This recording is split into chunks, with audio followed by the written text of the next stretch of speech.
are claiming it's Damola. You, Wumi, did not even file a lawsuit against the Damola.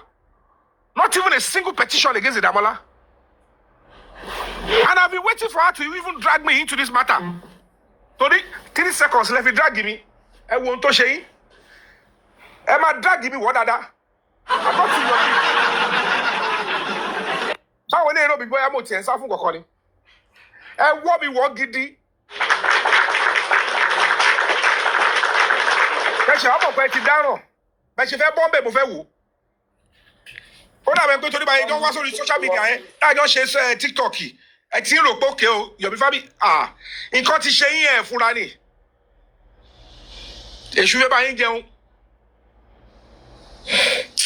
It's quite sad though. These people they really do not understand what life is all about.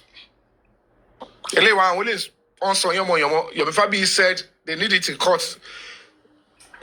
You can see misplaced priorities. See this, they just want to talk. I call Joko.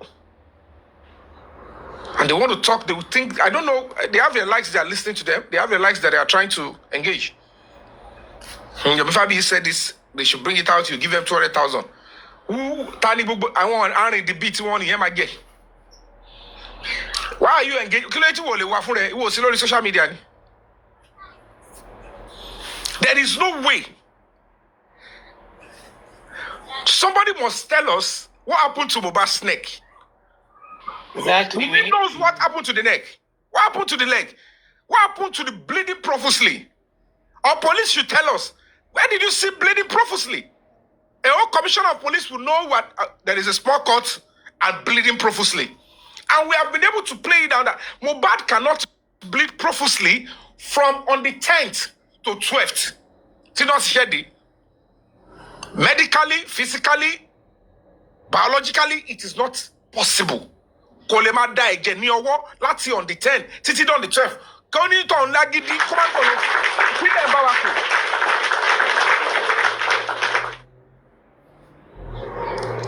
Kile Mbawako. And look at the whole story. Now say Ogunlabere, he began to have goosebumps. He was vomiting. How do you care? What about duty of care?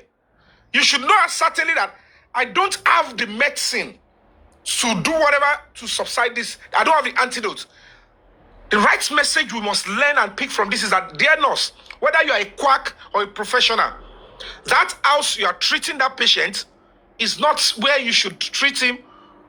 And then when you choose to do that, and it is now going down south, you are duty bound to request for immediate evacuation and emergency to where you can get, not that you will rush. The time to rush what is the guarantee that you meet the person alive? You don't treat people's life like that. Despite the fact that that was even a lie. None of you should accept that kind of a theory. All those mera, osare, losarebo. You don't buy. Don't show Olympic in it. How then did you now know there is one Kuramed immediately? Look at the time.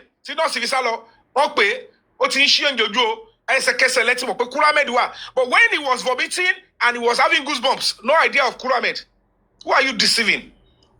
I was there. And before I go into any advocacy fully, I always tell those that cares to listen. No, I am doing this free of charge. I'm putting my life. Let's tap, Georgia tap.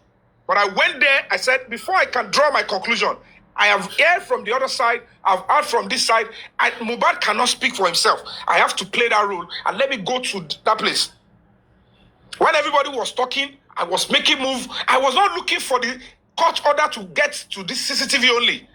I needed court order. Police, get it. You will do the job. It's because I trust the police. And we agreed, and then we went into the house together. It was my complaint. I will never support torture.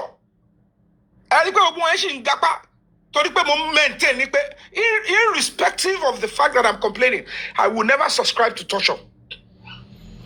We must find the root and the truth of this matter holistically, professionally, like a decent standard police officer. Because I know if I am allowed and I'm given access to the right police officers, with the police officers I'm interacting with, they are brilliant. They will crack it and they will bring the truth out without lifting a finger on any of his suspects. Hello, we want now. Somebody now saw me making a whole move, doing everything. Do you think it is on that day? Court to bed at 9 o'clock. So you allow you later one who court. Even we already awati wani court premises. See ya Mohbad ati King White iti mbumi ton se ogbo e. They were still at home. We were already in the ambush. I was in a car. Mo tu nkan ti ya yen o se de bi njo igba to fe attack. Tori nu da follow me dodge si. She was expecting me in a luxury car. You have ever only Akbaba ini? She was expecting me in a luxury car. When I mean she field work, do you know? I will not stay where you can find me. She would have done a whole lot of drama, tear my clothes. How do we go on record the car with drama to one? Okay, let's see. She need your press conference. We've done press conference 1. I was attacked. We did press conference 2. We protested in court. How else does this set of people? Ask yourself, these young boys, we need 200,000. Ask yourself, are you an agent of evil? What we are doing? How is that looking like it's a criminal offense? How does it look like we are persecuting anybody? They just think it's social media. Let's do the job we are paid for. And let's start attacking an activist. These people don't know that they are committing serious, grievous criminal offenses. They think it is the anonymity of social media that will make them not to pay for the crimes. Or because it is social media. They really don't know who they are dealing with. There are some cases 6 months after. Process they will just knock on your door. Yeah, it's time for you to pay for the crime you committed 6 months ago. We have been processing this. You really don't know. No country, no real organization will look at what they are doing and say, why would you be doing that? What exactly in the activities of this human rights organization that you think is not okay, that you are threatening online?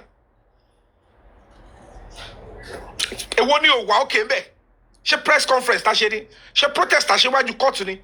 She torí pé ọlọ́pàá pé àdúrà. Ọlọ́pàá pé Wùmí. Wọ́n down. And police they got a warrant of arrest through the court. Right procedure of the law. And wọ́n jáde nínú court wọ́n gbé ìyá bẹ̀rẹ̀ drama. Because at the initial stage, ẹ rò pé lágbára jòfin lọ. Adra is too big to be processed. Talomba noja. No competition lock party. That's terrible human being. Don't know about America. You think the hands of the law will not catch up with you.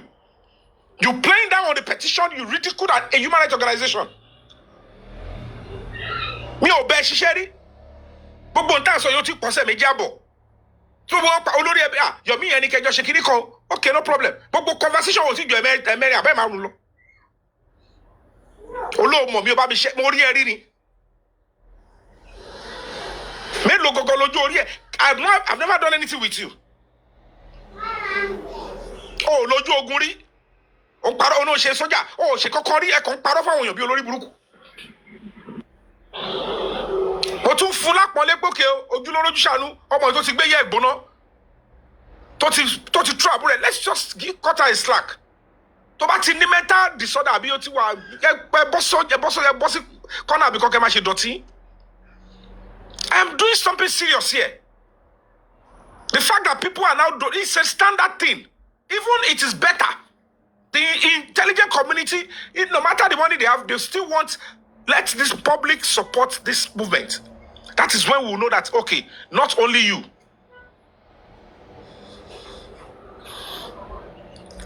You don't have conscience. Ṣé àṣẹrí tó ń sin òkú ni? Nígbà tó yẹ pé Mohbad rí wárápá kó tó kú. Lọ́nà ìṣe wọ́n sẹ́gbẹ̀ẹ́. Ní bẹ̀rù Ọlọ́run, no conscience at all. And you think by saying this, it is not about placing curses. Èpè yàtọ̀ sí ègún. Ìmí ti gba ègún.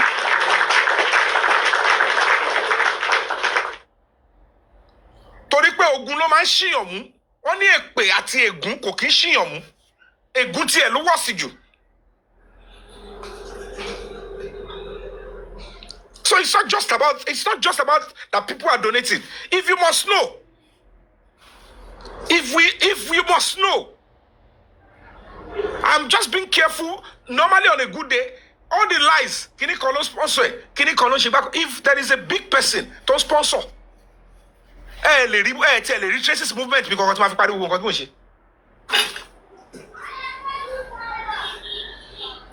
Lè rí traces.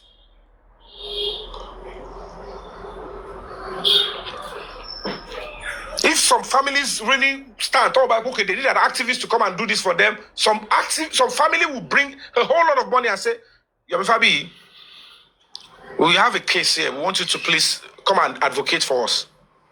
They will tell you, you are not asking us for money, but we will pay you. This is 15 million and 100 million for you. Then we'll pay all the expenses. But you people don't understand. You're just talking. Sort of gibberish and nonsense. So, but please, I will ask you to ignore them. Most of them, they will never lift. They won't lift their butt. They are out here again. But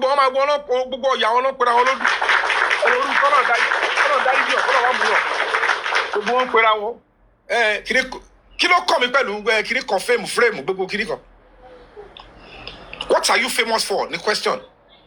Okay, but not pay. Any worldwide. What is the definition of a father that lost his son? Read the English now. Widow. What is your fame? What is the fame attached to? And if you were actor, when your son actually died, I was on a world tour. Maybe because you are not on social media then. Come out here, 20 years later, maybe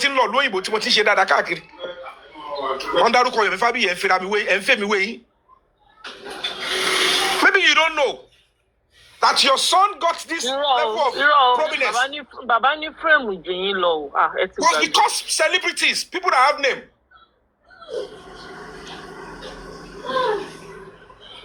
It's because people that have name came out for him.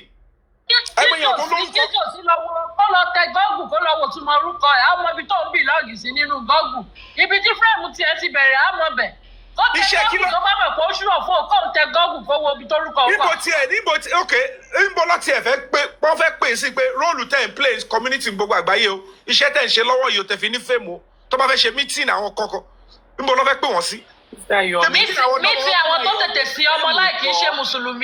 mi ti àwọn tó tètè sí ọmọ láì kì í ṣe muslim wọ́n ní kí bàbá lọ tẹ kó tẹ gọ́ọ̀gù kó lọ gọ́ọ̀gù kó wo bí torúkọ ẹ̀ wà ibi tí kò sí alọ́wọ́ bí lọ́ọ̀sì sí àpò gọ́ọ̀gù.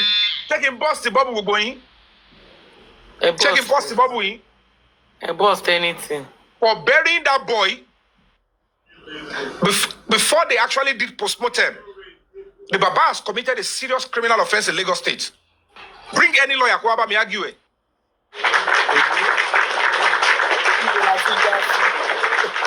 Go and ask. I'm telling you.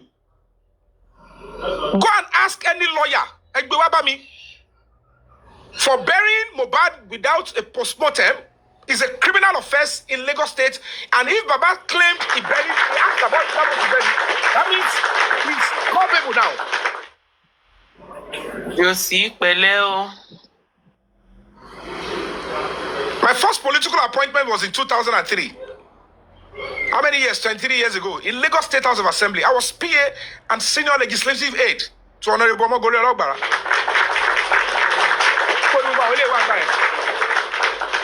Ati Baba Atomo Embolowa 23 years ago.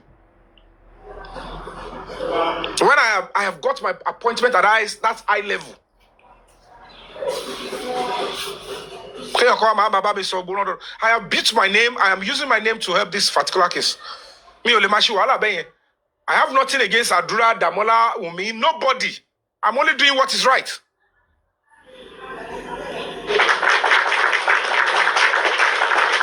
I'm only doing what is right. ẹ sọ fún ìtọ́sí ń block ẹnu gùrẹ́sì yẹn tó jẹ́ sọ̀rọ̀ dáadáa kó lọ tọ́jú ẹ̀ kó tó ti ẹnu bọ ọ̀rọ̀ Mohbad again. He's not playing any role. olóògbé sẹ́nu. kì í ṣe fùfú o kò lẹ́yìn kankan mọ́ lẹ́nu ohun pé kí wọ́n gbé ẹ̀mí pé láti wọ́ sí gbó kò lẹ́yìn tó bá bí gùrẹ́sì dá kó yọ kíní tó máa fi sẹ́nu yẹn kíní tó ń ẹ̀ tó máa face mask kó wá face camera. Somebody should remind people like that. I don't. If it makes any silly attempt to block what we are doing as a human rights organization in this particular crusade, is going to pay for it legally. I don't give room for such. I don't see them.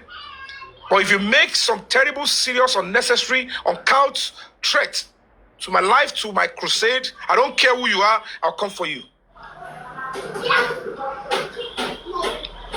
They should put all those nonsense to stop. Mi ò réyàn contend pẹ̀lú gbogbo ìyàwó ẹ̀ ló ń kóra wọn lódù. Tẹ́ bá réyàn tó tiẹ̀ bring her down to support the public. The public is bigger than me. The public made me. So I can bring myself to the lowest level to stand by the public or anybody that needs a voice in the public.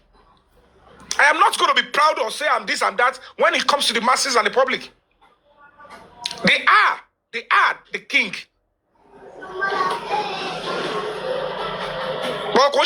Please, Lester, beg you. Stop bringing whatever they say to. I don't see them. And look at money. Petition. You write petition without evidence with gibberish and nonsense. We're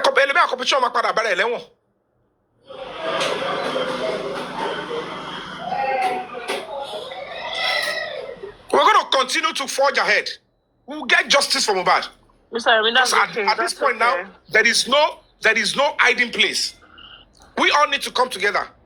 On the 10th, let's come together and let's march and let's give that serious, peaceful protest at Panti. Let them know.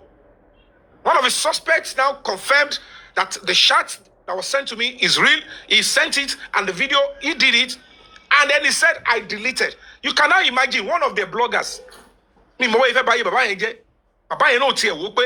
What is this person saying? You booking your copy, Damola to confess. 3 seconds here, to delete it, and the police are okay with it. Who raised this type of people? If that is an evidence that involves your son, why would your blogger claim that to delete it and the police are okay? And then to okay. He's dead on arrival. Okay. You would show us the police officer that said it is okay, that evidence can be deleted. How can you delete a murder evidence?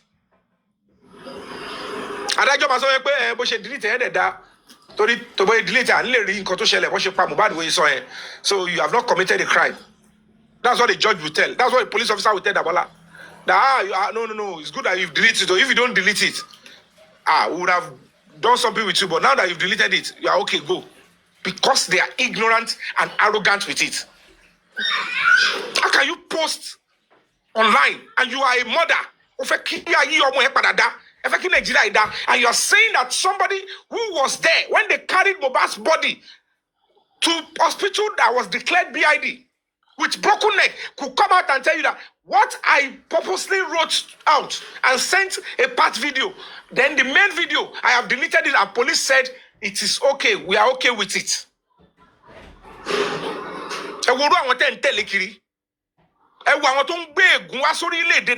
Because when people like this are given time to flourish, whatever they do with the nonsense, online and offline, it's not going to go with them alone and their children. It's going to come to the life of the innocent children. You wrote, you have the effrontery. Baba lawyer in there, and then any lawyer, any son. And she was able to write and say the police are okay with it. Mo police to fair okay. Let you kusare.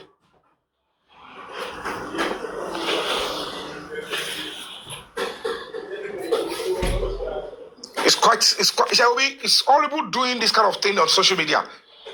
Irú eléyìí bóyá òun nìkan ló dá ṣoríire family, bóyá òun nìkan ló ṣoríire family wọn. Ó ní justice is a must. Ó ní it's no longer àdúrà, is Dàmọ́lá. Ẹ wo àwọn wèrè. Kí ni ìyàtọ̀ nínú àdúrà àti Dàmọ́lá? Mo ti block wèrè, mo ti block. Ẹ̀wọ̀n tó máa díẹ̀ ló máa yàtọ̀ nínú ẹ̀wọ̀n méjì. By the time the true law and the true justice is served, Adura cannot deny the fact that he owns the video and he kept it with himself for a long time, which is also a serious criminal offense.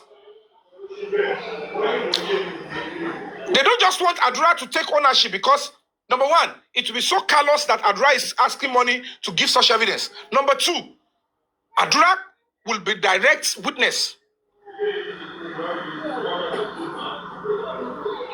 because he is the brother. So they were trying to say, let's take it away from him. But unfortunately, and it he was there. He was part of the 4 people that took Mohbad's body to the 2 hospitals. So one really easy, and that is what I have been pushing for. But we have millions. I don't know he lives in Ipokia. We tracked him. They went to Ipokia. They spent 6 days there. They arrested 2 persons. They picked the 2 persons at Entoba Kuerue. At Olokada Tomuolo, because they tracked them. Then they tracked him back to Aja. The driver said,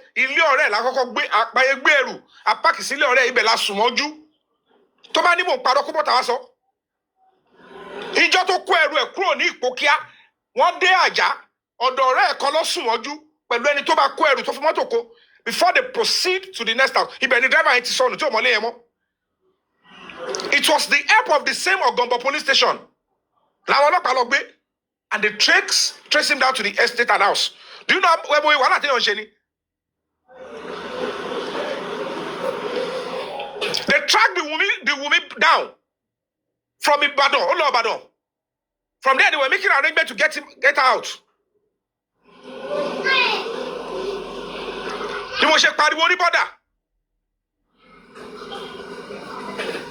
And they turned back and they started using lawyer.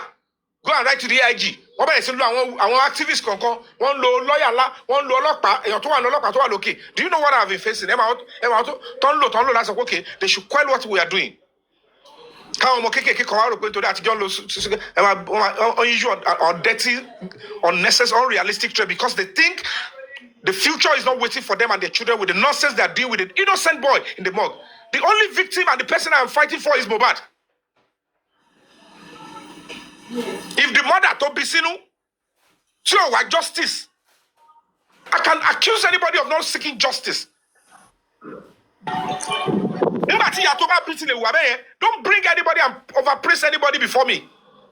And it just share biblical code. And if I can still face the person,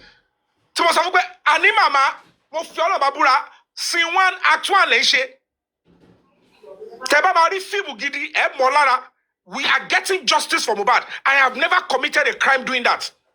I never defraud anybody doing that. I never cheated on anybody. I never lied. At any time I pursue this, it is still the same family that brush it down or block it. And we're going to continue to move forward. We're going to continue to forge ahead. And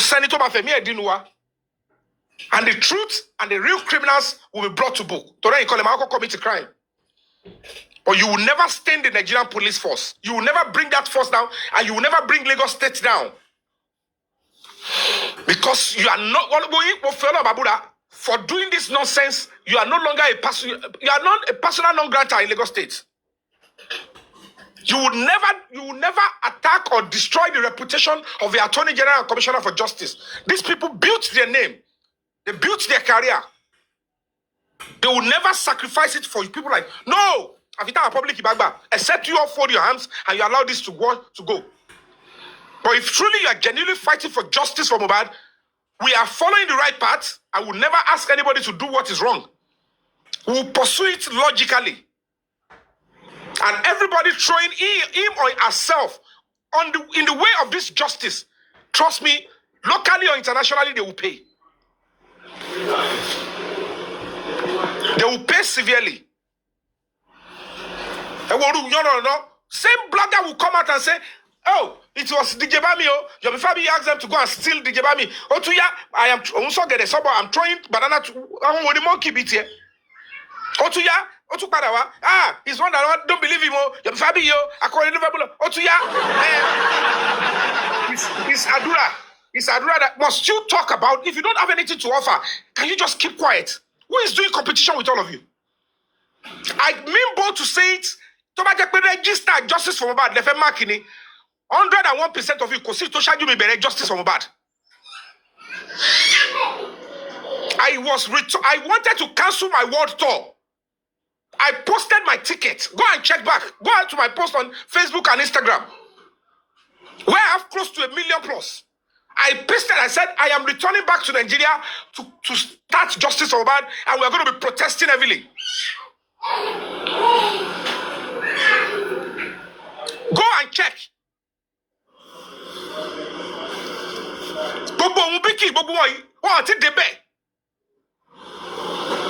And then register with the guy.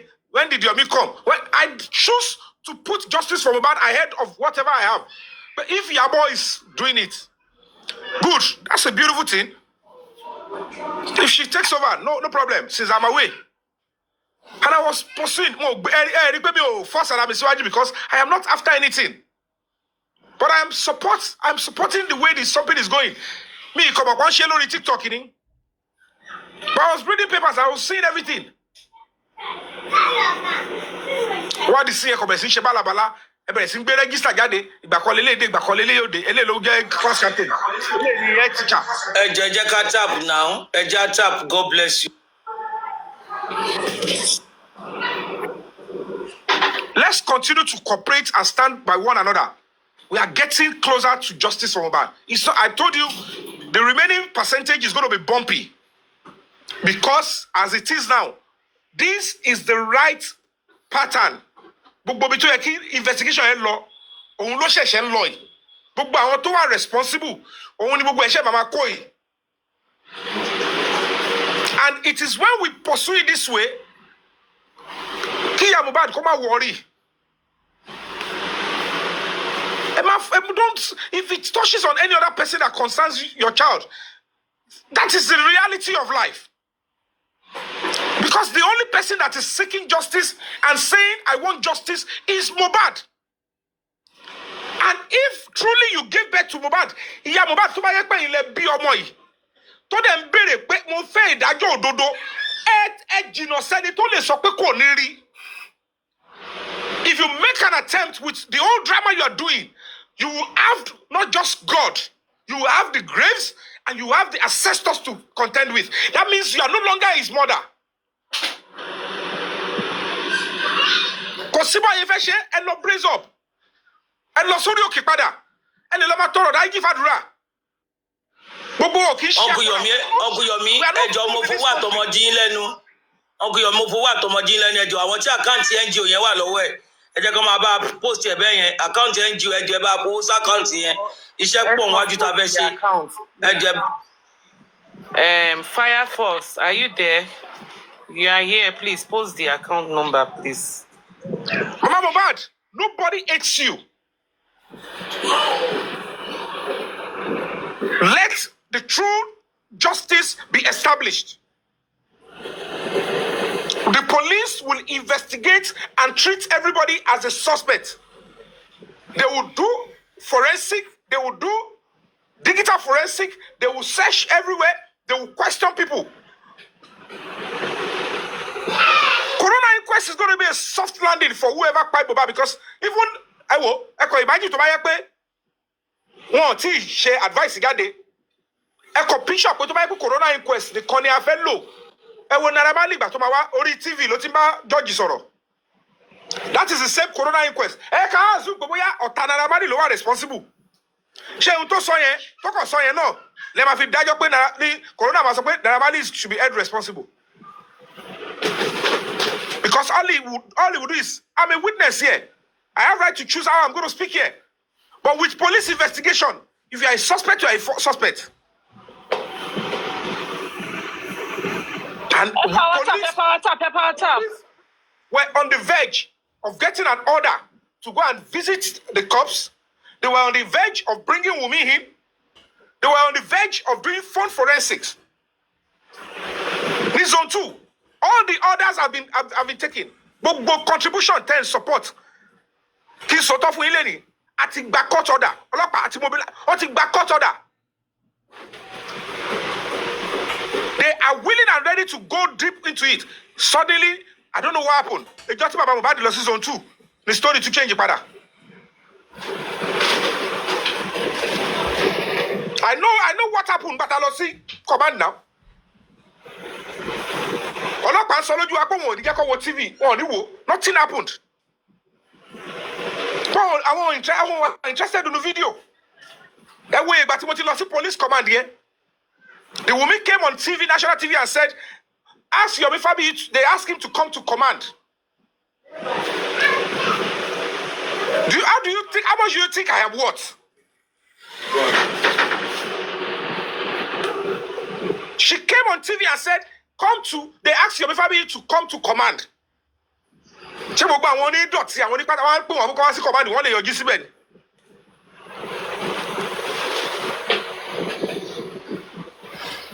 asked me to come to command. All of you saw it. I didn't make mouth.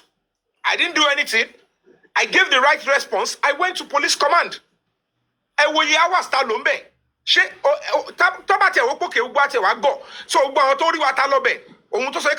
media, journalists, look at this lady. This is the woman, Yomi, that you said they asked him to come to command to come and see the video. He did not only went back door, Yomi even went with a protest. Shebi police, what are you doing here? Or did I go there and be saying, I came here to preach the gospel of Jesus to you? Or did I change my clothes? Please, the NGO account now. The NGO account, you must know that initially, because there was nobody offline, there was no real strong NGO. Now the police look at it. We cannot stand by you. Possible. Please, if you have the account number, please help us with it. Hey, just sir. Okay. The police will now leave the public. That NGO, they will now stand by with criminals. How? The police, their major duty, primary duty, is to maintain law and order and deliver justice. The Ministry of Justice in Lagos State and Attorney General, its primary duty is to give every Lagosian justice. So who are they? Who is going to stand with them? That they think they can bring lawyers to intimidate. Uncle Yomi, confirm your account here. Is that the account number? Please confirm it for us, please. It is correct. I just come.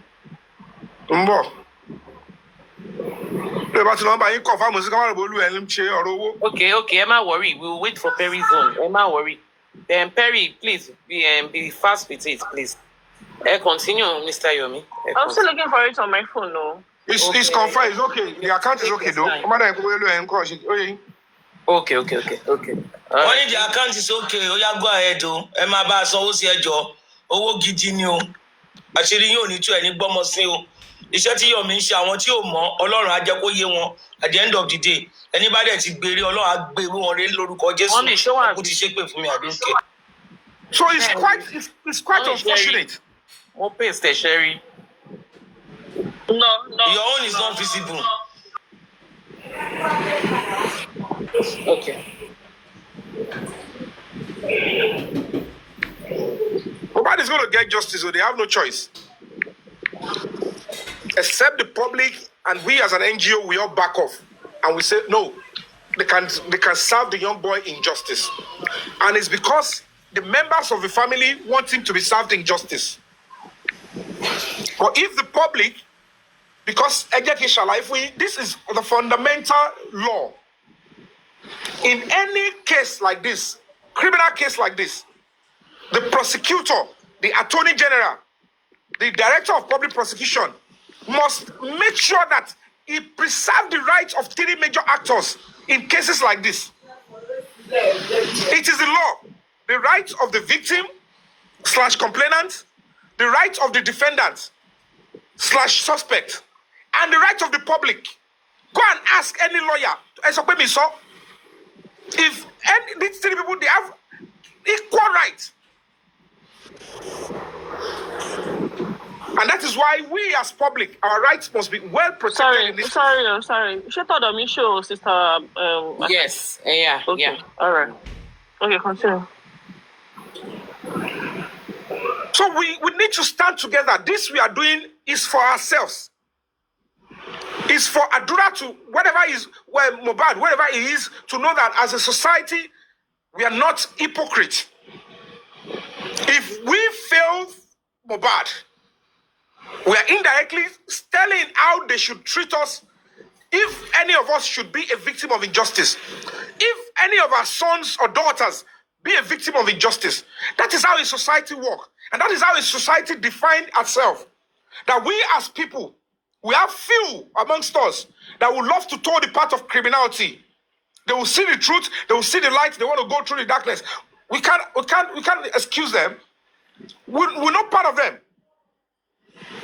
But we as a society, we want to define how we want our country to look like. And that is why no government official or police will say what Yomi Fabiyi is doing or his NGO is doing is wrong. And that is why they will keep listening, because we are committed to the cause and promoting the frontiers of justice.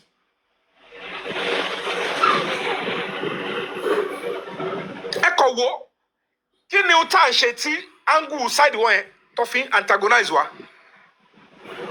If anybody can answer the plain question. That is when you know the people criticizing, bringing themselves together. It is not just about envy or competition. It's because some people are not raised properly. And they believe that their family name has nothing. Perhaps it is not even the real names they are using on social media. I should be paying attention to them.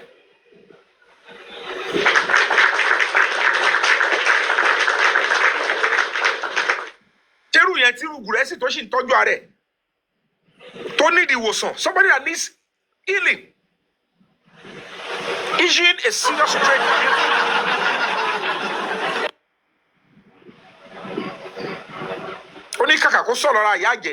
What am I doing that is wrong with this person?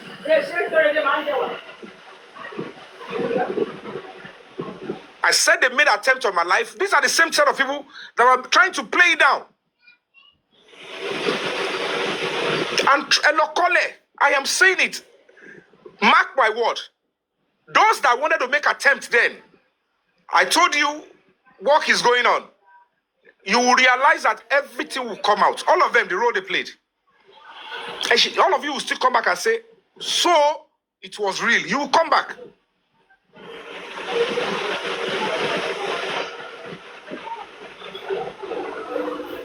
But Mohbad is going to get justice. This is Sunday. By Friday, we're going to be expecting call from Panti. But if they don't call us, we'll call ourselves on the 10th of April.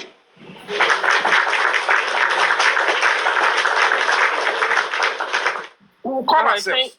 Okay. Go on. Let me mute now. All right. Thank you so much, Mr. Yomi. Do anyone have questions to ask him before we move on? Okay, any question? Why is married? Let me start from you. Why is married? She's not the higher affair. Why is married? Unmute your mic. Èmi ò ní question no. Okay, thank you. Alex. Nǹkan tí mo fẹ́ sọ fún Mr. Yomi ni pé kó má jẹ́ kí anybody kó dá àyàjá wọn débi tí wọ́n ti ní. Mo tẹ̀ mọ̀ pé wọ́n ò lè ṣe kó má jáde. But Mr. Yomi, ẹ má jẹ́ kí ìyáláyà àbí babaláko anybody dáyàjá yín débi tẹ́ máa sọ pé ẹ fẹ́ ṣe nǹkan tẹ́ fẹ́ ṣe. Anything tẹ́ bá ṣe lénìí, ẹ ṣe fún anybody o, ẹ ṣe torí Ọlọ́run ni. Gbogbo wa tẹ́ ń pariwo ni pé torí Mohbad ni torí Mohbad.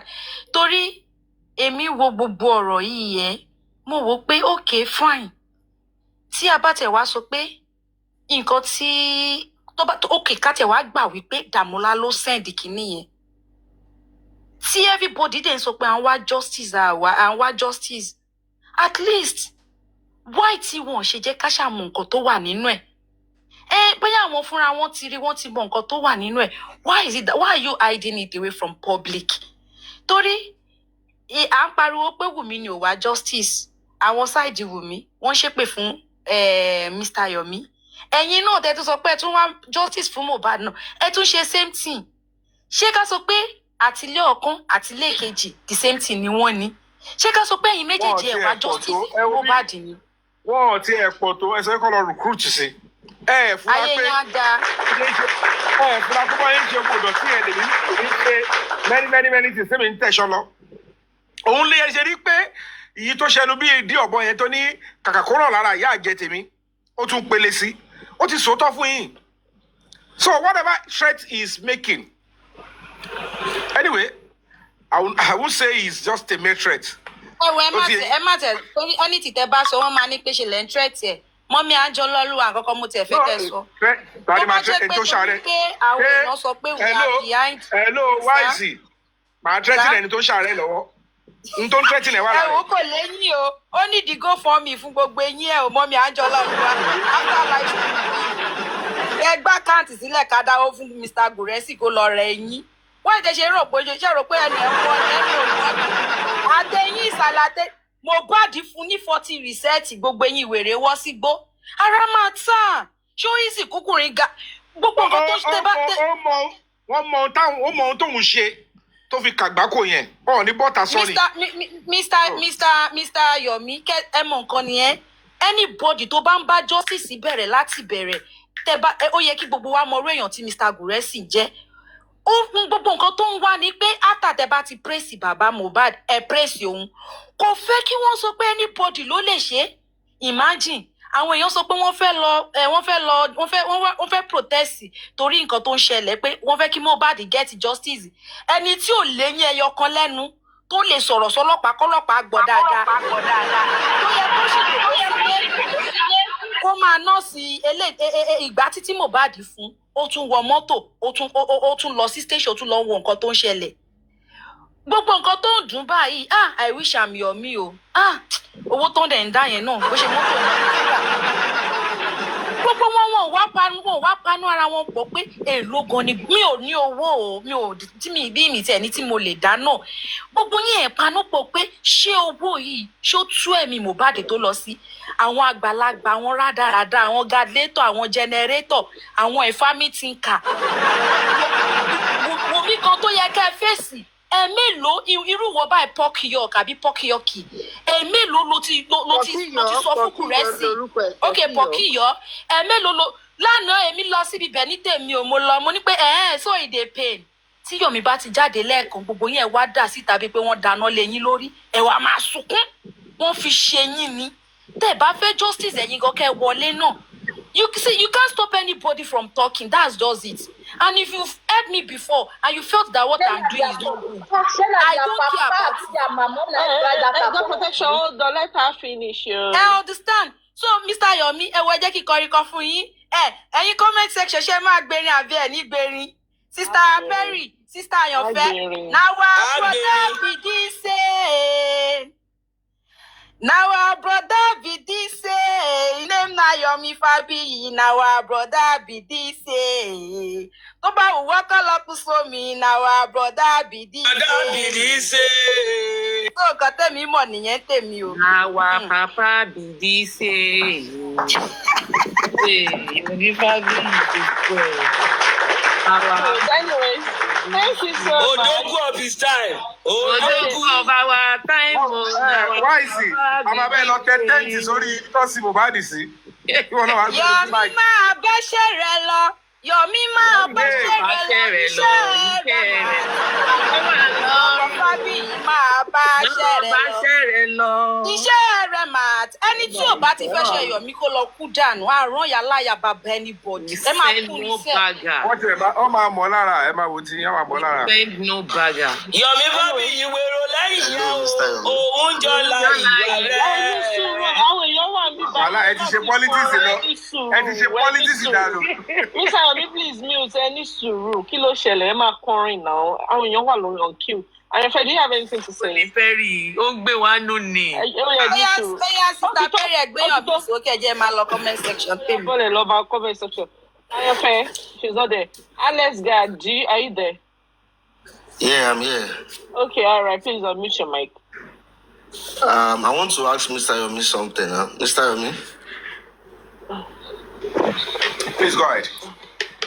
All right. I just have 2 questions, but the first one is, I know you don't have answer to that because you are not the police. I'm just wondering, why are the police not willing to do their job?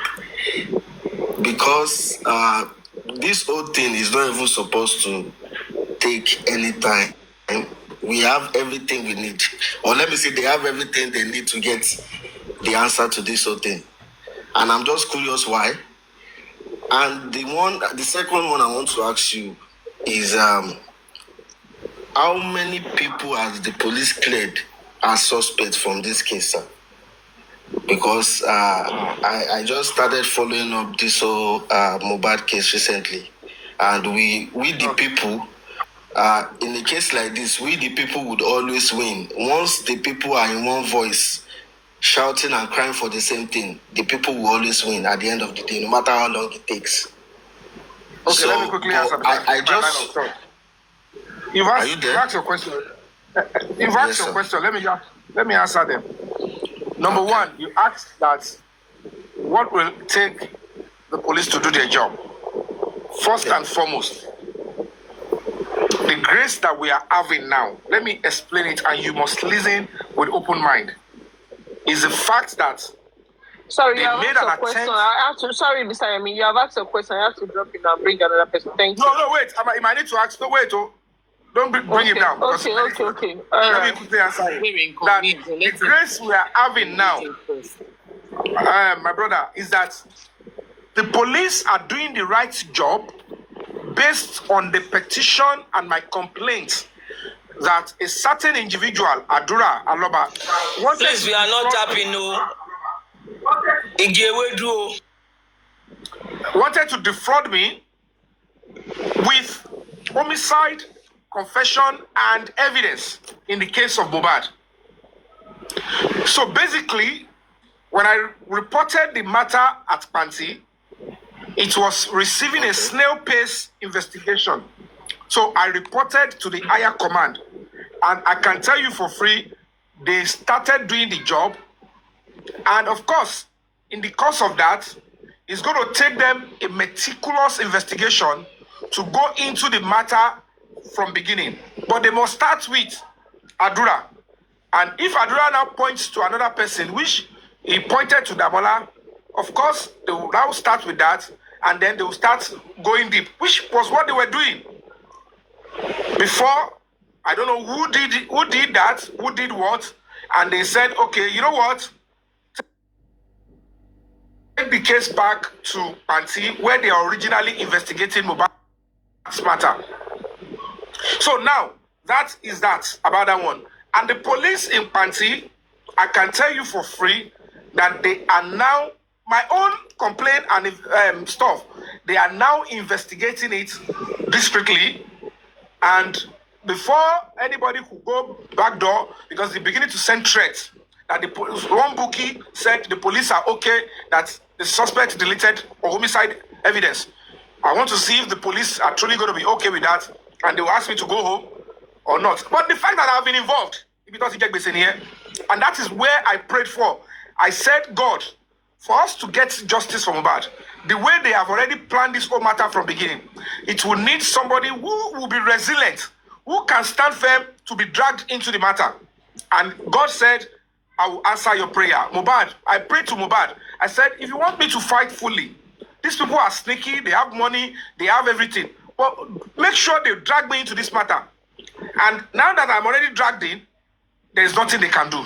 So police are doing their job to answer your first question. The second one, based on the previous police investigation, with the evidence before them, investigation they've done, they've been able to free about 5 people, and they retained the nurse and spending.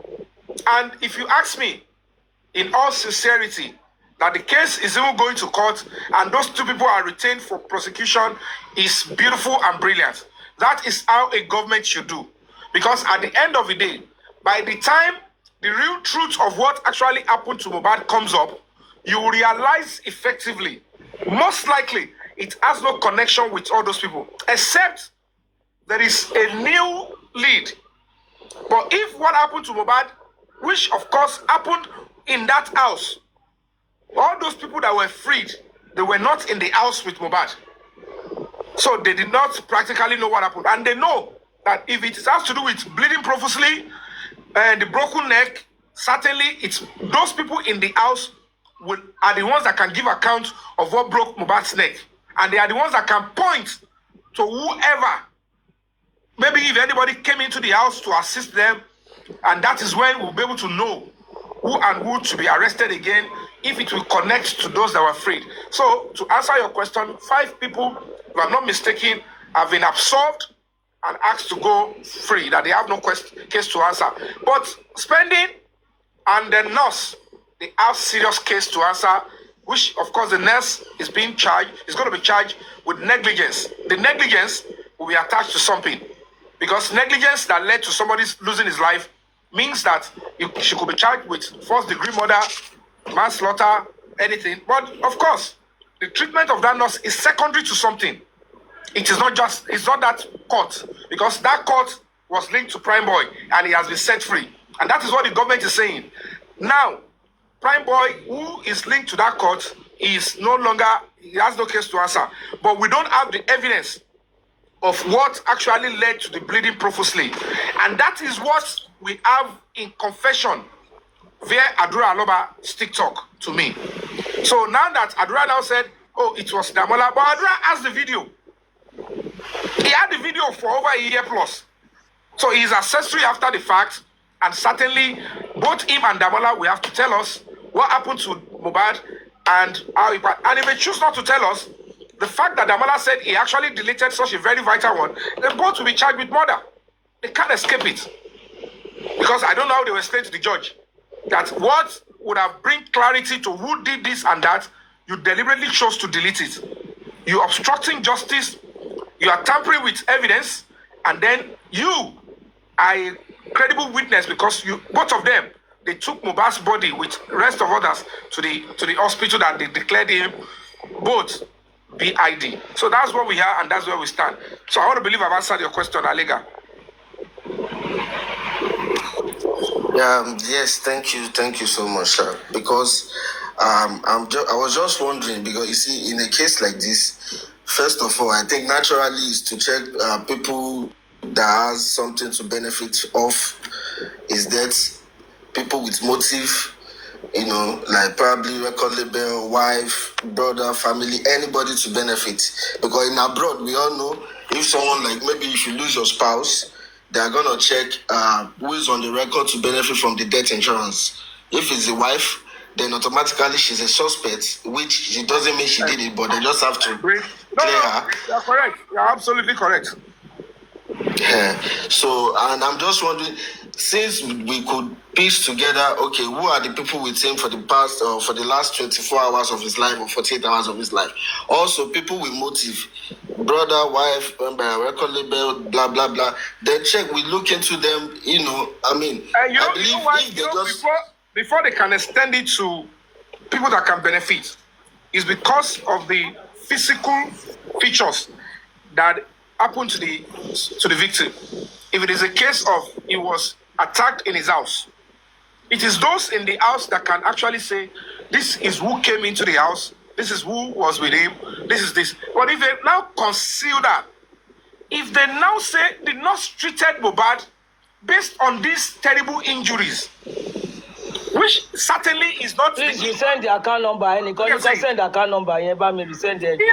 Because if you look at those two people indicted, it's showing clearly that it is unconnected to the injury that probably is sustained at the show. Because there is no way Mohbad will be bleeding profusely from Ikorodu right to Kuramed in Lekki. You know that Lekki is after the second toll gate. How much can he be bleeding profusely? Because the question is, when the bleeding profusely started. Normally, if you got a cut and your veins got cut, the bleeding profusely will start on the spot. It's not something that maybe 2 days after it started to bleed profusely. You understand what I'm saying? It means if it was the fight in Ikorodu, the bleeding profusely would have started like 30 seconds or 1 minute after he contacted or had contact with the glass. And that is impossible. Medically, physically, spiritually, it's not possible. Kajema mu eje yan gan, wọ́n gbọ́dọ̀ mu eje yan láti Ikorodu kó tó dé Lekki ó ti kú dànù. Tí ayé bá tó bá jẹ́ physical ni ẹ̀jẹ̀ ò lè má dà lára profusely láti Ikorodu tó bá fi dé odidi second toll gate tó ò ní bá lọ.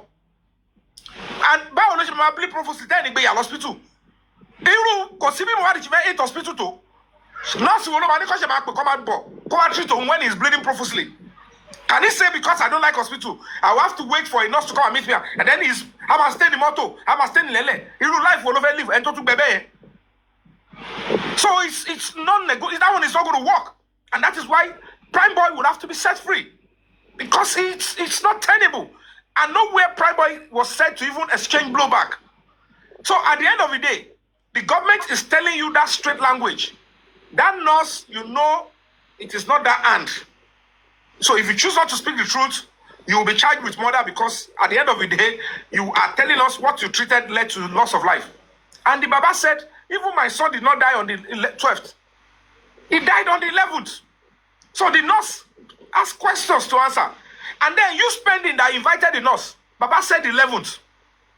And if you call the nurse on the 11th, and the nurse is saying she came on the 12th, the core of the matter is, are you telling the truth?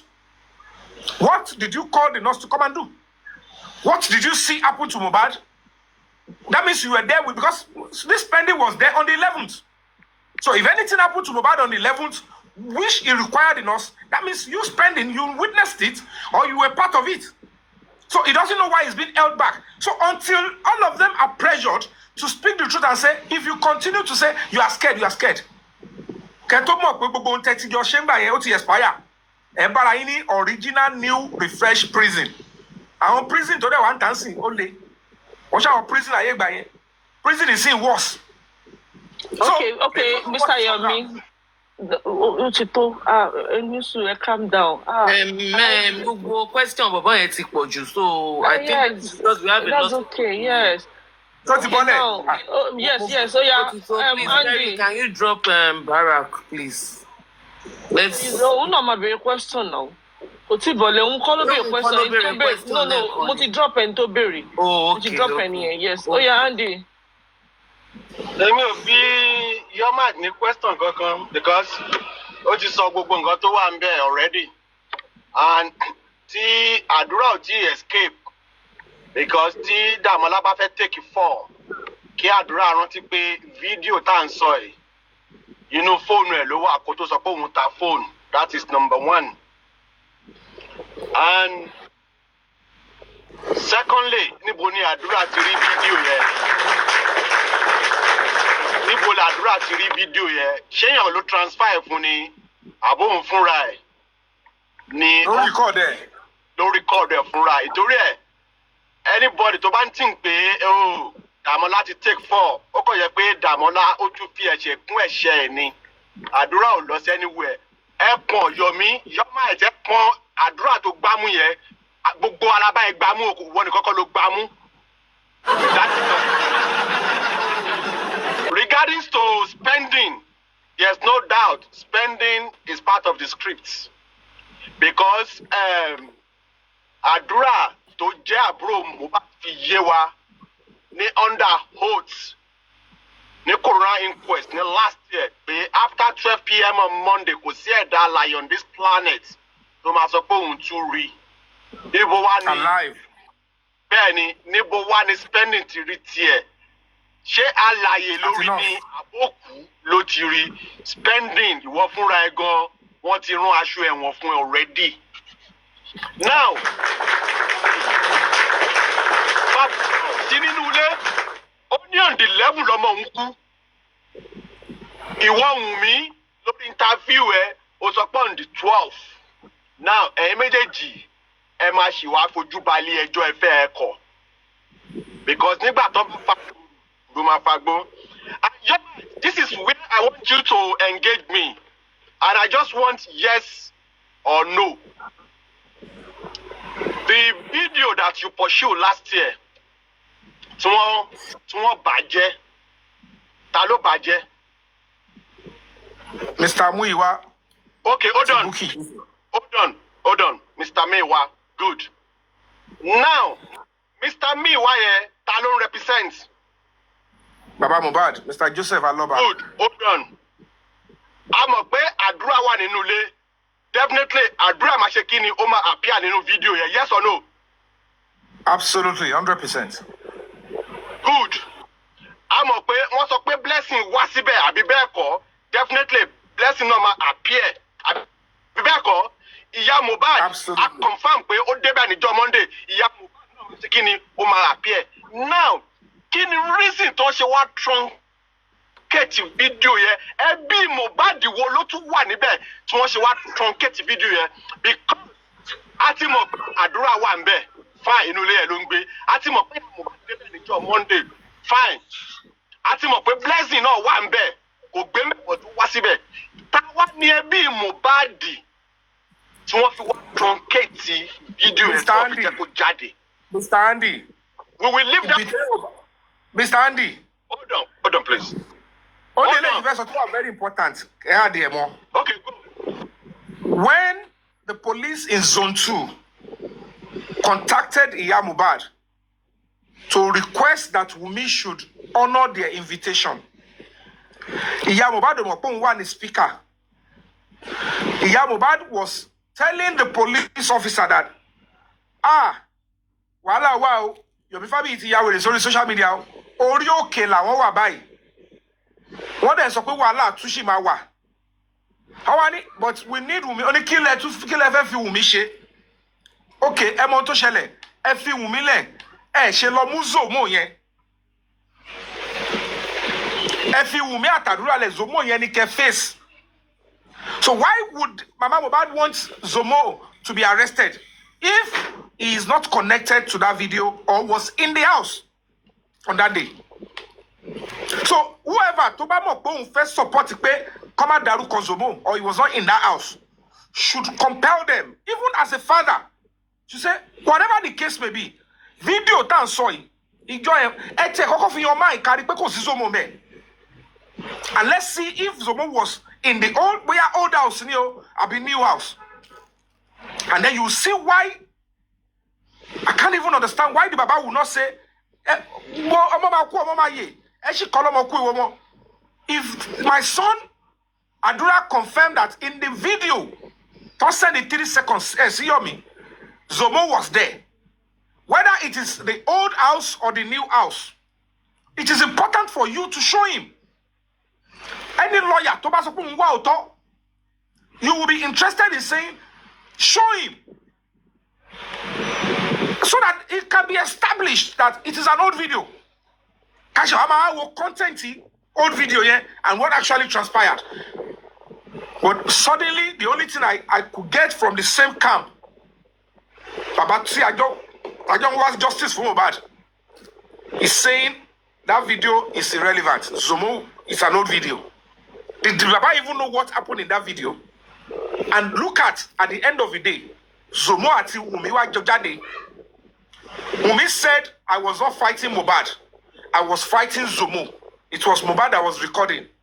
Zomo came out and said, hey, I was not the one you were fighting. You were fighting Mohbad. And when I wanted to intervene, you wanted to stab me. So now ask yourself, whoever is seeking justice for Mohbad now got a narration from the same Zomo. Why would you not want to strike? Really? So the wife was holding a knife fighting my son and wanted to stab you. Whether it was old house or new house, was it not too premature for anybody to condemn or to stand in defense of Zomo? I have no problem against Zomo. They should understand that this is a serious, discreet investigation. This is what we are doing. We're not sitting in. some corona inquest, okay. This is working with police.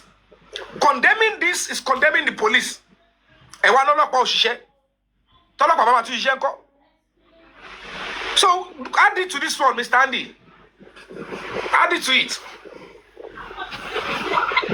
Ọ̀rọ̀ ti sọ̀rọ̀ ẹ̀. Somo tó bá wà ń bí báyìí. Or àwọn tiẹ̀ wà ń bí báyìí. Just bear it at the back of your mind that you are a person of interest. Wọ́n dẹ̀ ti wá èdè Port Harcourt already. Àtìgbà torúkọ ẹ ti surface, wọ́n ti wá èdè Port Harcourt. Tó o bá mọ̀ kó máa mọ̀.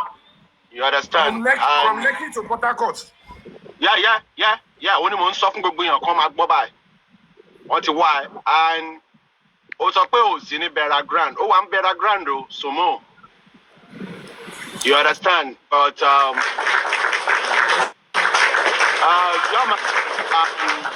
like I said, my loyalty is to Mohbad because he's the only one that he cannot speak for himself because one wants a pa. My loyalty is for Mohbad and we will get that justice. One fair, one fair. You understand me? And Yomi, we are fully behind you. Kò sí nǹkan kan tó máa ṣe, ikú ò ní ṣe, àrùn ò ní ṣe. We are fully behind you. So you need support. There are so many things that we want to do. We can't be coming out to say, come and do this. So when they're asking you not to support us to donate, they don't want us to achieve anything. Let's donate into the break this time. 1 million, 100 million. 5,000 is not too small. 1,000 is not too small. Please. Host. If possible, from tomorrow, we want you to paste your account of the NGO at your back. We don't want to be seeing your face. Okay. We want that account. Caption please, with the full name.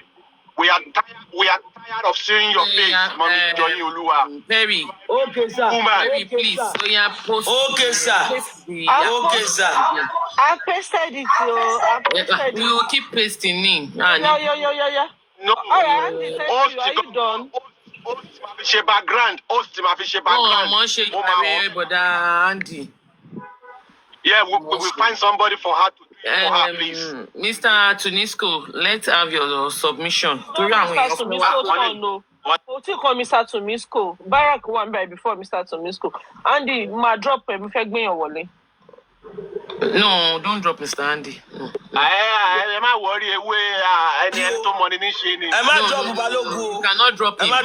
Don't drop him now. Any soon now, I feel and funding now. You are on the queue. Yes, I want you on the queue. And the Mabino more drop well, me to bear Mabino. Oh, yeah, Mr. Barack. Yeah, everybody. Please, louder, please. Oh, knowledge. Louder, please. We can't hear you. Please, louder. Mo ní mo appreciate gbogbo everybody tó wà lórí bíbá yìí tó wà lórí app yìí. I appreciate you all. Ṣé ń gbọ́ mi báyìí? Yeah. Wẹ́ ẹ bá rántí láti bẹ̀rẹ̀ pẹ̀pẹ̀ nígbà tí ìyá Mohbad jáde ó ń tẹnu mọ́ Monday lábẹ́lẹ̀ ọmọ correct ẹ̀ pé Tuesday dárúkọ Tuesday. Tábà ní wẹ́ẹ̀bà bá sọ́pọ̀sì ẹjọ́ nígbà tó tún interview ẹ̀ again. Ẹ má drop nǹkan sí Wema Bank o. Wrong ni o. Ọ̀gbìn mi. Wrong ni o. Má jà ṣe mi náà. Can you check the Wema Bank? But moderators, please just delete or mute that person. Rate it Not straight away. correctly. Check. Delete comment ẹjọ́. Moderator. Hold on, there má bí. Ìwọ tó post Wema Bank ẹ ṣó fẹ́ ṣọ́ọ̀pù ni. Ó ti ẹ̀ sí pé ó ti má jẹ́ fẹ́. Ṣé ń gbọ́ mi? Nínú Mr. Barack ẹ má ń gbọ́ yín. Ẹjọ́ ẹ ká gbọ́ra wa yé lórí áàpù yẹn jọ torí Ọlọ́run. Ẹ bá dá àwọn kan ṣe convictions lẹ̀. So nǹkan tí mò ń sọ lọ nígbà tí ìyá Mohbad tún jáde again tó tún ṣe interview tó tún gbé sórí afẹ́fẹ́ Monday ẹ̀ ṣàlùṣà ń tẹnu mọ́ tó bá tún yá wọn á tún correct ẹ pé má gbàgbé pé kò ṣe Monday o wọn tún divert ọ̀rọ̀ yẹn kúrò ní ọjọ́ Monday. And then secondly bọ̀bọ̀ tó wá sí online yìí west and south bọ̀bọ̀ yẹn ó jẹ́ ká rí a lot of things níbi gbogbo wood tó ń parọ́ mọ́ pé ibẹ̀ ni Mohbad ti bid ibẹ̀ ló ti ṣèṣe ibẹ̀ ló ti fọwọ́ fọ́ glass. ẹ pàtàkì fún king of south and west now. bẹ́ẹ̀ ni bọ̀bọ̀ yẹn ló ti jẹ́ ká tún rí ìgbà tó wá sí ọ̀dọ̀ Mr. Lati ó ti jẹ́ ká tún rí most of everything táwọn ò tiẹ̀ tún wá mọ̀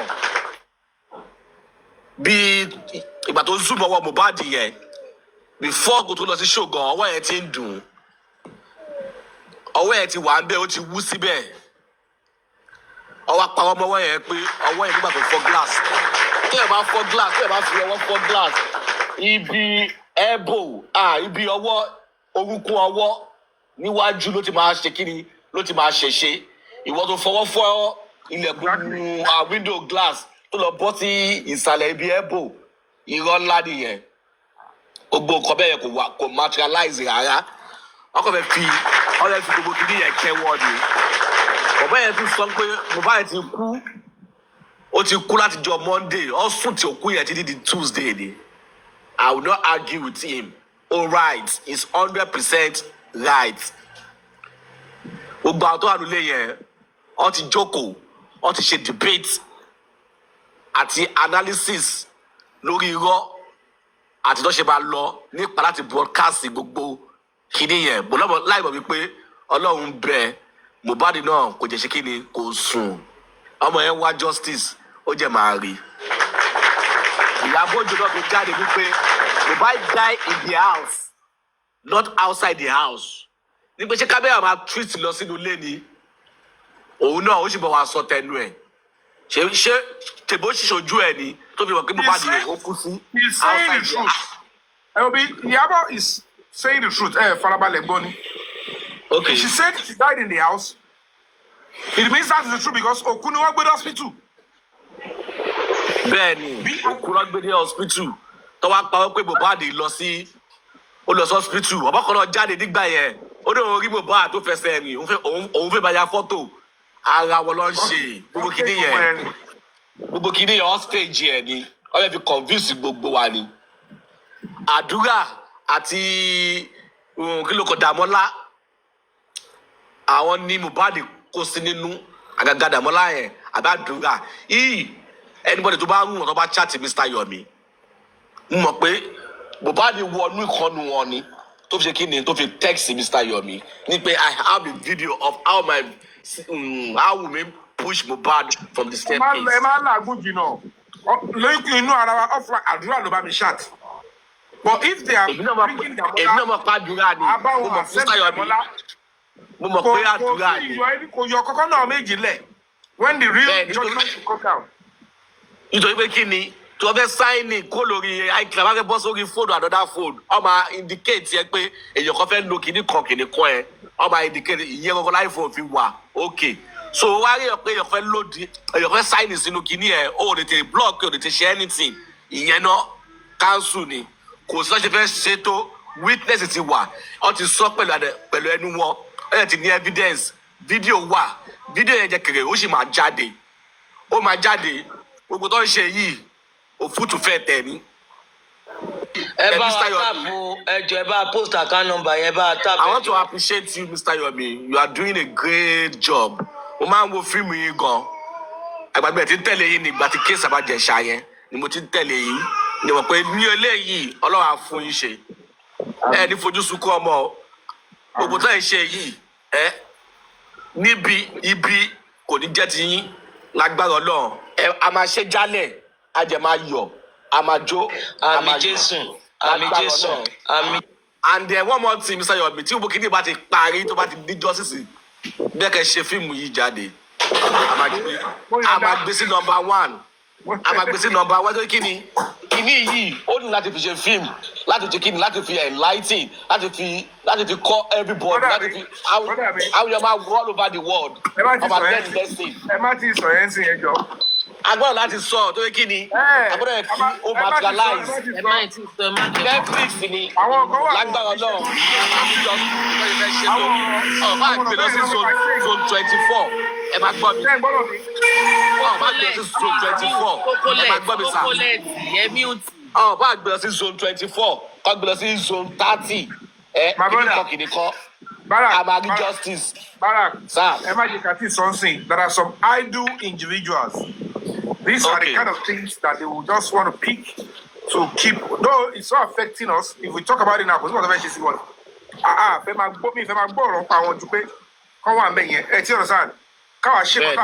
and let's get. These are honest Nigerians. People are edging us over on here. So I can focus. Or don't sorry, tomato time. Ben, I appreciate you, God. I really love you so much. I love you too, worldwide, all my money, okay, you might call like that. In Nigeria, only Nigeria is international. You know, Paris, the UK, call it Dabimo, the UK. What in my Yomi already? What in my Yomi? All right, thank you, Mr. Barak. Thank you. Mr. Duke, can we have you? Mr. Duke. Duke. I hope I'm audible. Yes, yes. I'm actually on the road. Yes, I hope I'm audible. Yomi, I just want to say thank you so much. You brought us to this stage, and I know you were praying that one got confess in the case, and I think now I understand why you were saying that, because Lati Bere, it wasn't really, it was that participation was not going to happen. But with the way this communication has happened between all these corporates and the way that they have shared this 3-second video that people are trying to not, acknowledge, it shows that there's a lot going on. And the way that Wunmi has jumped out to do so many interviews after so many years, it shows that we're moving forward. Even though they say the police is not working, I was asking a question. Did Baba Mohbad actually ask to see that video? Forget about who chatted this. Only in the call on show it between us. Did you actually ask to see that video? And I think it was not only down question here because you were both in the police station together. I asked him the first time when I spoke to you, what was his countenance? All throughout that police station. Did he say, okay, video don't saw you to the phone lower? Did he actually do anything to request me? I need the police to ask me not to speak on social media. But now, Jekawaso Bikoko needs to observe Prime Boy. We know that the police have actually observed this guy. He's not the one that causes profuse bleeding. Profuse bleeding. Is it the fight that happened between Wunmi and Mohbad that they have not established, or this one that they are saying Zomu was the one fighting account number, please, that account number established? So, can the police fair? If you get my point, the DPP would expect the police to bring it out, and that is what we have been able to help the police to say. That is what they should bring out. So the police said they will look for it. Unfortunately, I will not pass on too. They would have found it because they were on it, but they took it away from them, and they thought they would be able to cajole the police officers in Pansi. Police officers in Pansi said, now it is clear to us that the case in Ogba is entirely different to what the complainant is talking about, because the video and that confession has to do with the case that was duplicated in CDPP. So at the moment now, they are binded under the law. By the time they finish their investigation in this new lead, they will look for this other video. Immediately they find it, they will be able to copy whoever is in the video, and everybody responsible, they will pack them and send to DPP again and say, before you write up your charges, we have new lead. Please add them to it. In the absence of that, then you, Damola and Adura, you know what is going on. You have to go and write and confirm in that statement now officially that this evidence that we are looking for Preliminary, at the moment now, you deleted it. And he wrote it in the statement. That, yes, he shouted me up. He sent the 3 seconds video. But before the police got to him, he deleted the evidence. They said, go and write it in your statement so that it won't be, we are hearing it on social media or anywhere. Whatever you write and say to us in this station is binded under the law, because that is the thing the judge will want to see. That is what will be in the file. So, I am happy I was able to stand firm. I hope they try to because I hope that Damola knows what he's doing. Definitely, there cannot be a way. And he doesn't have future, so. And then Kilo Dayton one try to protect me this much, because we can see the evidence of negligence. We can see that you, as the next in line in his household, decided not to take this boy to the hospital, saying that his music boss was trying to kill him. That is why you say you didn't take it to the hospital. So you waited, and then you accepted a quack nurse to come and inject this to your husband while you were cooking jollof rice. You did not see, you didn't see AIT woman. I think right now... Bill, look at the interview with the AIT presenter. He said, is it a nurse that you know before, or just a random nurse? Yeah. He said, he has never, we have our own nurse before, but that one was not around. So a nurse that you never set your eyes on, nurse that's never treated your husband before, came in contact with your husband, injected something into his body. Within 15 minutes or 20 minutes of coming in contact. This is a nurse that came through a friend. And then you are going to become a widow forever. And you still allow the... No, it's a bit... I don't know why they are protecting her so much, because she is a prime suspect, and if the DPP themselves has not labeled this guy a prime suspect, I don't think they're doing their job right. Because the sequence of how this thing happened shows that there's an iota of negligence in these things. You decided to play with this boy's life. You were watching him as he was bleeding profusely from a fight that they've not even established who caused that profuse bleeding. My dear brother, so I think it is okay for all of them to take the fall until one of them will say, at this juncture, I cannot press further. I cannot lose or waste away my life. I don't know whatever it is, I have to speak the truth. And they don't know that a witness account, one person, they don't need evidence. If you are legitimately in that house, if you say your truth, you are going to be free, and they will pick whoever you allege. But they thought that if they say something without evidence, that they might go down, they might take their life, they might do this. You understand what I'm trying to say? That is what the lawyers or people around them are cajoling them. Now, if you speak the truth, and nobody will believe you because there is no evidence. But they don't know that they are already an evidence, being a credible eyewitness. They don't know. And they can get even witness protection. That is how they have been deceived.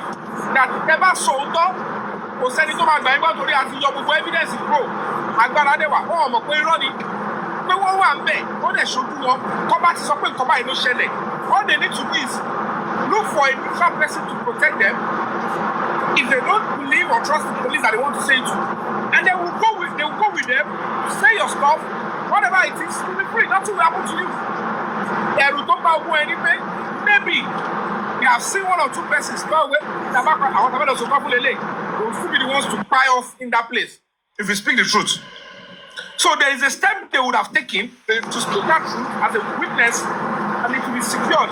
And they will go to the police, same police, and nothing will happen. And then, Yomi, I think we were played. Let me give you something. You know, we're meant to do something at Freedom Park, and we're meant to play videos of how this boy was being, tortured. The conversation. I think the police, they did it intentionally to reduce, this exposure that we're trying to create.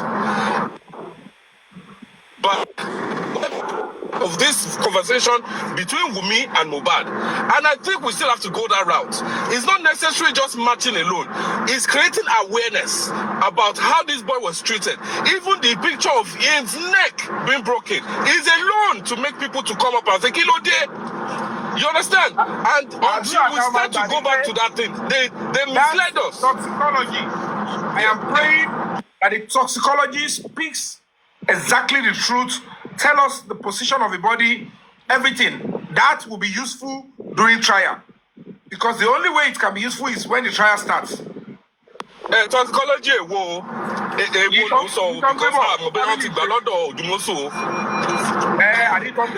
okay. We hope that we include the head because the first one they read. Mr. Duke, one of my calendar. Come make sure come make sure analyst because it will be nullified if they also exclude that head the second time. So I'll leave it there so somebody else can pick up. Yeah. But I want to ask a question. Thank you so much, Mr. Yomi. Yeah. Mr. Duke, I want to ask you a question before you go.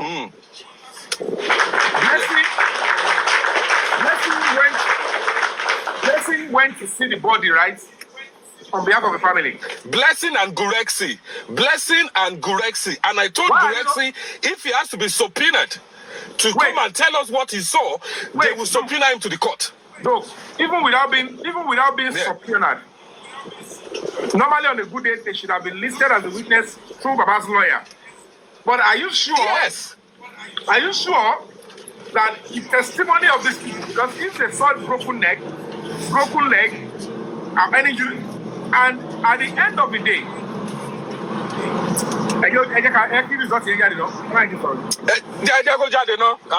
let's let it come out. Let's let it come out. There's no point giving them, this thing. But we know the people that went. But we shall see.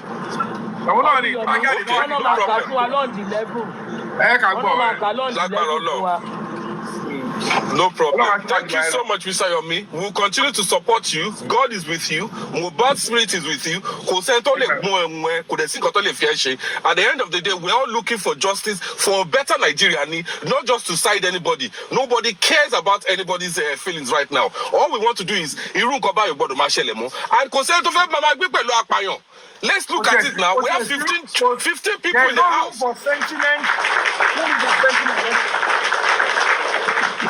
Taba mu wọn ní ìsìn ṣé a tún máa dúró kó tún lọ pa ẹlòmíì ni.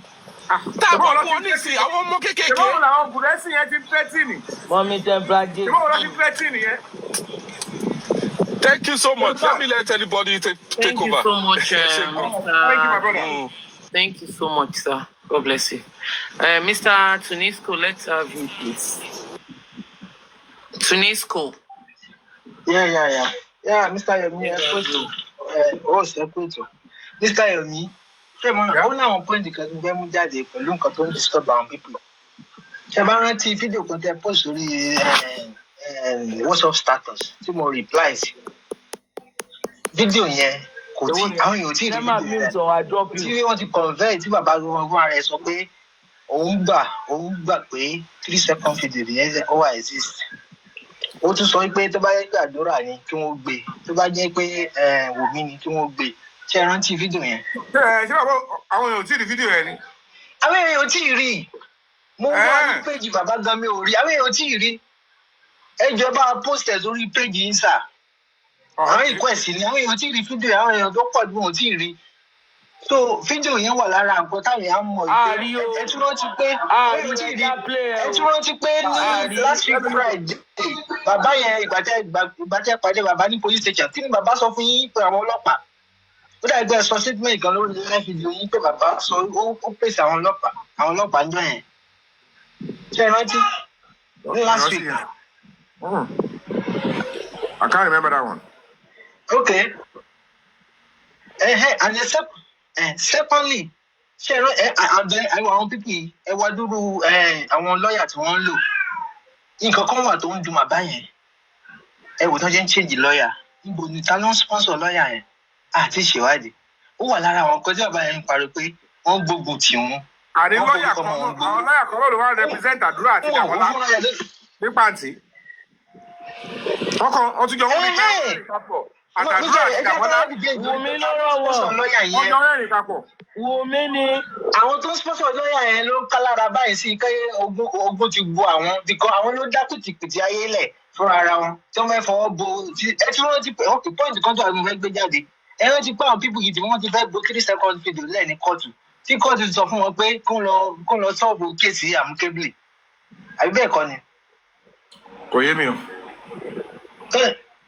no ṣé wọn kí gbàtàn lọ kóòtù tí gbàtàn dé kóòtù yẹn tí Dàmọ́lá lọ kọ́kọ́ fẹ́ẹ́ pé òun ló ń ṣe tí àdúrà náà lọ kó nǹkan ló ń ṣe suddenly sọ ní live show tí wọ́n dé kóòtù sí kóòtù wọn tí jọ́ọ̀dù wá sọ fún tí lọ́ọ̀yà wọn sọ pé rárá pé wọ́n máa lọ sọ́ọ̀bù kéèsì àmúkébìlì tí wọ́n ti rò pé lọ́ọ̀yà wọn sọ fún wa ó sọ fún èmi Mr. Taiwo entertainment onobẹ settle out of the court àwọn adájọ́ lọ sọ fún Mr. Yomi ó sọ fún wa.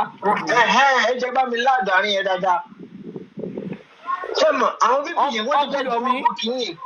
ọkùnrin Yomi ìgbà tá lọ bá lọ́ọ̀yà because báyìí ṣe tó court yẹn we were not happy because adájọ́ yẹn sọ pé tó bá ti settle out of court pé that means there is no need for them coming back to the court so gbàtà ṣe tán àwa lọ bá lọ́ọ̀yà mú wá Dàmọ́lá dúró lọ́ọ̀yà dúró so èmi Mr. Ademola Leo entertainment we were bothered so we had to meet Dàmọ́lá's lawyer àwa béèrè lọ pé yẹsà pé agbọ̀ǹkan tẹ̀sánú lélẹ́ẹ̀kan pé IPO tó wà ní in charge kéèsì yẹn ni ò jẹ́ kí wọ́n settle out of court pé ó fẹ́ gba owó èmi wá béèrè lọ́ọ̀ pé àṣé ó dẹ̀ fi ìpò yẹ kó settle out of court ó wá ní that is the best thing na pé kó settle out of court pé àwọn both sides pọ́n ti agree pé so kó settle out wọ́n ní we are talking about murder's case ọ̀rọ̀ tó dẹ̀ wà ńlẹ̀ yìí ó fi fọ́ọ̀bù pé nípa ikú because káàtì ẹ̀ ní pé àrí fídíò even with the content of nǹkan tó kọ síbẹ̀ yẹn pé I have a video of where so person put my brother tó fi kú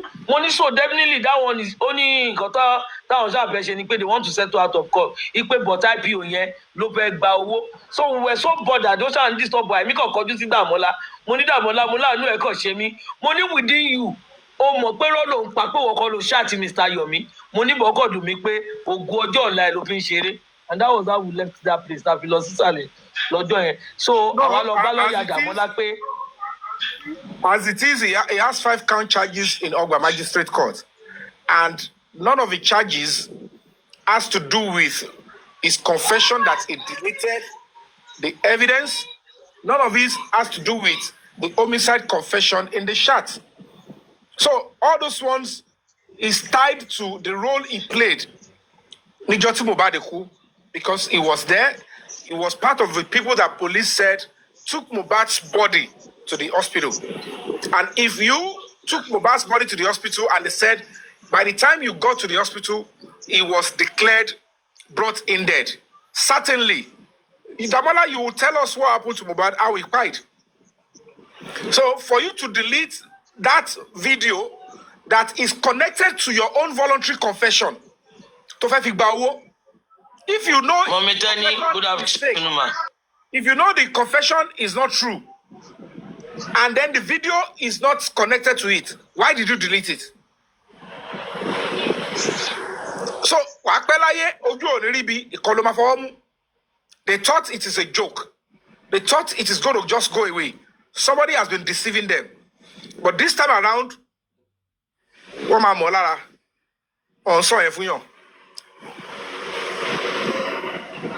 send the video and see monjola. Monjola, share it in WhatsApp, please. You send the video and see can they play and be. But they play and be no, they have bombi. They play and be no. I will do that right away. I will do that right away. Shall we play and be? Because send the kishai. Anyone, but yeah, play if one be by then you can always send it. Yes, play and be. Audio. Yeah.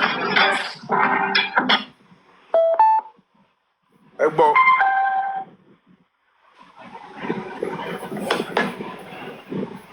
Hold on a sec.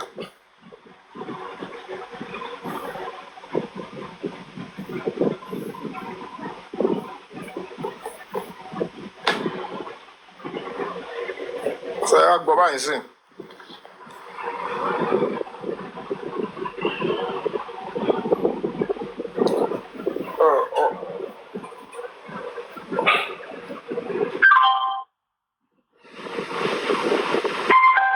right, I'm ready to play now. Are you guys ready? Adura is one of the people that are close to Mohbad. That's why I even mentioned those two. Firstly, the wife and Adura. Adura is the younger one, junior to Mohbad, while the Yomi is his girlfriend. Let me call him girlfriend. So these are the two people that I know that they're close to Mohbad. There are almost 15 of them working with him.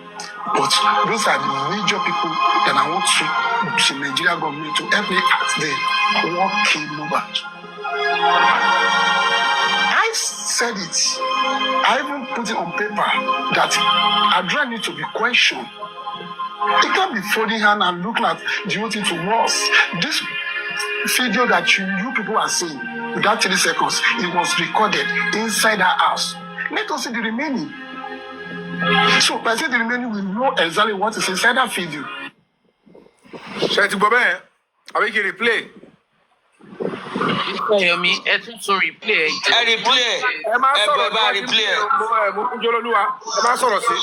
Everybody unmute. Everybody unmute. Okay, you know. Evan pick on Matiba. Play so that you have a clear audio stuff. Can I go now? Don't talk. Adura is one of the people that are close to Mohbad. That's why I even mentioned those two. Firstly, the wife and Adura. Adura is the younger one, junior to Mohbad, while the Yomi is his girlfriend. Let me call him girlfriend. So these are the two people that I know that they're close to Mohbad. There are almost 15 of them working with him. But those are the major people that I want to the Nigeria government to help me ask them what killed Mohbad. I said it. I even put it on paper that Adra needs to be questioned. It can't be folding hand and look like the whole thing to worse. This video that you people are seeing, without 3 seconds, it was recorded inside her house. Let us see the remaining. So by saying the remaining, we know exactly what is inside that video. So here's the bonus. Definitely, Baba will want to speak the truth, stand by what is right. A particular force or forces are forcing this man to do what he never wanted to do. Or something is fishy. And that is why we must get to the root of this without being biased.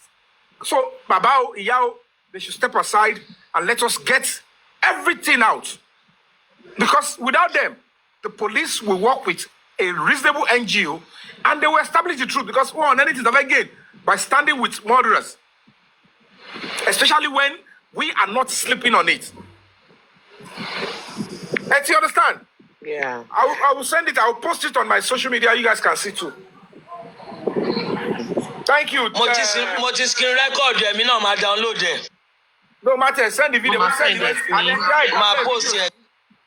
Again, send the video. Come on, I want clone the voice. The video here so that everybody along with yes. Advice.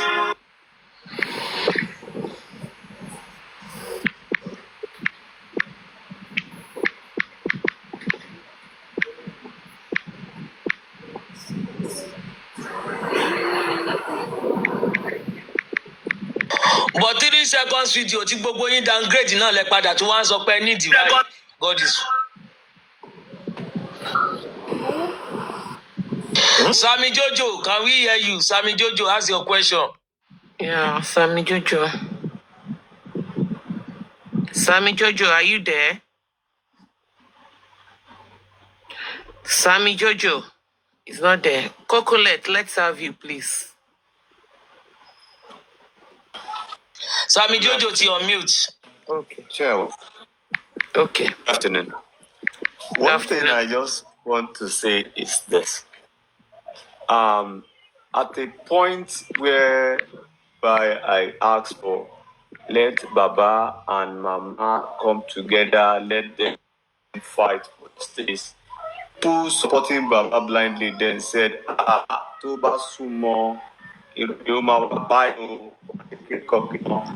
don't come near that woman, do this, don't do that. And if I bought the above now, that the people that I said did not come together might be secretly talking and planning towards to vindicate themselves or how to take themselves out of trouble that might fall wherever within the family. I will go.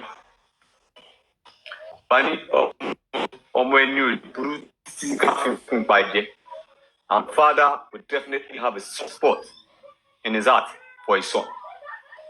So don't let them come together, let them do this, let them do that.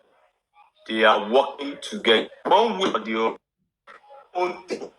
One believe me, one take. They are community. My own take, my own lead. But the truth is this. Where are you? Together. One person check your network, Mr. Sammy Jojo. We can't hear you, please. Please. Okay, let me. D-Man, let's have you, please. D-Man, are you there? I'm here. All right. Yeah. Let's go. Good afternoon, everybody. I really thank Yomi for the good job he's doing. He's really doing a great job, and posterity will remember him for this thing he's doing. But there is one area I want every one of us to look into. If we really need the justice, we have to sidetrack the whole family of Mohbad. If we are really looking for justice, we need to sidetrack the whole of that family.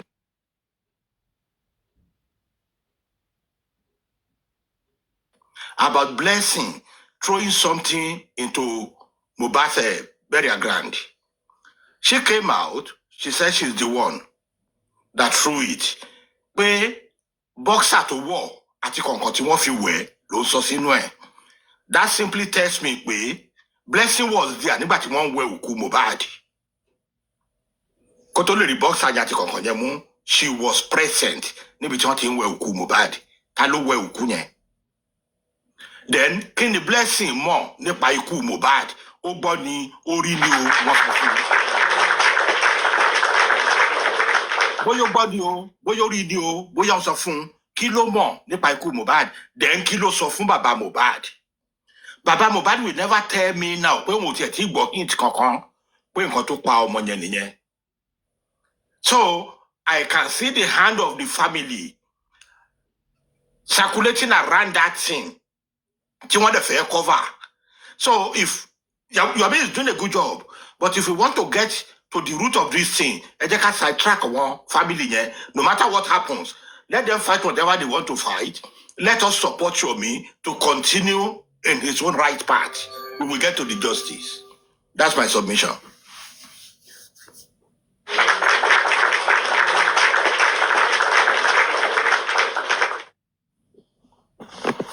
Uncle Yomi ṣe máa dá wọn lóhùn sá. Thank you so much, Deman. Thank you. I appreciate you. Thank you. That's a wonderful submission. I appreciate and value everybody. Every support is valuable. And let me be honest with you guys. I am happy and more than happy doing this because I'm on the side of the public and the masses. Me, I've got nothing to do with public funds other than to use it to get justice and engage the right institution and the right individuals, right logistics, so that we can get justice. And everything is plain and direct because there is no, I'm not going to put value to what I'm doing because whatever I do with the public is for humanity. It's giving voice to somebody who is extremely voiceless. Tomorrow, it will still be the same public that will fight for me if I am a victim of injustice. So whatever we all do now, whatever I'm doing now, I am only, I'm only planting what I will reap tomorrow. So whoever is trying to oppose what we are doing, using a lot of campaign of calumny, trying to say, okay, this is your me coming for this, is because they don't have foresight. And I really value your submission demand. May God continue to be with you, with your family. Everybody is fighting the right cause. And we are not doing it for ourselves only. We are doing it for people that we don't even know that will benefit from this communal idea and societal values that we're trying to uplift and ignite in the society in Nigeria. And it will come. It will be counted for us for good. Because at the end of the day, these choices and decisions we're making, we are saving our own lives. So thank you so much, sir. Thank you. Okay, thank you. Thank you very much.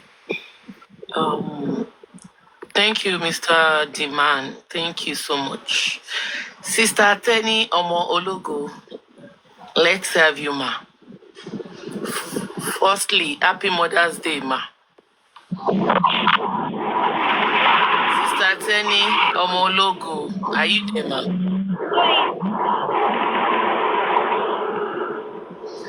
Probably she's not there. Okay, are you listening? Welcome, let's have you. I be AY listic. Oh, hello, everybody. Good afternoon. Good afternoon, Mr. Yomi. Louder, please. Can't hear you. Faint enough, please. Let's. Wave one bang. Breezy, I think she's not in Nigeria because Orumu Ambi. So Oro then move Breeze. Can you unmute your mic, Sister AY? AY listic. Hello? Hello? Yeah, can you hear me? Yes. We can hear you. Oh, it sounded like a ringtone.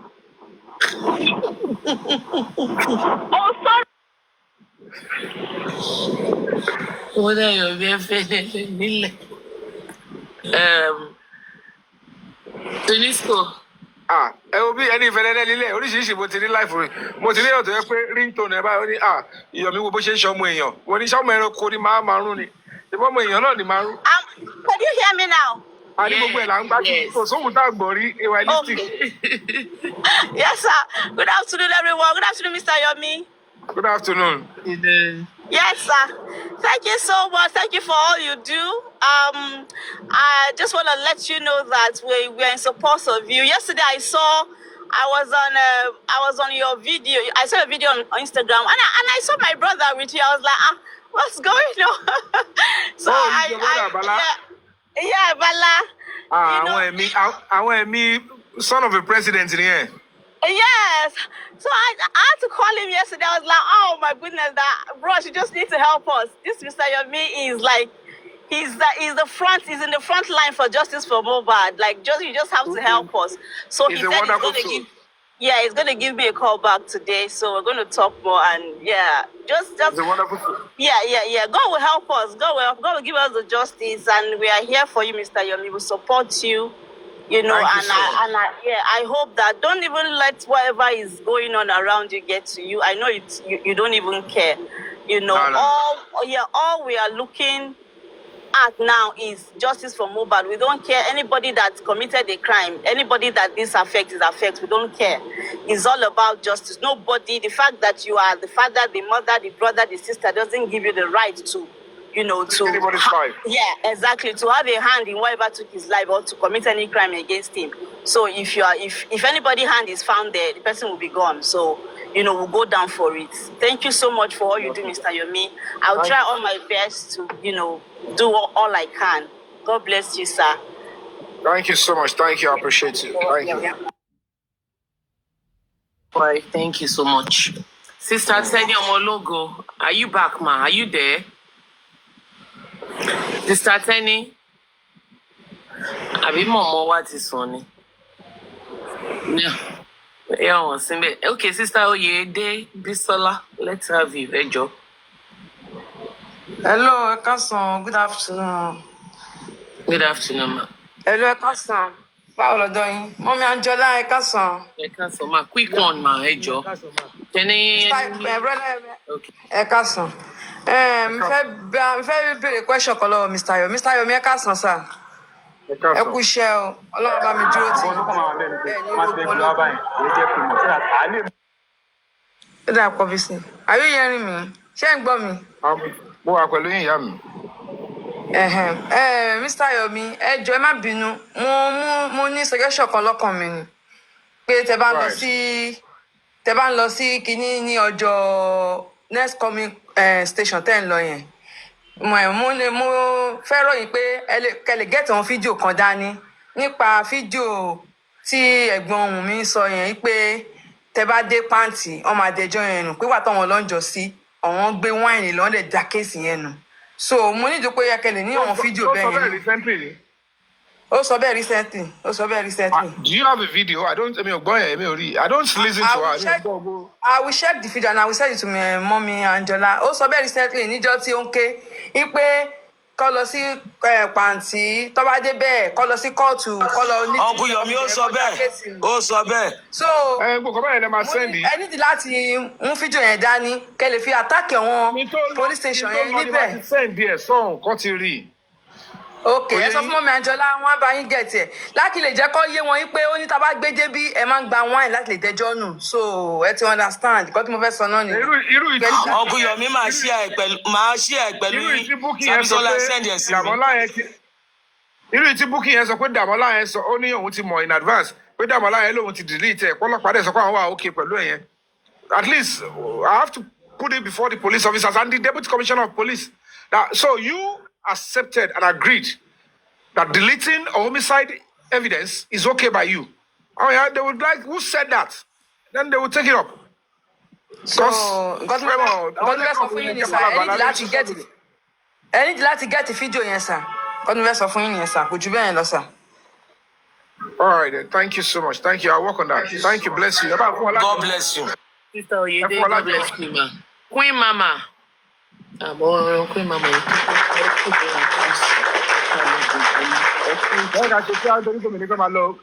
Exactly. Listen to everybody. So, but I saw one video tí Baba Mohbad ṣe níbi tí Baba Mohbad ti rant pé àwọn popular ẹjọ ṣé popular ló pa Mohbad and ṣé that popular ni justice. Because I couldn't understand it. Ẹjọ ká ló ń gúnyán fún Baba Mohbad tó ní tọ́bi òṣòro. I was really disappointed in that man. Ẹjọ Baba Mohbad, if you're listening to me, ọ̀rọ̀ popular kọ́ là ń bá yín sọ, kí ló pa Mohbad? Simple as ABC. And the whole world, they were so much interested in what killed your Mohbad. We don't care about your fame. Any fame when Mr. Kwarayini. And meanwhile, Mr. Yomi is not competing with you. Or I don't know. And I don't know why that one got into your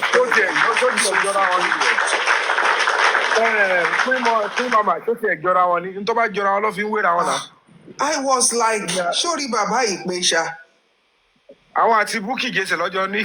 Baba, I'm really disappointed in you. That is not what we want.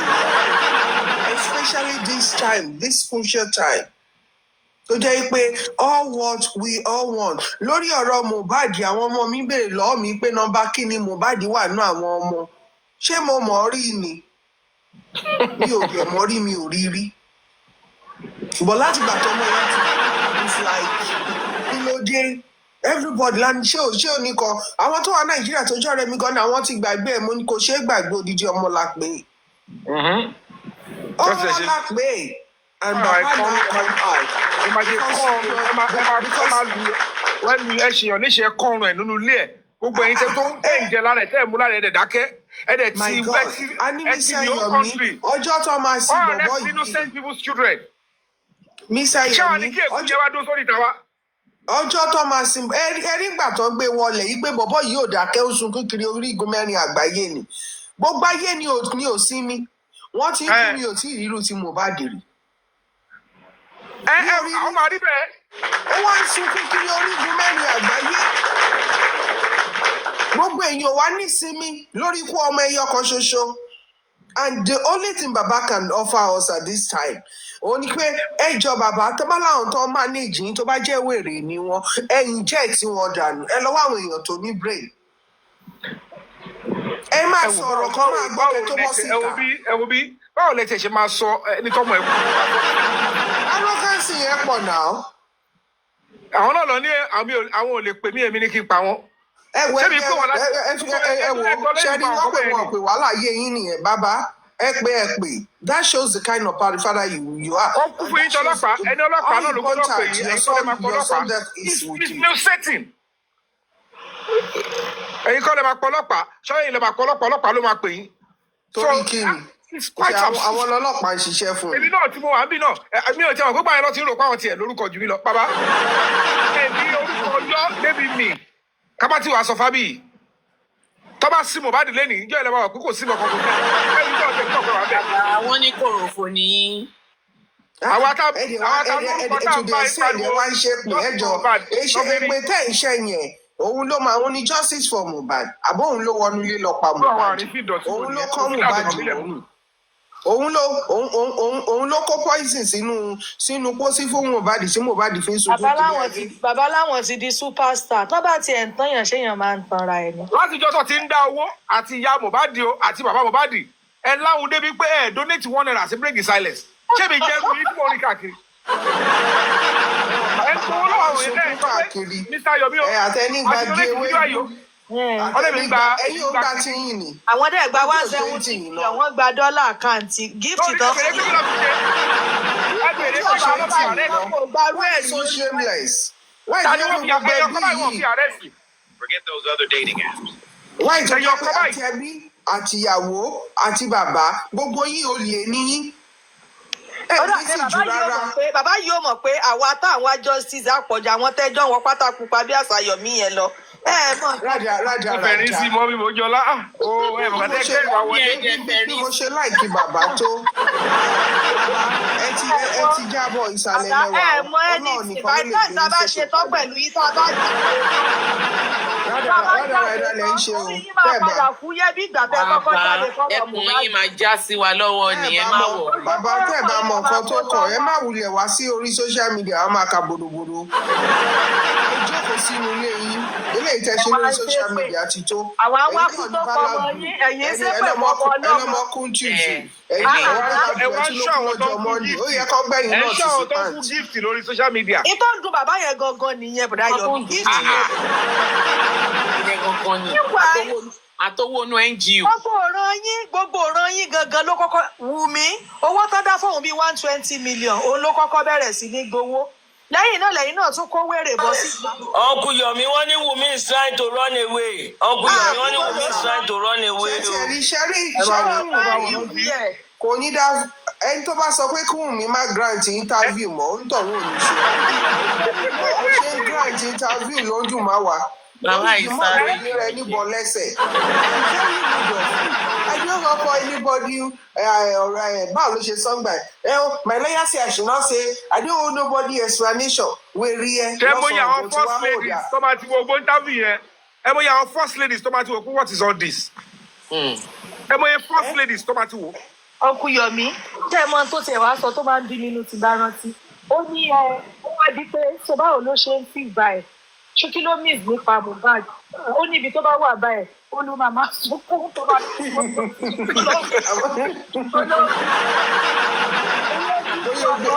ó dà pé gbà tó kú ó gbé bèèrè ẹkún dání fún pápá tó ti sunkún ìnáyà. aṣọ tó fi sínú kòtò ṣiṣẹ́ wọ́n ni bóyá ṣe ẹni máa bá lóyún. Mr. Yomi ẹ jẹ́ ń sọ kọ́kọ́ fún yín ọjọ́ tó máa sin Mohbad mo fẹ́ dáná ni ìkọ́nà ọmọ mi ló pè pé bọ̀bọ̀ tá à ń sọ yẹn kí n wá wò mọ́ wọn náà ti fẹ́ bẹ̀rẹ̀ mo ní number one ṣé Muslim wọn nínú wọn ní Christian bọ́dẹ̀ ṣe ń bọ̀ báyìí mo ní kọ́fì tó gbé yìí bọ̀bọ̀ tẹ̀mí wò tó ga ẹ̀ bọ̀bọ̀ yìí is more than 6 feet ohun tí mo rí tán gbé yìí ò tó bẹ́ẹ̀ àwọn ọmọ mi ní ṣé ẹwà ń bẹ̀ ni ṣé ìgbé ẹ̀ mọ́ rí ni mo nínú ọ̀rọ̀ mo mọ̀ rí kọ́ because mo ṣe sọ̀rọ̀ lọ́ṣẹ̀ mọ́mì ṣé ẹ ti mọ Mohbad rí tẹ́lẹ̀ ni mo nínú ọ̀rọ̀ mọ́ rí kọ́ bọ̀bọ̀ tí mo rí is more than 6 feet ìsídà kí Mohbad jẹ́ 6.5 or 6.2 and irú àwọn èèyàn bẹ́ẹ̀ wọ́n máa ń customize fún wọn ni so mo dẹ̀ kọ́ ọ̀dẹ̀ mojú kúrò inú bí mi túra àtúntò ẹ̀ mo ṣépè yẹn jù ẹ bá rí mi báyìí máa rò bóyá èmi gan nìyá Mohbad mo ṣépè túra àtọjọ́ yẹn ni and the next thing náà tún ní kí n máa bọ̀ kí wá wo mo ní wọn ẹ̀dẹ̀ sọ bẹ́ẹ̀ lẹ́ẹ̀kan mo ní mo sùn wọ́n ṣe bẹ́ẹ̀ sọ bẹ́ẹ̀ pé olórí gbogbo yín tẹ kọ́rùn mù báyìí. mọ̀mí kírú nǹkan bẹ́ẹ̀ yẹn má dẹ̀ lè ju àwọn òbí ẹ̀ ẹ má bínú mà káwọn òbí ẹ̀ bàbá àti ìyá máa dẹ̀ ro kíní yẹn tí bá rántí sí ìyẹn omi máa ń bọ́ lójú mi ni pé ọmọdé jìyà láyé ẹ tún kán ọrùn ẹ̀ tí bá rántí àwọn tó wá bí lọ́mọ gan kò tiẹ̀ dùn wọ́n wọn ò sọ̀rọ̀ débẹ̀ rí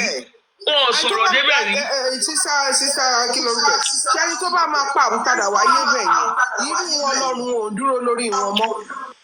Queen mother wọ́n máa là wá sílé àwọn ọmọ aláìkò lè wálé yín gbogbo ọ̀rọ̀ yín kò tiẹ̀ ní sílé ìyàwó this time around this time báwo kò lè lọ́dọ̀ ṣe mọ́ lọ yé ọ̀rẹ́ ẹ̀mọ́ lò.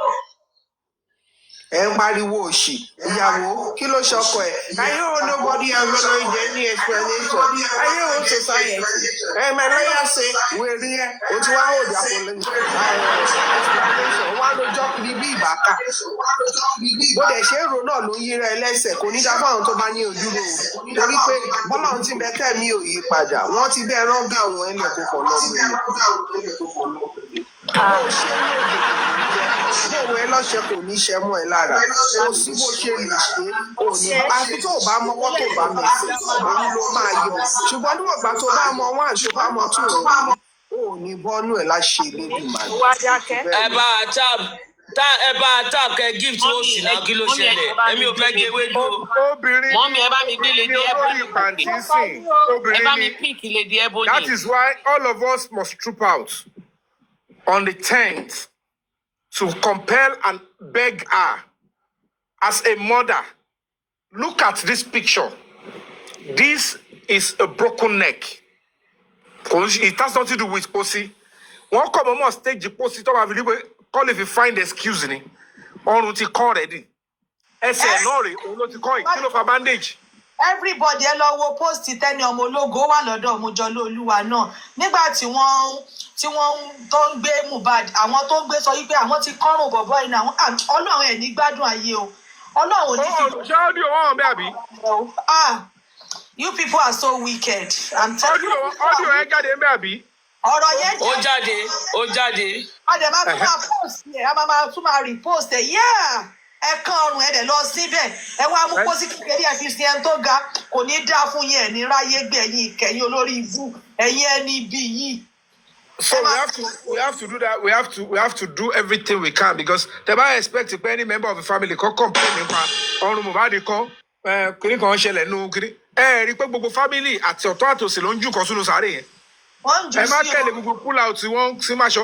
Tó bá yẹ pé wọ́n wẹ̀ fún tó bá yẹ pé nǹkan tó fi wẹ̀ fún ni ìgbà tó ti gbé sínú pósí inú cemetery bẹ́ẹ̀ àbí ibẹ̀ ló máa ti tó gbẹ̀ wọ́n ṣe wẹ̀ fún tán ló máa ti tó sẹ́gbẹ̀ẹ́ wọn ò níṣẹ́ lọ́ máa jù sí wọ́n máa tó sínú pósí yẹn lẹ́gbẹ̀ẹ́ bẹ́ẹ̀ owó làwọn lọ́ máa jù sí gbàdé ìlú sọ̀tún ẹ lọ yàgbẹ́ ni ẹ lọ yàgbẹ́ ní ojú olórí àwọn yìí ni tẹ́ ń ju ṣọ̀tútù wọ́n máa tó kọ̀ọ̀kan wá tó gbẹ̀ sílẹ̀ ní kékeré kó sì wèrè.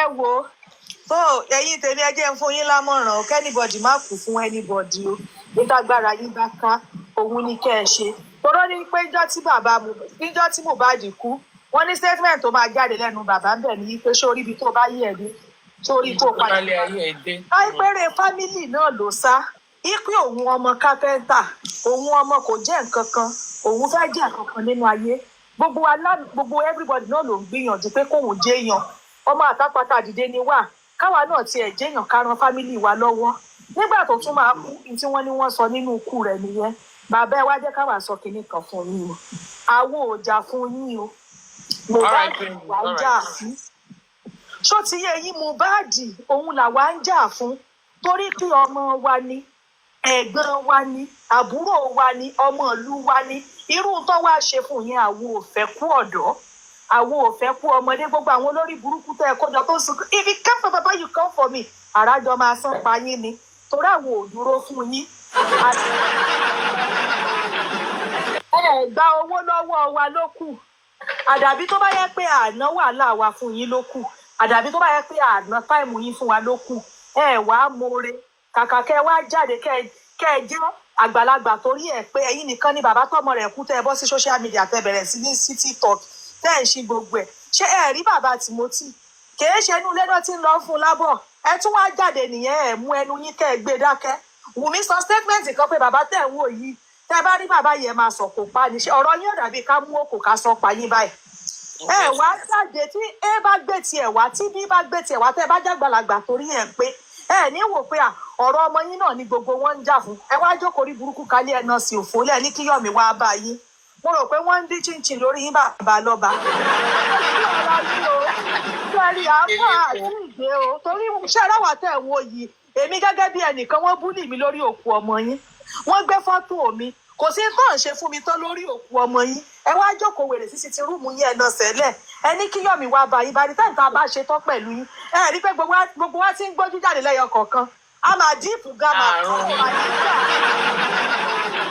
àwọn ọmọ nígbà kò sí ẹ bá bú mi ọkọ lára Amẹ́ríkà kò káyé ẹ bá àsán tó wù yìí kò káyé wàhálà ìta bá jáde fún yín tán bàbá lọ́ba tẹ́ ẹ bá mú orí yín kẹ́ ẹ ronú yín kẹ́ ẹ bọ́ síta kẹ́ ẹ dẹ gbogbo pọ́pílìkì kí gbogbo wa ká fíìmù ṣọ̀kanṣẹ́ láwọn olórí burúkú gladiator garawa èyí tó bá máa fẹ̀ fún òfò tó ń ṣe náà ní olórí burúkú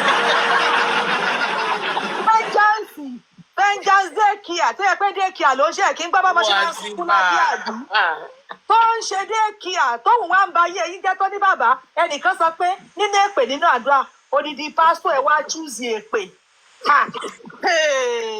bàbá Mohbad wàhálà ìpamọ́ fún yín ní 40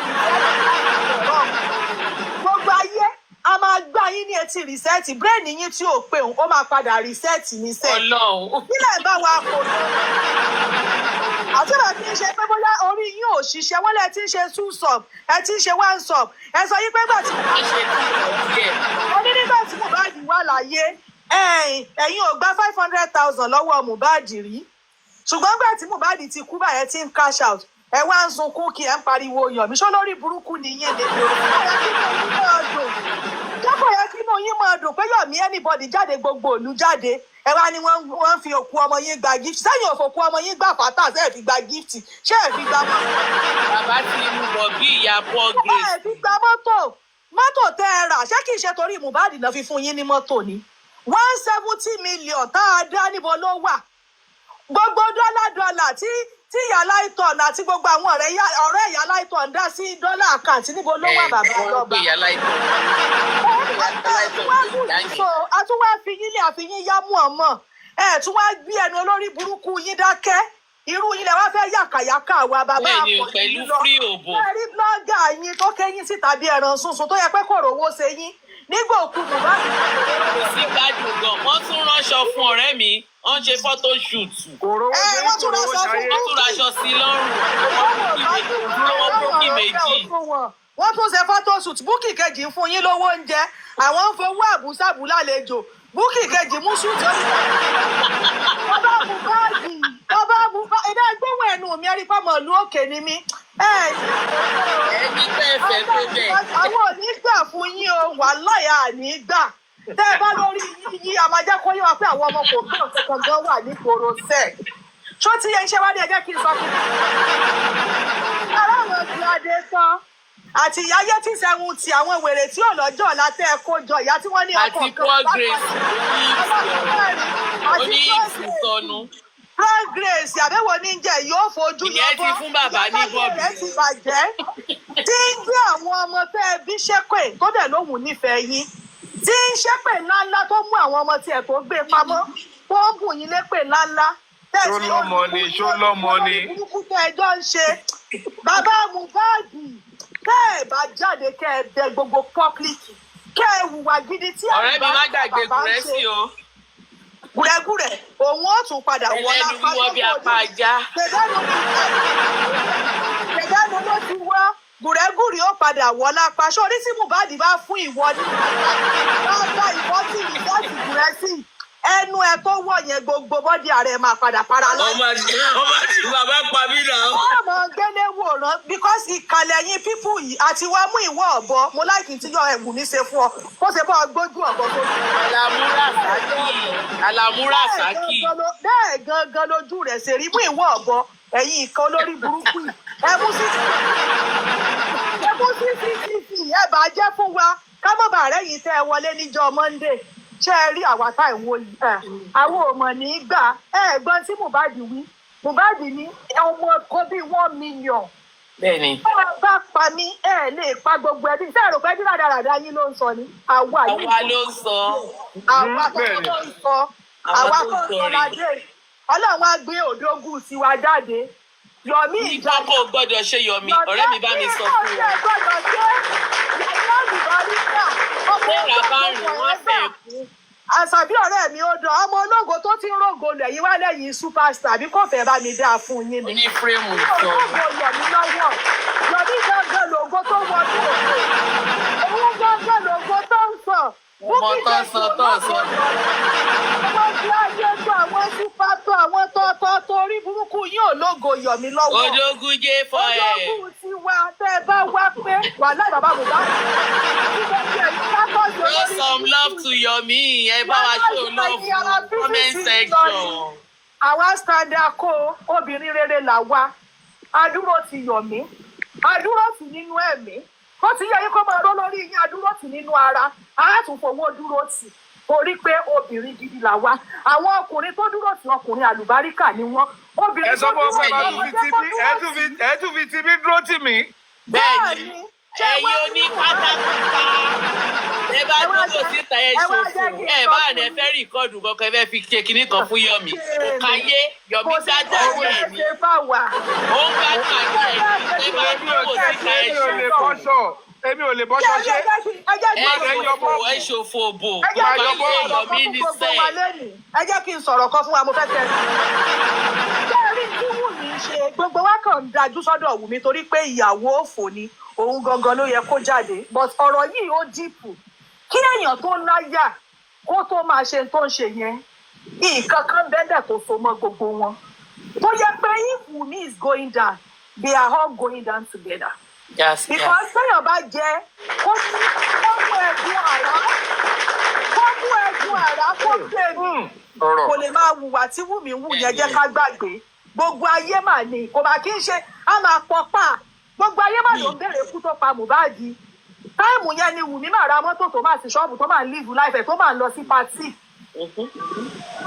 gbogbo ayé dẹ̀ ń kígbe ọkàn rẹ̀ dẹ̀ balẹ̀ pé nothing dey happen bá a dẹ̀ ṣe ń yìn sókè olórí burúkú yín bá wá yín ilé ẹ̀ ṣùgbọ́n wò ní gbà torí pé ẹ̀ lágbára ayé kò sálágbára ayé tó ju Ọlọ́run lọ ṣé ẹ wá rí ẹ̀yin ìjọba ṣé ẹ rẹ́yìn alágbára ayé bẹ́ẹ̀ yín tẹ́ ẹ rò pé kò sí nǹkan kan wò ní rí ìdájọ́ ẹ fọ̀rọ̀ Ajúmọ̀bí ẹ fi ṣe àríkọ́gbọ́n o ilé ayé yìí ní ìdájọ́ yín wà èmi ò fi kú yan ọmọ Ajúmọ̀bí tó kú o Ọlọ́run kan wà pẹ̀lú afẹ́fẹ́ rẹ̀ ṣùgbọ́n gbogbo yín pátápátá ohun tẹ́ ẹ bá gbìn òun lẹ máa ká ohun tẹ́ ẹ bá gbìn òun lẹ máa ká ẹ ṣe eré ẹ fún wa justice fún lè rí Olúwa Mohbad ojú yín ò fọ́ gbogbo yín rí bí wọ́n ṣe fìyà jẹ lójú ayé ó tún wá kú tán ẹ tún wá ra pósí gidi kẹ́ ẹ ṣe gidi gbogbo iṣẹ́ tó ṣe kẹ́ ẹ tí ẹ ní í ṣe oríire tẹ́ ẹ bá fún wa ní ìlú òdodo èyí tó ń dùn mọ́ yín nínú àwọn ọmọ yín ó máa fò sánlé ó máa kú lójú ẹ̀yìn yín wàhálà wa omi ẹkún abiyamọ mo ti gbàwẹ̀ lórí ọ̀rọ̀ Mohbad kò sí ní tá à ṣe tán lórí ọ̀rọ̀ Mohbad mo ti sunkúnlé lórí ìléwọ́ fídíò rẹ̀ máa ń má bò lójú mi ẹ ní jẹ lọ o kò sí bí ẹṣẹ rẹ ṣe bàbá alába tá a bá jáde fún yín tá ẹ bá ṣe needful within 2 weeks bàbá kẹ́ ẹ ronú ara yín kẹ́ ẹ rí pé àwọn olórí burúkú ìfẹ́ bá ti yín jẹ́. àmúrẹ́ rẹ́ẹ̀dì wọn yẹn á máa fi fún wọn lọ́rùn pa lóògùn bàbá òfò. ẹ wà máa lọ sí corona inquest gbogbo aṣọ tí Bukky kejì rán fún yín kí ló dé ẹ̀wọ́ lọ ọbẹ̀ ẹ wà mú rẹ́ẹ̀dì ẹ wà sun àmúrẹ́ rẹ́ẹ̀dì ẹ wà kó wáìtì sọ́rùn kọ́ lè bá mọ̀ wó pé ní Ọlọ́run ni yín ẹ̀yin ẹni èpè yìí tó bá bí yín dà kẹ́ ẹ má jáde kẹ́ ẹ má bẹ gbogbo wa kẹ́ ẹ jẹ́ kí gbogbo wa ká mú orí wa ká fi ṣe ọmọ ká gbogbo wa ká dúró sọ́nà kan ká lè jà fún lè rí Olúwa ká lè lọ sí kó lè lọ sùn nínú ayé Olúwa kẹ́ wá rò pé ẹ fi báàdì cash out ẹ fẹ́ kí wọ́n sí inú yín dùn bí gbogbo wa ṣe ń bára wa jà wọ́n wá bí yín pé bàbá ṣé báwọn pípù yìí ṣe ń jà ṣòdà ẹni ká máa jà lọ látìgbà tó lórí burúkú fẹ́ jáǹsì tí ò ní ṣe oríire yẹn tó ti kórí burúkú wa justice of lára wa jà ní gbogbo ní ọ̀nà tí ìdí ní àtìgbà yẹn láti ń jà náà òní ó mọ̀ pé láti ò dáa òní ó mọ̀ pé Yomi ò dáa ló mọ̀ pé òun ló mọ gbogbo ẹni tí ò dáa ó mú gbogbo wa ó forí ara wa gbára wa ó ń jẹ́ kí gbogbo wa bára wa jà ẹ̀yin bàbá náà ẹ̀ tún wá ronú kẹ́ wò pé àwọn pípù yìí máa tì yín pa ni bàbá Mohbad òróró gbóná làwa ò ká bá fọ́n sí yín lára ẹ wò ó gbogbo ojú yín máa ṣòro ni a bá dá yín padà síbẹ̀ ṣe jáde nígbà tí Mohbad kú ọmọrùn yín ti kí tá a bá ti ṣọ́ọ̀bọ̀ yín lára máa fà yín gbẹni tẹ́ ẹ bá kórí burúkú jáde kẹ́ ẹ ṣe needful kẹ́ ẹ mú gbogbo wa kẹ́ ẹ sọ̀rọ̀ tí abiyamọ ń sọ kẹ́ ẹ jẹ́ kí gbogbo wa kí mọ̀ wọ́n ṣọ̀kan ká parapọ̀ ẹ mọ̀ ìṣúkú olórí burúkú Yomi ti sọ mí dà lọ́yà mi kájà òṣìṣẹ́ oyin ni owó tí Yomi ná ṣe bá rí ẹ ṣe ọmọ àtìgbà God bless you ma God bless you ma. ṣèbójú wá dúdú ni Yomi ló jẹ́. yes ẹ ṣe ma Lady Ebony.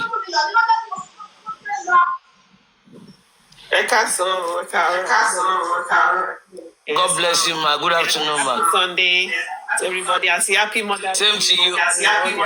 Same to you ma. Same to you ma. Same. Àmì ẹ bá tápù mi ò fẹ́ gé ewé dúmọ́ o. What is it? Mọ̀mí tẹ́ni ń bẹ lókè. Mo ń kí ọmọ Àtìbà ní pé for her submission. Yes, she did a wonderful thing. Emmy, well done. My brother. Yes, sir. God bless you all.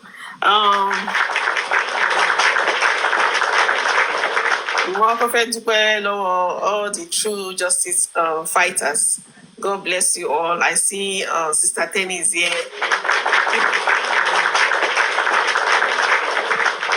Sister Tenny and Yomi, God bless you guys. I really, really appreciate you in this struggle. And your energy is unspeakable. Thank you. I don't even know how you do it, but I thank God for you. And God will continue to protect you and your family. Thank you. Àdẹ̀nírí àkóbá àdàbà kò ní dọ́dọ̀ wa. Nǹkan tó dẹ̀ ń ṣẹlẹ̀ yóò ní ṣẹlẹ̀ sẹ́ni gbogbo wa lórúkọ Jésù. Wọ́n kọ́ fẹ́ bẹ̀rẹ̀ ọ̀rọ̀ mi lórí ti family yẹn as a whole, that entire family. Ṣé rí nǹkan tí mo notice nípa àwa Nigerians nígbà míì, some of us kì í fẹ́ máa tabari òótọ́ ní fẹ́ wo ọbẹ̀ yẹn aṣáàmáṣáàmá máa wá excuse. Ṣé rí family yẹn kò sí kankan nù wọn, kò sí ọyọ kan nínú wọn tó ń wá justice fún Mohbad, kò sí ọyọ kankan, kò sí. As a matter of fact gan gbogbo àwọn evidence tí Yomi ń try láti bá wa gbé jáde yìí, family yẹn náà àwọn lọ tún ọ̀ṣọ́ọ̀tì àwọn evidence yẹn kì í ṣe Yomi kì í ṣe Wùmí rárá, ẹ gbàgbé sáyẹn ti rìn yẹn family yẹn gangan ni. And the day tó jẹ́ pé wọ́n bá accept pé àṣẹ àwọn people yẹn àwọn family ẹ̀ ló ń block yẹn. Kí wá fún yín ní àwọn examples because oríṣiríṣi ti ṣẹlẹ̀ tá à ń fojú fò. Thank God for Tenny tó tún gbé wa padà sí ọ̀rọ̀ ibi tó ti sin ọmọ yẹn. Now you are telling me pé blessing ṣẹ̀bẹ́ ẹ̀gbọ́n ni blessing jẹ́ sí Mohbad àbí mi ni mi mọ̀ nǹkan tí mo sọ ni. Ṣé ẹ̀gbọ́n ni blessing àbábùrò? Ẹ̀gbọ́n olúwa ló ń ju nǹkan sí kí ní olórí àbúrò ẹ̀. Exactly. Mi ìgbọ́rí. And now o tún wá finally admit so yóò bàbá ìkókó sọ pé wọ́n ṣe AI àbí nǹkan. First of all, any títí Tenny bá gbé jáde na facts. Tenny never brings anything out with no backup. So ẹ má tiẹ̀ try ẹ̀ pẹ̀lú Tenny rárá, she's the wrong person. Tẹ́fẹ́ máa wá fún níbo ó máa gbé evidence jáde salute ó máa gbé jáde lóríṣiríṣi Mrs. Evidence ni. Ẹ wá finally sọ ẹ wá sọ pé okay o blessing ni o ojú kankan ojú whatever underwear. Lady Ebony ẹ má bínú. Lady Ebony ẹ jọ̀ọ́ má bínú. You are not looking for after Yomi. Where is his car? Ewo ti ẹ ń bẹ oyin. God will ask you. Ó fún mi o. Wọ́n máa wọ̀rí tó fi káà sílẹ̀. Àwọn káà get lost. Ó ṣe ó kù fẹ́. Ó ṣe kọ́kọ́ ṣì dànù kí ló wá lórí platform. Mo tiẹ̀ ti mute ẹ̀ kó lọ sí ọmọ àsùn lórúkọ lọ. Tó fẹ́ kẹ ṣe lọ́wọ́ kẹ kà síta ló fẹ́ rí dínkù ni. Ó má jà ló máa wà òkè ìyẹn kọ́ ni nǹkan tá à ń jà fún. Ṣé èèyàn ló pa Mohbad? Yomi máa lo 100 car. Ẹ farabalẹ̀ yẹn jẹ́ kó gba justice yẹn tán. Ojú wọn ló máa ṣe tó fi yẹn sílẹ̀ tó máa wọ̀rí focus wa ẹni tó pa Mohbad la ṣe wá sí ọṣẹ. àwa tá ń tẹ̀lé gan máa gbanú káàtó tó bá kó káàjọ tí ò mọ̀ tí ò ń ṣe. àníra mọ́tò tí rọmi sí i. bẹ́ẹ̀ ni o bẹ́ẹ̀ ni o tó má ṣe yọnu. irú ti ya Mohbad. ẹ má dà wọ́n lọ́kọ̀ fẹ́ wá.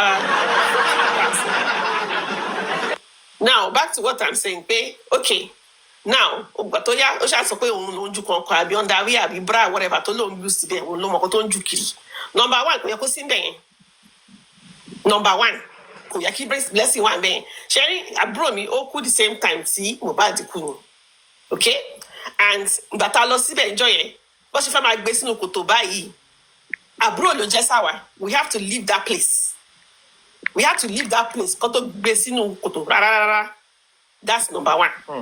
Number 2 ẹ wo tó bá wọ̀ kọ́ wa sọ̀rọ̀ mọ́ èmi máa sọ tọ́ màá já nǹkan kan sí ní báyìí sí and àwọn èèyàn kan lè máa like it but I don't care. ṣe rí bàbá bó ṣe wà yẹn kò yẹ kó mọ ibi tó sin ọmọ wọn sí.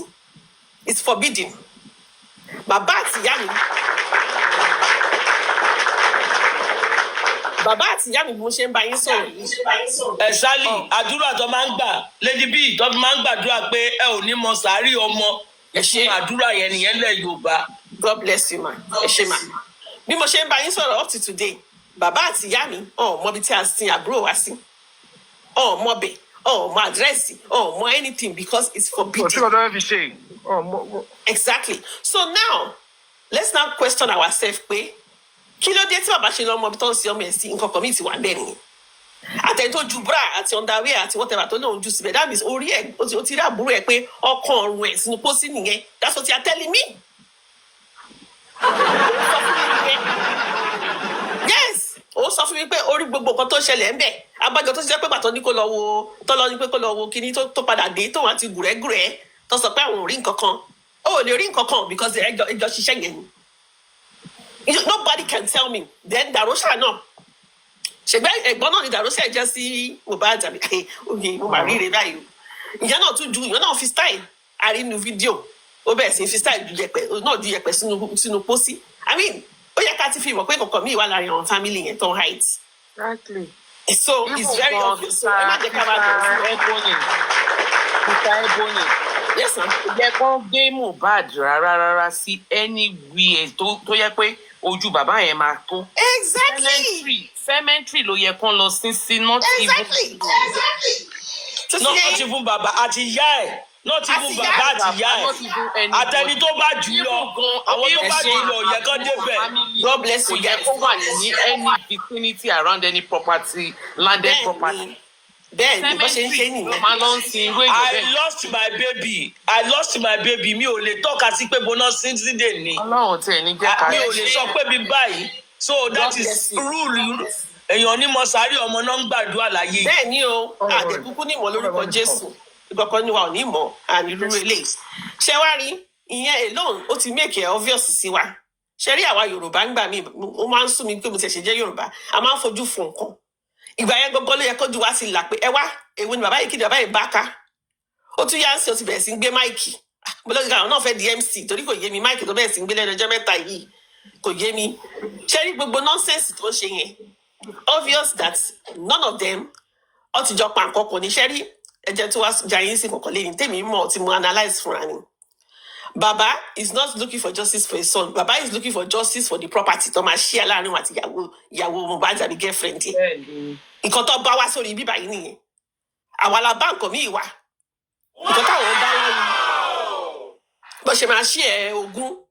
Ó dà kọ́ ọmọ yẹn fẹ́ gbá wọn kó gba ogún and at this point wo wù mí tó bá wù ẹ́ kó gba gbogbo ogún wọn go I don't care anymore. Ó lè ní gbogbo wọn pátá. Ó lè ní gbogbo wọn. So let's call a spade káyé parọ́.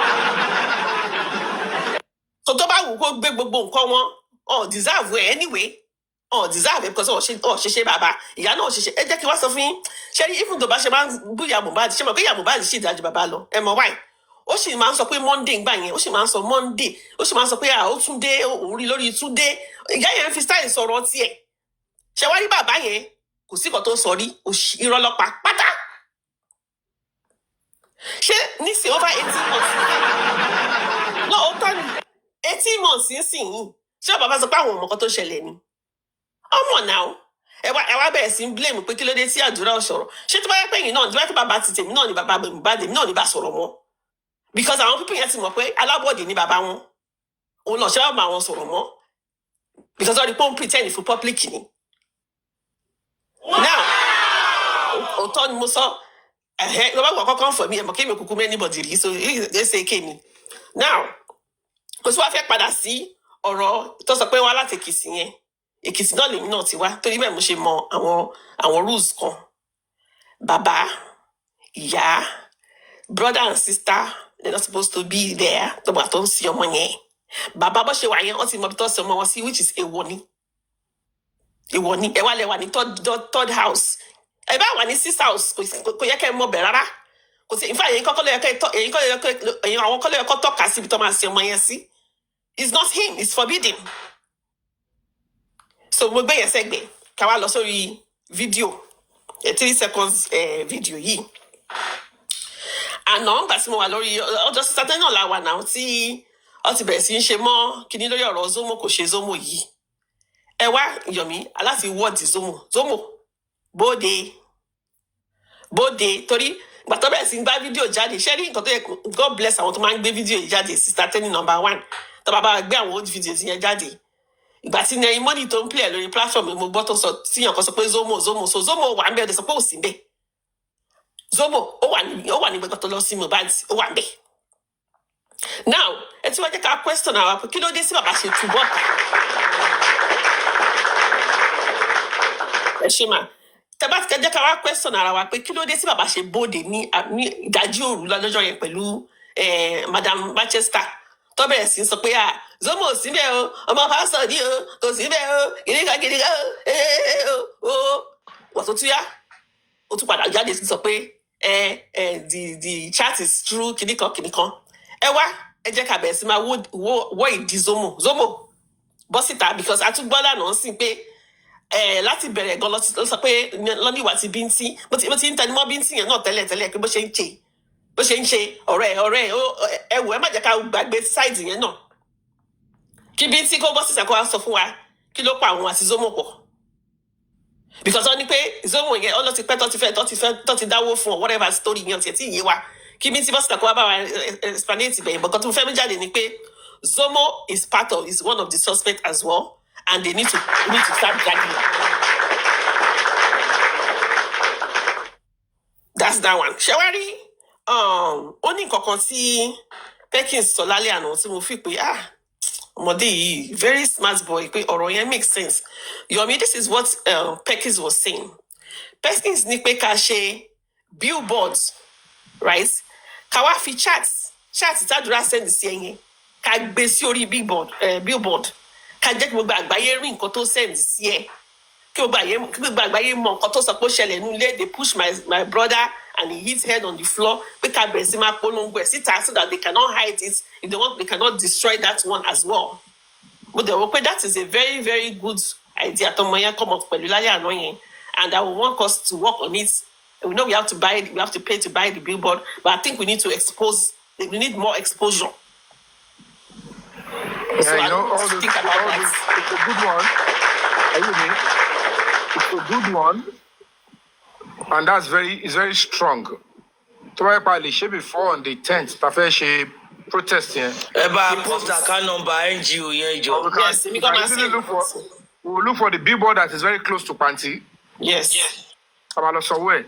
So that if the Deputy Commissioner of Police, to have you send last go Monday to Tuesday. Come on, billboard here. Come on, cash. Can we picture Mohbad segbe? Thank you. Yes, and God bless Perkins for that. Because that idea was fantastic. It's a good one. Another one, important. You know, we probably our letter to the Attorney General. If you can publish it on newspaper. Okay. Yes, that would be very important. So yes. If we have support from the public, if we have donations towards that, yes, even things that they go Moshe. God bless you. I see what you're doing. So I appreciate you. So not to talk of the ones that you now suggested. Perkins, no. Fight justice for that boy. Perkins came up with that idea. Yes. And I know certainly, everybody that is playing a significant role will write the story and everybody will be honored adequately. So, and then the protest, we have to ensure that we have enough media to attend the protest on the 10th. We have to mobilize them, get them in. So, our need the support for me. So, yes, I'm not worried. I'm going to send my own right now as well. T-shirt, Anibana Justice of Bad already. So send the host account here, Joe. I need anything else. Please, do placards the account to NGOs and Emajeki Ejo as Kibobowa as public. Emajeka gbagbe 3 seconds video yìí. Come on, come on, play. Come and play because Sherry wants to make sure one play. Yes. Protest is and don't be surprised. The protest is for 3 days. Come on, me go Nigeria today. Every time we meet, before that day. I want my mascot here.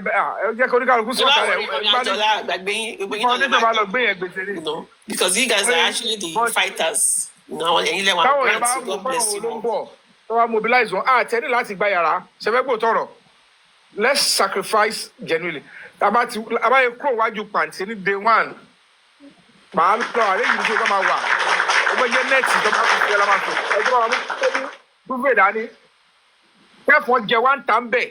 Moju, Arokutu, no shower. Akoma brush will go back to Panty again. Now I'm sure Jometa.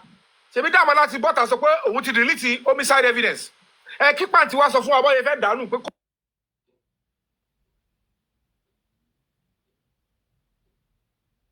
ko ma lọ. Àdúrà tó ní lọ́wọ́ tó ta pẹ̀lú fóònù. Tó do shi fún TikTok ile. Bóyá àwọn tó jù wá lọ, bóyá àwọn NSA National Security Advisor. Àwọn olórí nídìí sọ pé ń bolo ń jẹ́ bẹ̀ DSS nídìí pé ta kíni. Báwo ló ṣe máa ta? Báwo ló ṣe ṣí? Ẹ jẹ́ ká tẹ̀ wo full investigation activities. Bóyá wọn Yomi, for me, right? Tó bá ti example ti Damola mo won. A ṣì máa drag wọn lọ ṣe. Àdúrà la ṣì máa tẹnu mọ́. Ọba àwọn wọ́kọ́ ti mẹ́wọ̀n 20 years. Òun náà ní ìkan náà ní. Àdúrà la ṣì máa concentrate because àdúrà ló ṣàtì ẹ̀. As far as we know. Wọ́n ṣì máa kó wọn dé Àbújá. Wọ́n ṣe ṣáìsì. Now, ẹ bá lọ sọ fídíò yẹn. I'm a fragile. And this is when I need the streets to be out. Our streets oníkálukú ebode ebosita tẹ́bá ní gbọ́dọ̀ need finances. Aláti bọ́sítà gbogbo láti wọ̀ ní streets. Last onslaught lélẹ̀ ìṣẹ́fẹ́ gbọ́. Last onslaught tábà ti miss eléyìí ẹgbàgbé ẹ̀.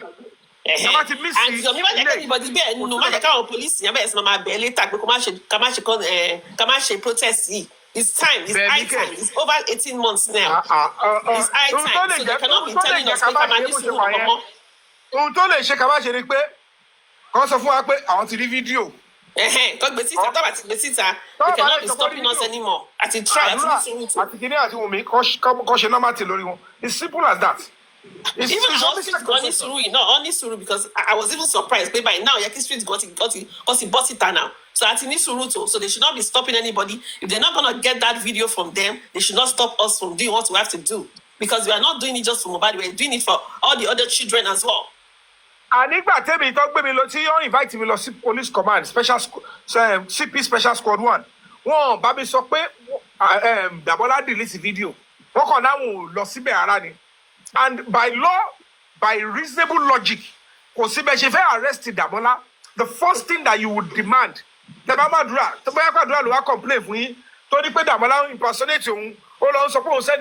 first thing you would demand as a police officer is, where is that video? Look at that boy lying to us. So, video, phone, at the video, so if there is nothing in that video, kill the phone musawafu ṣé phone lẹ ko ma fi adájọ́ ni ọkọ fi yẹn fi wà ní on the video let me tell you ẹ fẹ́ gbọ́ gbogbo wọn lọ sí rí of course na gbogbo ọlọ́pàá dé lọ sí video and as a matter of fact let me now tell you another thing as a matter of fact video yẹn gan ṣì wà ń ta láàrin àwọn èèyàn kan láàrin wọn bẹ́ẹ̀ yẹn láàrin àwọn èèyàn kan ó sì wà máa jáde táàbà ti lẹ́dí àti èmi bẹ́ẹ̀ mi ṣe wà yìí èmi ti kọ̀rọ̀ sólórí because what I am doing It's right. I just beat the streets because mo káwọn àwọn aláyé kan wà tó yẹ pé kíní yẹn ti dán wọn kọjọ kọ bá wa jù síta. Monjola ṣe ilẹ̀ ń ṣònú ilé báyìí ẹ bá lọ bọ́ pátá mẹ́rin. ẹ bá wa jù síta. ẹ má yẹ kí kámẹ́rà lọ yí o wò. ẹ má yẹ kó yí o. ẹ jọ ẹ bá wa post account number. ẹ bá account number lẹ̀ à ń sọ bẹ́ẹ̀ bá ṣe kámẹ́rà ojú tó yẹ kó lu ẹ fún kó fi wọ́n. Ọgúnyọ̀mí àtìgbà tẹ́ ti rí mi ṣé mo lose guard rí ni. ìyẹn kọ́ ọ̀hún yẹn pé sọ́rí àwọn lose guard ẹ ti kọ́ wa ṣe náà. Camera down ayé yá down no camera down ẹ jọ o. Bọ́dá Yomi nǹkan dẹ̀ kí síbẹ̀. ẹ má ṣe camera down. mi ò wò sàlẹ̀ rí o mi ò wò débi sàlẹ̀ rí o. So anyway, I can continue. So ẹ mọ̀ kan so mi mọ̀ bẹ́ẹ̀ anybody tẹ́ bá try láti. Tẹ́ bá wo 3 seconds video yẹn thank God gbàtí mo lọ sọ́dọ̀ nẹ̀yìn mọ́lì ló fi kíní yẹn wọ̀ wá. Ṣé rí oh God tẹ́ bá padà lọ wo 3 seconds video yẹn ẹ máa ráwọn ẹsẹ̀ kan tẹ́ni náà dẹ̀kẹ́rẹ́ ti analysis yẹn náà ẹsẹ̀ kan bẹ̀ tó ń gbẹ́sẹ̀ yẹn ó jọ ẹsẹ̀ ìyá Mohbad. aláṣẹ Ọlọ́run ẹni yẹn wọ skirt.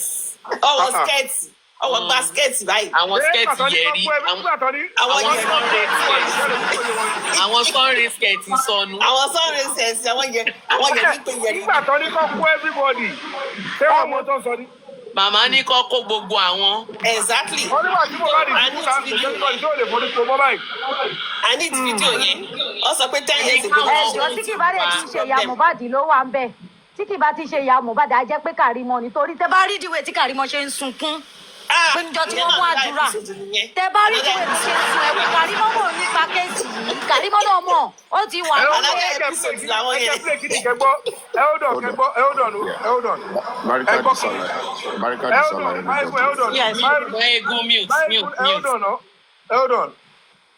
Máyégún mo kí yín o. 11th September 2023 ni Mohbad kú ní ìmọ̀kan tí mo sọ ìwọ ló máa gbàfẹ́ fún mi lẹ́yìnbó dídìrín pẹ̀ fún ẹlẹ̀. Is that Kàrímọ́ saying that? 11th September 2023 ni Mohbad kú.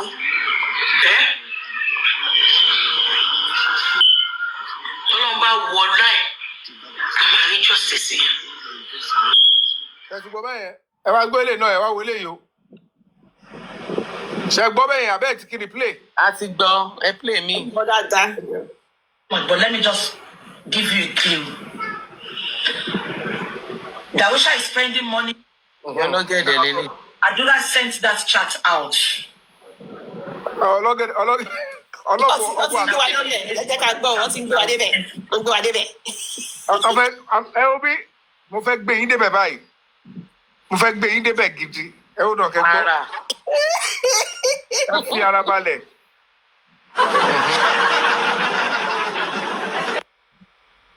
Adura sent that chat out. And I'll tell you the reason for that chat that was sent out. You know, take it back. Take it back. Mommy, Adura sent the chat. I was like, wow. Ready? Adura sent that chat out. Wow! And I'll tell you the reason for that chat that was sent out. Wow! Remember the chat I'm talking about? The one they said that boy, what's his name? Wow! The one they said that boy got out. What's that boy? Your million boy.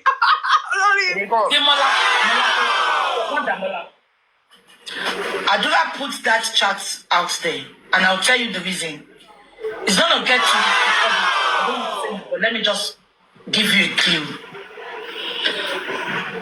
Darusha is spending money, Ashana is spending money. They are not supporting Adura. They used Iya Mohbad to talk to Adura. Adura accepted, thinking they are going to help him. Reason Shekweteri tried to promote his music then. They promised him heaven and earth. You can sing, put it out there. They promoted him for just 1 week so that he can dance to their tune. Adura is battling his conscience. That is not the point of contention. Adura puts that chat out there because they told him not to talk, but they are not giving him what he wants. He's been abandoned. He's been neglected. Ashana is spending, Darusha is spending, they are not thinking of Adura. Yes.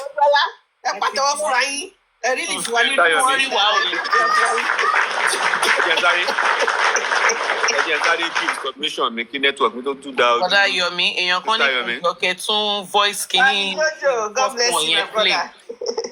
Ṣé ti kàrí mọ́ yẹn? Bẹ́ẹ̀ni sà. Ẹ jọ Sami Jojo, please hold on. Ṣé ti ready? Bẹ́ẹ̀ni. 11th September 2023 ni Mohbad kú. Ní ìmọ̀kan tí mo sọ ìwọ ló máa gbà fún mi lórúkọ. Dídìrì pẹ̀ fún ẹlẹ̀. Tọ́lọ́mbà wọlá pé 11th September 2023 ni Mohbad kú.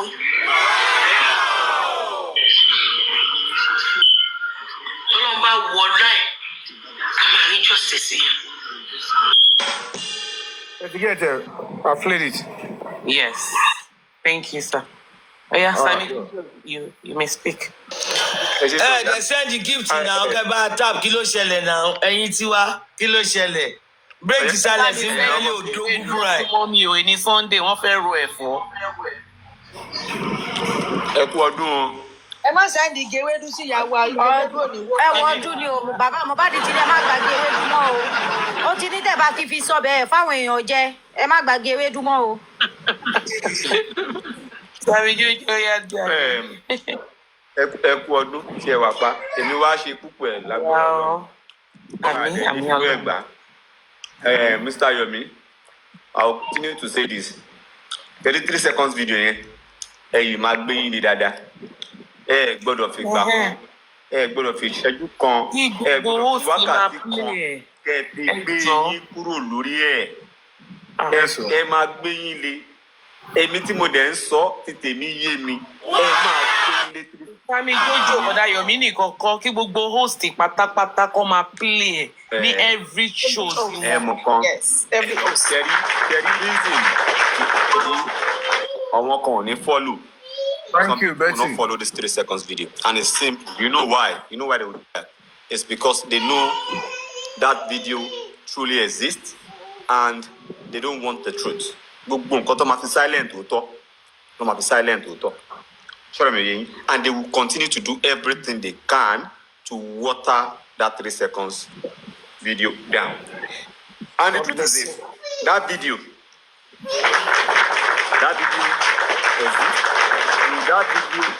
lead us to where we are going. Practically, it will get us a destination we are going. It's a pathfinder. Yeah. Do you understand? Pathfinder. Call it pathfinder. Yeah. Because if at the end of the day, we get the full clip will bring everybody out. Everybody in that video. The full clip will bring that video, will bring all of them out. And another thing, you see, ever since that video, ni panic not set among the people. That everybody is panicking. Everybody, I think they said Damola is Shibaburu Abegon Wumeni. Antiamo. Only one song. Only cousin you want. Only cousin abi. Àwọn kan ní family bọ̀ Karimo ni wọn ò tọ́.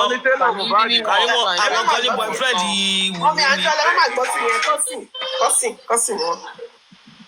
But they have lẹ́yìn Karimo Wunmi wọ́n léèyàn kan náà tó jọkùnrin náà kí lórúkọ ọkùnrin wọn yẹn. Mi ìrántí orúkọ rẹ̀ bọ́n ní ọmọ ọkùnrin yẹn tó ní àbúrò ọkùnrin yẹn but kì í ṣòro lélẹ̀ kì í ṣòro ní Ṣé máa yọ̀ wá? No, ọmọ bàbá ṣé máa yọ̀ wá? Àbí no ṣé okay ìyẹn ju Wùmí lọ. Ó ju Wùmí lọ. Bọ̀ kò ń ṣe òun lélẹ̀ but whichever way. So Súnkànmí nìyẹn, Súnkànmí. Súnkànmí, yes. Now, whichever way, tẹ́ bá ṣe fẹ́ tag ẹ̀ sí, tẹ́ bá ṣe fẹ́ water ẹ̀ down sí, ẹ continue láti máa drag 3 seconds video yẹn pé ẹ fẹ́ full video yẹn ṣì wà. Full video yẹn, Mr. Yomi àtẹ̀yìntẹ̀ ń gbọ́, that full video still dey some people hand wey e dey. But until we keep pressing their neck, they will not bring it out. Until we do the right thing for that video to come out, wọn ò ní mú jáde. Dẹ̀ nígbà lẹ́rọ̀. We have to put more pressure on them. Uncle Yomi, ẹ jẹ́ kí n sáré play kinní kan níbi tí Ṣadé ti ń sọ fún Kàrímọ́ pé fídíò yẹn wà lọ́wọ́ àwọn kan. Ṣé ẹni lọ́wọ́ àbí kí n play ẹ̀? Yes, ẹ play fún wa ìjọ. Thank you. That's a good one. Yomi, make sure send it to Yomi now. That was a very good one. Go ahead. Like I was saying, that video will definitely get us to justice. Ìgbà kan tí mo bọ́ta tí mo sọ pé àdúrà is going down. That video will make àdúrà to go down. Take it or you leave it. Video yẹn tó bá jáde tán, àdúrà will go down. So let's leave sentiment and face facts. If at the end of the day we see the content of that video, all of them will go down, including Adura. And in your team, I know a lot of people that called me, threatening call that they called me on the phone. But me, I don't care. Mr. Yomi, continue to dig on that video. That video where they stand on, continue to dig on it. And to whoever that believe that video does not exist, me, I'm beating my chest, that video exists. Video seconds here, full video no, Oga Pine solo join, possible, 3 seconds, because video 3 seconds. It is not possible. He said it to Damola's face. He said it to his face. It is not possible. You tell me you take a 3 seconds video. That video has a beginning and it has an ending. And they want to see that video. They want to see the beginning of that video and they want to see the ending of that video. And that is what we will do. We have to stand on that police officer's word. You said this video has a beginning and it has an ending. And we must find that video. Whichever way, they must bring that video out. But whichever end, at this point, and to feel go take blame, you only ma pay. Ma come for any 6 months. Ni taba ti pa gbogbo e pé ma charge fún school.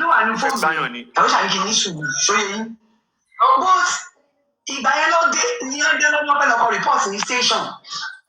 Ọlọ́run ibẹ̀ ni gbogbo ẹ̀ ń sí. Ṣẹ́gbẹ́ gbọ̀ngàn lọ́jọ́ yẹn èmi àti Dàwísà ti plan kìíní. Mo ń bọ̀, mo fẹ́ kó bẹ̀rẹ̀ láti ẹ gbọ́ láti bẹ̀rẹ̀ bẹ́ẹ̀ yẹn. Ṣẹ́gbẹ́ gbọ̀ngàn lọ́jọ́ yẹn èmi àti Dàwísà ti plan kìíní. Ìgbà mo sọ fún ẹ. Kí ló wà ní fóònù yẹn? Dàwísà ní kí ní ṣùgbọ́n ṣóyè yín. But ìgbà yẹn ló dé ní ọdẹ lọ́wọ́ pẹ̀lú ọkọ̀ report ní station. Ọlọ́run ibẹ̀ ni gbogbo ẹ̀ ń sí. Èmi náà wà kúrò sí ọmọ ẹ̀kọ́ òde ó lè fóònù. Without support nígbà yẹn àdé nígbà. Àjọ lọ́jọ́ yẹn ni ìjọ tó kọ́kọ́ lọ kọ́ report yẹn ìjọ yẹn kọ́ report fóònù mi. Dẹ́tà fóònù lẹ̀. Ìjọ yẹn tó èmi ò bí wọ́n ti kọ́kọ́ nílẹ̀. Àwọn pàkẹ́tì mi lọ́wọ́. Mo mọjọ́ tó kọ́kọ́ lọ pàǹtí, mo dẹ̀ mọjọ́ tó kọ́ fóònù lẹ̀. Dẹ́tà èmi ò mọ̀. Kò ṣe jọ́ yẹn gbọ́dọ̀ lọ́kọ́ fóònù rẹ̀. Ọjọ́ yẹn kọ́ lọ́kọ́ fóònù rẹ̀. Ẹ tún àwọn nǹkan tó fọ́ ní àǹtí Kàrímọ́. Àǹtí Kàrímọ́, mo believe pé tí wàá jẹ́ wípé ẹ jáde eventually. Ẹ wá sọ̀rọ̀. Ọjọ́ yẹn Ọlọ́run tẹ ẹjọ́ ń jáde gọ̀ọ̀rọ̀ kan lókè. Ṣé rántí?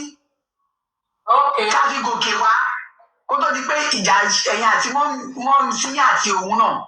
Tó fi sọ pé ìgbà òun létí. Tí mo lè bá ẹ̀ tí.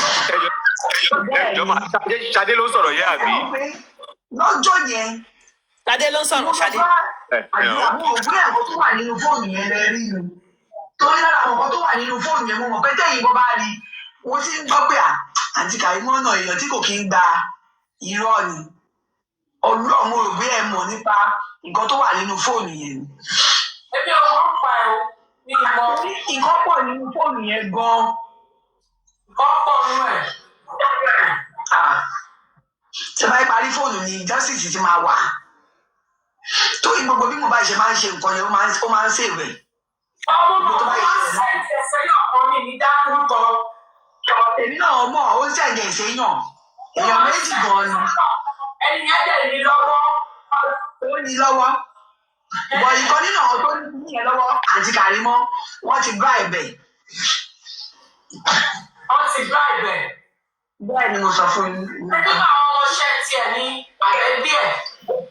I gotta go now. I'll get on later. I gotta go now. Thank you guys. Okay. Thank you, Yomi. Ó ní lọ́wọ́. Ẹni yẹn ní lọ́wọ́. Bọ̀ irú nǹkan bẹ́ẹ̀ yẹn. Àti pé mi jẹ́ tí mi sọ pé ó ní lọ́wọ́ mi ní sọ pé mo gbọ́ pé ó ní lọ́wọ́ kí n sọ bẹ́ẹ̀ yẹn. Because èmi náà mo ti wà curious ní fẹ́ find out. But kò easy fún mi nítorí sísá mi. Ṣóyìn mi. Ẹ máa gbọ́ tí wọ́n ti gbọ́ bẹ̀ sọ ni pé ẹnì kan náà ní lọ́wọ́. Torí Mohbad náà ò gbọ́ tó yẹn. Ṣóyè yóò tó bá ti ṣe ìṣẹ́ ló wá fọ́. Ó ti ṣe àwọn ọ̀pọ̀ lẹ̀. Exactly. Ó ti ṣe àwọn ọ̀pọ̀ lẹ̀. Ó máa kú jọ̀kan ṣóyè yín. Ó mọ̀ kó o máa tiẹ̀ fi hàn. Torí bí nǹkan ṣe ń lọ, gbówó ìgbéyà kò ní tí ìyá nítorí pé ìgbà tó travel out yẹn ó ti bìlí pé òun. Hello, ṣe gbọ́ nǹkan tó yí Ṣadé sọ́ńbẹ̀ yẹn. Ó ní ó ló ti mọ̀ pé kò ní tí ìyá. Exactly. Pé kò ní tí ìyá. Tó báwo lọ́mọ 26 years ṣe máa rò pé òun fẹ́ kú. Ẹ máa já gbọ́ lọ. Ẹ má gbàgbé tí ń ṣẹ́ẹ̀tì yẹn náà. Tani kò lọ túbọ̀ lónìí. Tí kò lọ túbọ̀ lọ, ẹ mọ̀ pé gbogbo bọ́ọ̀ yẹn náà ṣe ń ṣẹlẹ̀. Ọlọ́run bíi pé sẹ́tọ̀pù ni. Nǹkan tó kọ̀ ní. Bàbá jẹ́gẹ́jẹ́gẹ́ bọ́lú. Ó lọ kọlu ẹ̀yìn kò ṣe pé ọkọlu ẹ̀ ó ti fi gbogbo ọpọlọ ó ti fi tó ìyàbọ̀ kò tó kúrò Nàìjíríà. Ẹ kó jẹ́ kí Mohbad padà sí Nàìjíríà. Ó padà wá sí Nàìjíríà. Ayé yín á dá. Bọ́ọ̀lù. Ẹgbẹ́ wọn sọ fún ẹgbẹ́ orí ìdòwò. Ẹ mọ̀ nǹkan tó ṣẹlẹ̀ tó ṣe wá padà wá. Ṣé ẹ rí gẹ́ẹ̀ tó wà lẹ́gbẹ̀ẹ́ yìí ṣe yí àbí kí ló ń jẹ yẹn? Mánéjà nìyẹn o, mánéjà ẹ̀. Bẹ́ẹ̀ yẹn ó wù mí pé wọn ò tiẹ̀ sọ kankan nípa ẹ̀. Ẹ mọ̀ kó ń gọ́gọ́gọ́gọ́ main issue main problem ni. Main problem ni gẹ́ẹ̀. Ẹ jọ ẹ̀yin mummies bloggers wa kí ló dé tá àrọ́ ti ṣe yìí ná. Ó tún lè jẹ́ kí mo tún padà wá pẹ̀lú information nípa mo tó ń sẹ́ǹdì wá sílé fún mi. Gbogbo nǹkan yẹn ẹ lè mọ̀ pé mo jẹ́ kẹ̀lé ojú ẹ̀ kárí ó káko. Ó yí sì fún láti pè Ìyábọ̀ pé ẹjọ́ jẹ́ kọ́kọ́ mi padà wá ní iṣẹ́ understand. Ó máa ń tíráàkì Mohbad. Àkàdé ó máa ń tíráàkì. Ẹ nà ó. Ó máa ń tíráàkì fóònù ẹ̀. Ó máa. Ẹ nà ó. Ó tíráàkì fóònù ẹ̀ náà. Ẹ nà ó. Ó máa ń wọlé ilé ìjọ. Ó lọ pa bó tẹ̀. Wọ́n ṣe fẹ́ máa bára wọn sùn báyìí lọ́rùn sí wọn. Àǹtí Kàrímọ́. Ọlọ́run. Gbogbo ẹ̀ ó ga ká ní pé mò ń kú ni kò bá dùn. Kò bá dùn. Tó bá yẹ pé kò kú ni gbogbo yín ti máa sọ. Ẹ fẹ́ ṣe justice. Bọ̀dẹ́ bá ń bọ́ tàtẹ́ ìsọ̀rọ̀ báyìí lọ lẹ́kọ̀ọ̀kan. Irú ìdájọ́ ṣe ní ẹ̀yọ́ mi. Mo ní irú ìdájọ́ ṣe ní ìsìn. Irú àwọn tẹ̀sán pé wọ́n dì mí mú ní ṣàdámà lẹ́kọ̀ọ́. Àwọn ń gbọ́ lọ́rọ̀ báyìí lẹ́nu ní pálọ̀ pé ẹ fẹ́ justice. Justice mi ò kọ́ ní fíṣí. Èmi máa olóyún burúkú wọn láwọn ọ̀dọ́ ẹ̀rọ ìgbésọ̀ ìmọ̀lẹ́gbẹ̀ ìwọ̀n yóò jí dá ìlú. Àwọn sọ pé owó ilé kò wà lára. Ṣé wọ́n ọmọ ọgbọ́n náà fẹ́ lọ sẹ́nu ká?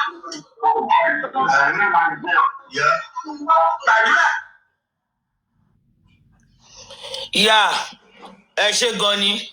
Now, Lady Ebony ó yẹ continue. Ṣé ti gbọ́ fídíò yẹn? Ṣé gbọ́ nǹkan tí Ṣadé sọ?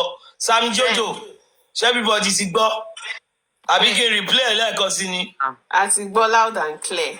Loud and clear. Irú àwọn kìíní ilé ẹ̀kẹ́ ẹ̀jọ́. Now, Ọ̀yá lè jẹ́ bóni, ẹ continue kí lẹ rí sọ. Ṣé rí irú àwọn evidence báyìí? Ẹ̀jọ̀ mo dẹ̀ máa mọ̀. I need a lot of people tí ó jẹ́ kó máa ń ṣe àwọn. Ẹjọ́ ẹ bá mi engage live yìí. Wọ́n ló máa end ní 4 seconds 4 minutes ẹjọ́ 4 minutes 51 seconds ẹjọ́ ẹ bá mi engage ẹjọ́. Ẹjọ́ ẹ bá mi engage ẹjọ́ wọ́n ní 1 minute 4 minutes 51 seconds ẹjọ́ ẹ bá mi engage ẹ. Ẹ máa sọ̀rọ̀ yín lọ ẹ bó ni mà. Yeah, so ẹ mọ̀ rí àwọn evidence báyìí I need ẹ̀ ṣe sì yẹn tàbá lè continue ẹjọ́ àwọn èèyàn tó bá ti ní kinní kọjọ kọ́ máa bẹ́ wa ju gbogbo ẹ̀ síta. Ó dà pásítọ̀ tó fún wa. Mo ti post ẹ̀ ó wà lórí page mi. Ó gùn jù bẹ́ẹ̀ lọ, wọ́n sọ̀rọ̀ gan. Daddy do God bless. Wọ́n sọ̀rọ̀ gan nínú ẹ̀ gan. Ṣadé dẹ̀ jábọ́ gan bẹ̀. God bless you everyone. God bless you.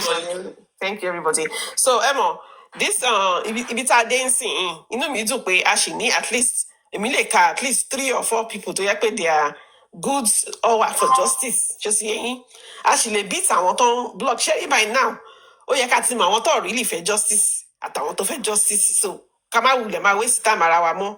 Then àwọn èèyàn kan tó ń advice pé kí bàbá máa kọ́ wá apologize bàbá yẹn ò ní ever apologize ẹ jẹ́ ká gbàgbé ẹ̀ ọ̀ ní apologize so ẹ jẹ́ kó dúró síbi tó wà kó sọ àwọn ọlọ́mọ kan tó ń ṣe but bí Sam Joyo ṣe sọ 3 seconds video yẹn ìyẹn gan lèmi gan fẹ́ gbé yín mọ́ because àṣírí wà ní 3 seconds video yẹn ẹ jẹ́ ká máa tẹnu mọ́ ká máa in fact dá lè fi ṣe ringing tone ká máa fi ṣe ringing tone ká máa tẹnu mọ́ ṣó ti yẹ yín and bí Sam Joyo ṣe sọ mo ti ń sọ yẹn náà ti pẹ́ pé fídíò yẹn àwọn tó ní níta wà níta tó sì nílé yẹn ó wà but ẹ mọ̀ àwọn náà mẹ́tọ́ máa some of them wọ́n máa fẹ́ sòótọ́ bọ̀ ọmọ tó fẹ́ yí sí tó táwa bá ń tẹnu wọn tọ́lọ́pàá ń gbọ́ wa tá a gbé sórí billboard poster bí Pekin ṣe sọ ká gbé káàkiri kó máa wà lórí social media káàkiri ó máa wà first láti gbé kìíní sílẹ̀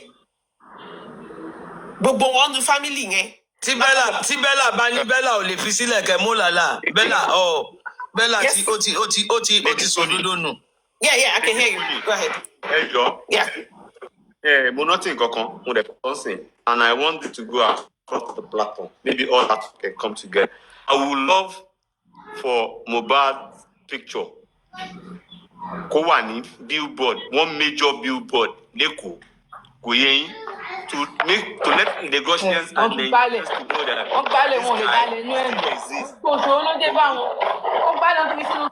Oyede, please mute. Oyede, mute. Please, Sister Oyede, whenever you are coming up, always mute, please. Continue.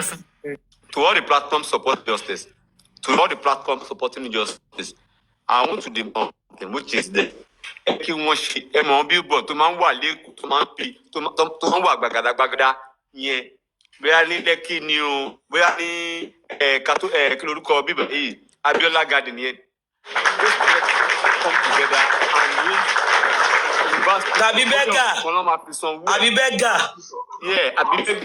kí ó kọ̀ jẹ́ picture Mohbad nìkan ló wà ń bẹ̀ bó jẹ́ oṣù kan ṣe advert jẹ́ kí wọ́n ṣe advert yẹn let people still remember this case is still going. This ongoing case could on this bed. I don't know what it has to be one picture and we demanding justice. I would love to see that. I would love to be going to Lagos or anywhere in Lagos and as a billboard picture of Mohbad, maybe in his memory, or to remind Lagos there is still justice. This guy still needs justice. It can be like Mohbad's picture and I want justice. You become I want justice. So people remember that this case is still ongoing. Yes, ma'am. I wanted to add to what you're saying, to buttress to what you're saying. Pé a lè yọ nu quote tí mo bá lè sọ nu voice note yẹn ká kọ yọ quote kékeré kan ká add díẹ̀ mọ́ poster billboard yẹn so ká fi quote nǹkan tí mo bá lè sọ nu voice note yẹn ká kọ ṣe small quote ká fi sórí ẹ̀ káwá gbé sórí bíbọ̀ bẹ́ẹ̀ káwọn èèyàn máa rí. wípé tó bá pa mí ò lè pa gbogbo fámìlì mi. ó ní Wùmí ìyá ẹ̀ á jẹ́. Wùmí ìyá ẹ̀ á jẹ́ tí bá kú pẹ́rẹ́.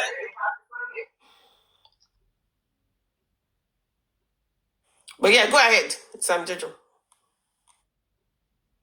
Sam Jojo, go ahead, please. I just thought about it, and I believe it will go a long way and make people to remember Mohbad, because a lot of people are actually tired and they are just not interested in it. But when they pass through that axis, they look up, one day they picture it, a little or some people are available, a little not people will come back, and I the right authority that should give us justice will join to support this movement.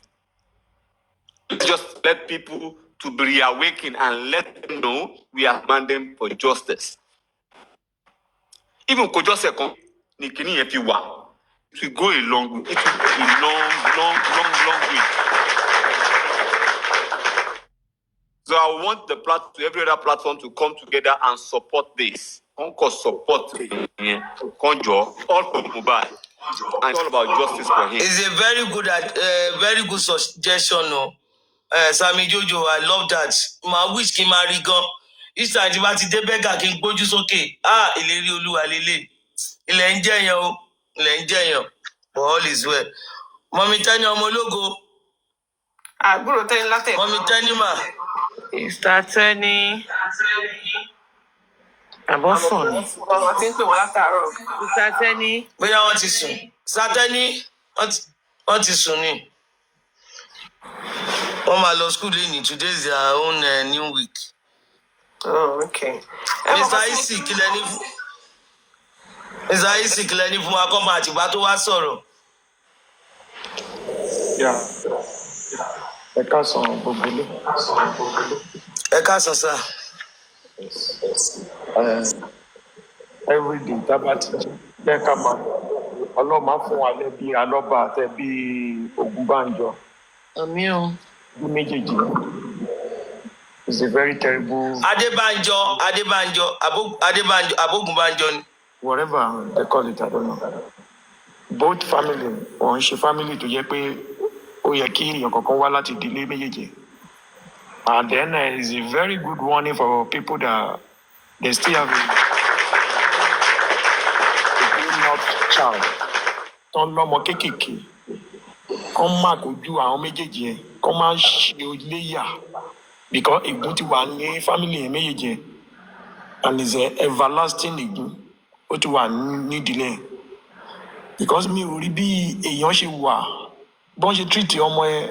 Ó really ó pain mi gan bíi pé kí ló dé.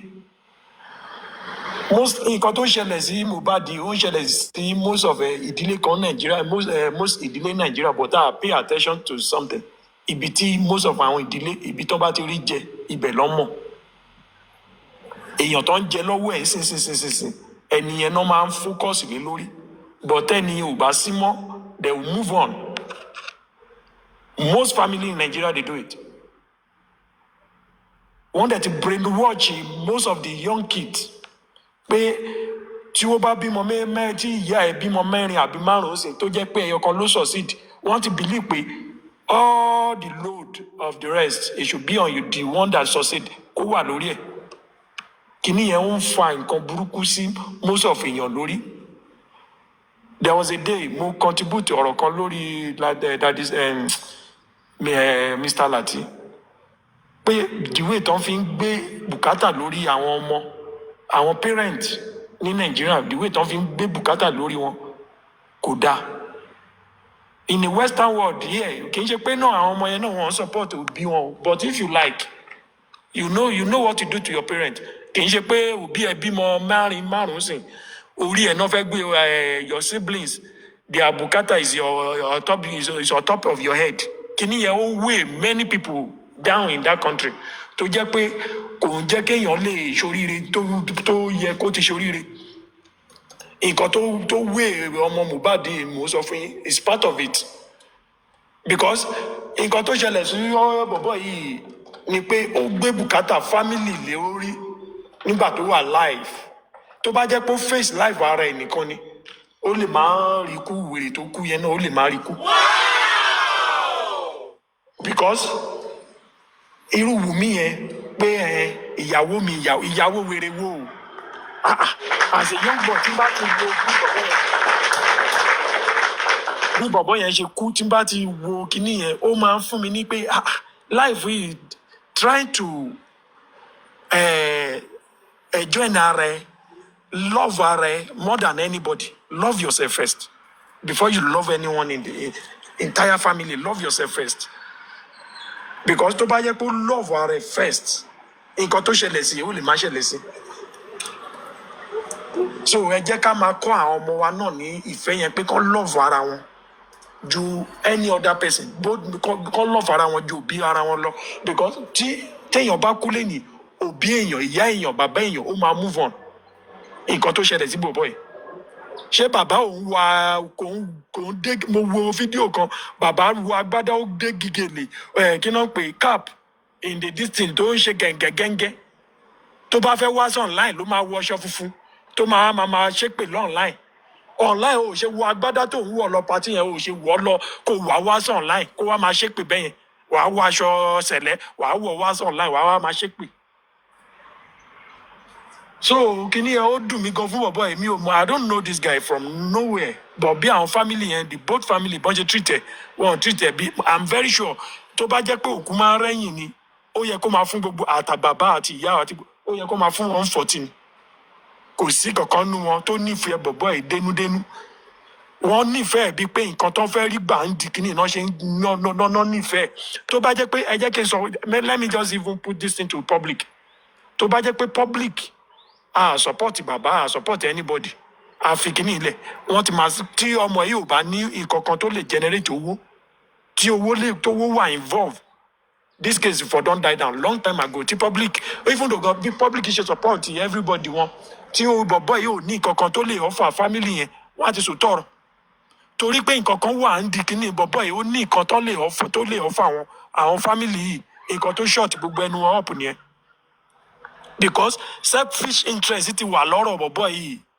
torí owó náà dẹ̀ ni bàbá náà sọ kíní ẹ̀ ó ní owó tó ní ó ní òun ló pa as at that time but ọ̀rọ̀ yẹn kò yé money people ń gbà yẹn pé kí ni bàbá ń sọ yìí pé ikú owó ló kú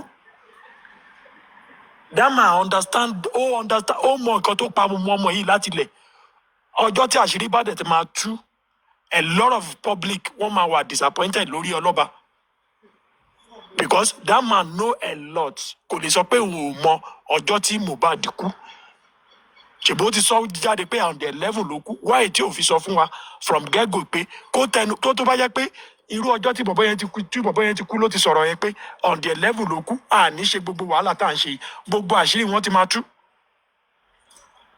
everybody wọn á ti confess but bàbá mọ̀ ó gbé ọ̀rọ̀ sínú bí pé kéèyàn káàgbà gbọ́rọ̀ sínú bí pé kó fọ̀rọ̀ sábẹ́ inú sọ̀rọ̀ ni ó convince the public ó mislead the public wọn wà honest from get going wọ́n play mind game bí pé kéèyàn máa play mind game pẹ̀lú owó pity ni àwọn èèyàn pity bàbá yẹn tó fi ń dáwó fún as get going ni pé bí bàbá yẹn ṣe rí ń gbà yẹn bọ̀tẹ́ lọ wò ó sì bàbá náà ti ń dá orí ó ti ń ṣakọ very soon ó máa lutí ó máa ya tàtú bí Mohbad ó fẹ́ di Mohbad ni ó fẹ́ wà ní position tí Mohbad wà which is very bad tó bá jẹ́ ní Yorùbá tí gbogbo wa ti wá kò yẹ kí bàbá yẹn sì lè bọ́ ta kó lè máa gbé lórí mídíà ẹ jẹ́ ká sọ̀rọ̀ tíbi tọ́rọ̀ wà kì í ṣe bí téèyàn bá sọ̀rọ̀ sílé èèyàn máa kú sí. Èkìtì kan àmọ́ bí nǹkan ṣe ń lọ Èkìtì ni bàbá ṣe wá we are coming from the same side kó gbàgbé gbogbo èpè tó ń ṣe kìnnìkan òfò fẹ́ kò séèyàn kan tó èpè kan lè mọ́ èpè ń jà èpè ń dédé jà bẹ́ẹ̀ yẹn ṣèbí Yorùbá ni wọ́n ṣó yẹ kó ṣì lè jáde tó yẹ kó tẹ̀sí lè jáde for the àṣà àwọn èèyàn máa ń kú nídìílé èèyàn náà tó jẹ́ pé a máa rí wọn bọ́n ṣe máa ṣe 4-5 years wọn ò ní lè sọ̀rọ̀ wọ́n á máa sọ̀rọ̀ wọ́n á máa gbómi sí wọn lẹ́nu ní gan wọn ò ní lè mú mi gan. ẹlòmíì òbí mi ò kì í yé ó jẹ́ pé nǹkan tó máa bá kú nìyẹn. tó máa bá kú nìyẹn under 4-5 years òbí mi máa kú bọ́yá lọ́wọ́ àwọn bàbá lọ́wọ́ àwọn gbogbo àwọn ẹbí rádaràda yìí náà kìnní yẹn máa ń dùn mí gbà mí tí màá máa wò pé ṣé Nàìjíríà ti wá bàjẹ́ tó yẹn ni ṣé Yorùbá àní kọ́ṣọ̀ mọ́ ni àní gbogbo nǹkan mọ́ ni àwọn kan dẹ̀ sì máa support pé ọmọ ẹ̀ ló kú yes ọmọ ẹ̀ ló kú ṣé òun nìkan lọ́mọ ẹ̀ kọ́ máa kú ni ọmọ ẹ̀ ló kú lóde ló bọ́ sókè orí kọfí tó ń jó ó yẹ kó fún bàbá yẹn ó yẹ wọn ò lẹ́bí ni kó lọ nà mọ́lé kó fún lẹ́gba ó dẹ̀ ń jó lórí kinní lórí pé àwọn èèyàn àwọn èèyàn ìjọba ọ̀nà tó jẹ́ pé kinní yẹn ká wọn lára tí inú ń bí wọn tó ń sunkún ó dẹ̀ ń jó ẹgbẹ́gi ewédú ṣé ti bọbẹ̀ ṣé ti ṣe kinní kan tó bá réyàn bá bàbá yẹn wí ṣé wọn lẹ́bí kan bá wọn wí ni àwọn gbogbo wèrè tó support bàbá yẹn wọn ò nífẹ̀ẹ́ bàbá yẹn náà wọn ò nífẹ̀ẹ́ náà tó bá nífẹ̀ẹ́ wọn á ti sọ fún pé nǹkan tó ń ṣe yìí kò bójúmu on a good day tí ò bá jẹ́ pé owó wà support gan kò yẹ kí bàbá yìí gbá front pé òun wá justice ó yẹ kó dúró ni kó máa sọ fún àwọn èèyàn ẹ máa bá mi wá justice ẹjọ́ mi ò fẹ́ owó ibi owó yẹn náà ti kọ́ mú bàbá yẹn ibi owó náà ni everything is about money money money money money tó bá jẹ́ justice òótọ́ gidi náà ń wá ni they don't need any money let the public take over this case nǹkan tó yẹ kó máa sọ ni pé I give you support but ẹ lọ wò láti ilẹ̀ nígbà tó ń lọ sí bẹ̀rẹ̀kẹ̀tẹ̀ ní pé I'm a billionaire I will support it ó yẹ kó sọ pé help me do this thing help me do that but bàbá padà ń bẹ̀ ó ní no pé àwọn ló máa wá lọ́ọ̀yà fún alára wọn àwọn ló máa wá ṣe autopsy àwọn ló máa ṣe kínní ṣé ẹ lówó tẹ́lẹ̀ fi ṣe fún alára yín èèyàn kan sọ pé I'm a billionaire I will do it myself but they refuse they don't allow that man to do it. But ibi tí owó ti máa jáde ní ṣáá ni owó yìí náà ni nǹkan tó fi ń báyọ̀ níjà nìyẹn pé owó wọnú àkáǹtì wọn bó ṣe yẹ kówó máa wọ ọbẹ̀ mọ́ wọn ò ní nǹkan méjì tó ń jà lé lórí it's just because of the money èèyàn tó bá ń wò tó ọ̀rọ̀ tó ń wá kí ní justice for ọmọ yẹn wà ní mọ́ṣúárì Nàìjíríà kò dẹ̀ sí ná Nàìjíríà yẹn bọ́dì ẹ̀ wà ń bẹ̀ ṣé ó yẹ kí àwọn pípọ̀ yìí kọ́ tẹ̀sí lè máa sọ pé wọ́n lọ pátí kiri ẹ̀ ń wá fèmí wèrè kan kiri. I'm so disappointed in that family. Let me give another people to chance to talk.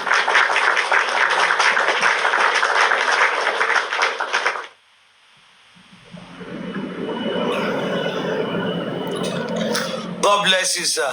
87 only. 87 only, are you there? 87 only. Yes, ma. 87 only. Yeah, happy Sunday, my me. I wish you the same. I feel the Mommy Angela. Go pray me wa.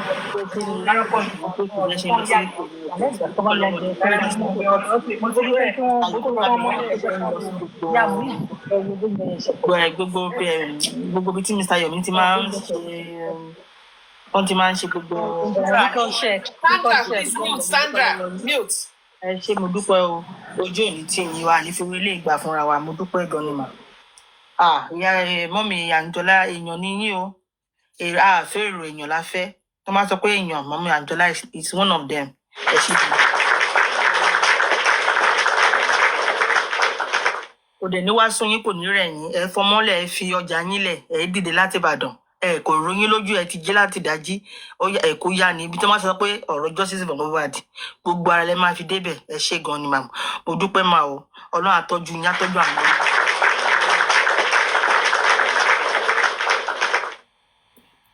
So ọ̀rọ̀ mi náà tí mo fẹ́ sọ ni wípé ẹ jẹ́ ká ṣàkíyèsí gbogbo wa gbogbo tá à ń jà fún justice for Mohbad ẹ jẹ́ ká ti bi oògùn ká ṣàkíyèsí gbogbo ara wa nǹkan tí mo fẹ́ sọ ni wípé ṣe rí Ọlọ́run wà pẹ̀lú gbogbo wa o gbogbo àwa tá a fi inú kan tá a fi gbogbo ara ń jà fún Mohbad pé Mohbad yìí sẹ bá ṣe rí bọ́n ṣe kán orí ẹ̀ sínú pósí bọ́n ṣe kán ẹsẹ̀ bọ́n ṣe squeeze ẹ̀ sínú pósí yẹn àwa tá jábí àmọ́ tá à ń jà fún Mohbad tá a fi gbogbo ọkàn jà fún Mohbad tá a jà nítorí pé owó àbí igi ewédú kan tá a ṣáà ń jà pé Mohbad yìí sẹ ó máa rí justice tó bá dẹ̀ ti rí justice yìí gbogbo àwọn ọmọ wa tó wà Nàìjíríà náà wọ́n máa rí wọn ò ní pa wọn nípakúpa wọn ò ní pa wọn nípa bí alápatà ṣe ń pẹran lórúkọ Jésù wọn nípa àwọn ọmọ wa tá bá ti lè rí justice fún Mohbad Nàìjíríà yẹn máa ní ìtumọ̀ ó máa at least wọ́n ṣe ń pààyàn lójoojúmọ́ yẹn á dínkù díẹ̀ àwọn apànìyàn yẹn wá ìlú máa bà wọ́n àti gbogbo wa fi dúró tá a dúró ń dúró àbí àmọ́sẹ́ pé Mohbad ó máa rí justice kì í ṣe Mohbad nìkan là ń jà fún à ń jà fúnra wa náà ni torí pé àwọn ìyàmọ a fẹ́ kí Nàìjíríà kó tẹ̀ ní ìtumọ̀ kó tẹ̀ change àwọn tó wà ní diaspora káwọn náà lè máa wálé kọ́mọ wọn náà lè máa wálé kọ́ máa sọ pé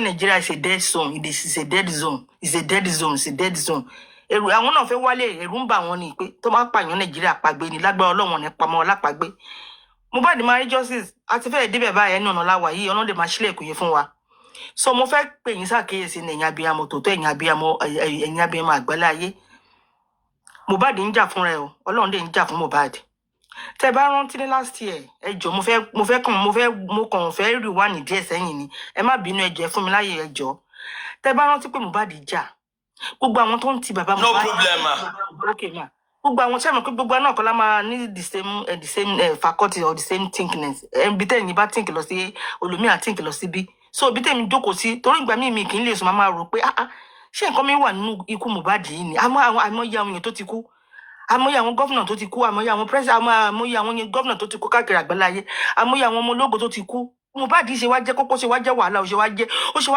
wá jẹ́ wàhálà báyìí ó ṣe wá fún gbogbo àgbáláyé kò fún wa ní ìsinmi àfitọ́bá kí wọ́n sọ pé mi ní wọ́n sórí TikTok má ṣàfẹ́ wá ni pé mo fẹ́ wo kó tó pọ̀ mọ́ yìí gbogbo wa náà kò dẹ̀ ní sún wa Ọlọ́run máa jẹ́ ká rí ìdájọ́ òdodo lágbára Ọlọ́run bá kó sí gbogbo àwọn ọlọ́pàá yẹn sí Ọlọ́run bá kó sí wọn nú Ọlọ́run fi omijé abiyamọ ọjọ́ tó ń rọbí Ọlọ́run bá fi omijé àtọjọ́ tó ń rọbí Ọlọ́run bá kó sí wọn lójú wọ́n fún wa níjọ́ tí tá à ń wá yìí lágbára Ọlọ́run ẹ jọ̀ọ́ mà mọ́mì Anjola anytime tẹ́ bá ti máa lọ sí corona inquest ẹ jọ̀ọ́ mi tó rán yín ṣẹ́ mà o mi tó rán yín ṣẹ́. mo ń gbọ́ yín mà. Yes ma bí tí mo mọ̀rọ̀ yìí lọ ni pé Mohbad ń jà fúnra àtàn náà wà pẹ̀lú wa tẹ́ bá rántí pé last year mi ní dárúkọ Mohbad mú ẹgba ó mú ẹgba ó dẹ̀ mú pressure ó fi wọ́ọ̀nù èèyàn kan tó ń ti bàbá ẹ̀ tó dẹ̀ ń leak secret tó wà ní àárín justice tó ń tu síta tó ń fún àwọn wèrè kan tó máa sọ pé wọ́n máa gbé wa débẹ̀ tó ń jọ ṣiṣẹ́ pẹ̀lú King White Ọlọ́run fún Mohbad fún ní wọ́ọ̀nì Mohbad fún wọ́ọ̀nì kò gbẹ̀mí ẹ̀ ó kù díẹ̀ kó gbẹ̀mí lẹ́nu ẹ̀ ọ̀pọ̀ náà still ó sì dúró ó sì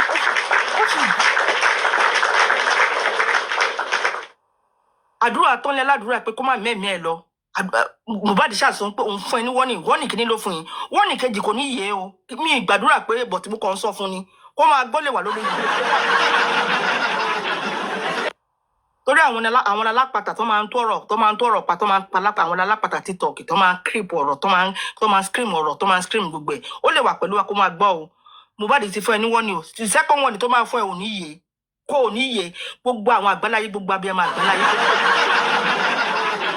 gbogbo orí tó ń dà láàmú tó jẹ́ ká rí justice láti 2023 ó kò ní jẹ́ kó yé the second accident tó máa ní ò ní yé torí fún kí ni ìdí tí mo fi sọ bẹ́ẹ̀ ni pé òun ṣiṣẹ́ pẹ̀lú parents náà pẹ̀lú PS tó bá rántí gbà yẹn wà tí PS tó ń gbé mọ́tò fún ẹ tó ń gbé caterpillar fún ẹ tó ń gbé gbogbo ẹ fún ẹ tó ń gbowó tó ń gbá gbogbo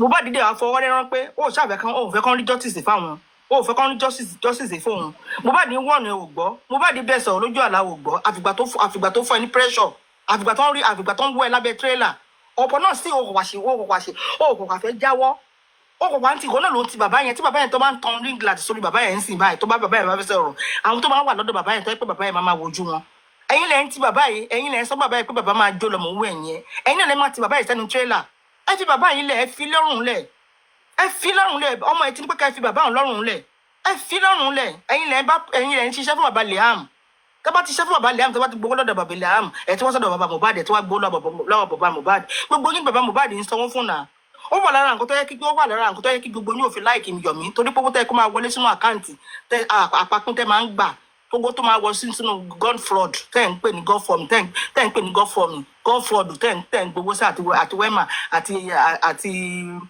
access tẹ́ ń gbowó sí ṣebí gbogbo yín ní bàbá Mohbad máa ń pówó lé lọ́wọ́ tẹ́ jókòó sórí social media tẹ́ jókòó sórí TikTok from Monday to Sunday tẹ́ máa ṣépè àti ìyá rọ́pọ̀pọ̀ ìwèrè tó wà ní Germany rọ́pọ̀pọ̀ yẹn akúmọ̀mọ̀ lọ́rùn mo wá ń wo kó kọ́mọ méjì sábẹ́ ń bẹ̀ yẹn nígbà tó ń fún ẹ lówó ló gbọ́mọ wọlé kànímọ́ sọ́nà omi yalé sọ ó ní owó tó ń pín fún ẹ ló fi gbọ́mọ wọlé sí Germany lórí burúkú rọ́pọ̀pọ̀ akúmọ̀mọ̀nà ọ̀run mọ́lù ẹ̀ Hippopotamus buffalo of Germany ìyá àdínà elépè sọnù ó kọ́mọ sábẹ́bẹ̀ wọ́n máa ṣépè wọ́n máa rojì èpè ó kọ́ àwọn wèrè àwọn asínwó elépè àwọn elépè àdínà okun wọn sórí platform from Monday to Sunday money kì í sún ẹni ṣé òun mo tún mi pè ṣá ọjà máa ṣe lè tẹ́ pé tó wá mọ̀ pé orí ẹ̀ lè gbé ọpọlọ ẹ̀ lè gbé orí àwọn ọmọ ẹ̀ lè gbé ní kó máa ṣẹ́ wọ́n máa ṣépè fáwọn èèyàn wọ́n máa crop àwọn píṣà àwọn èèyàn wọ́n máa lọ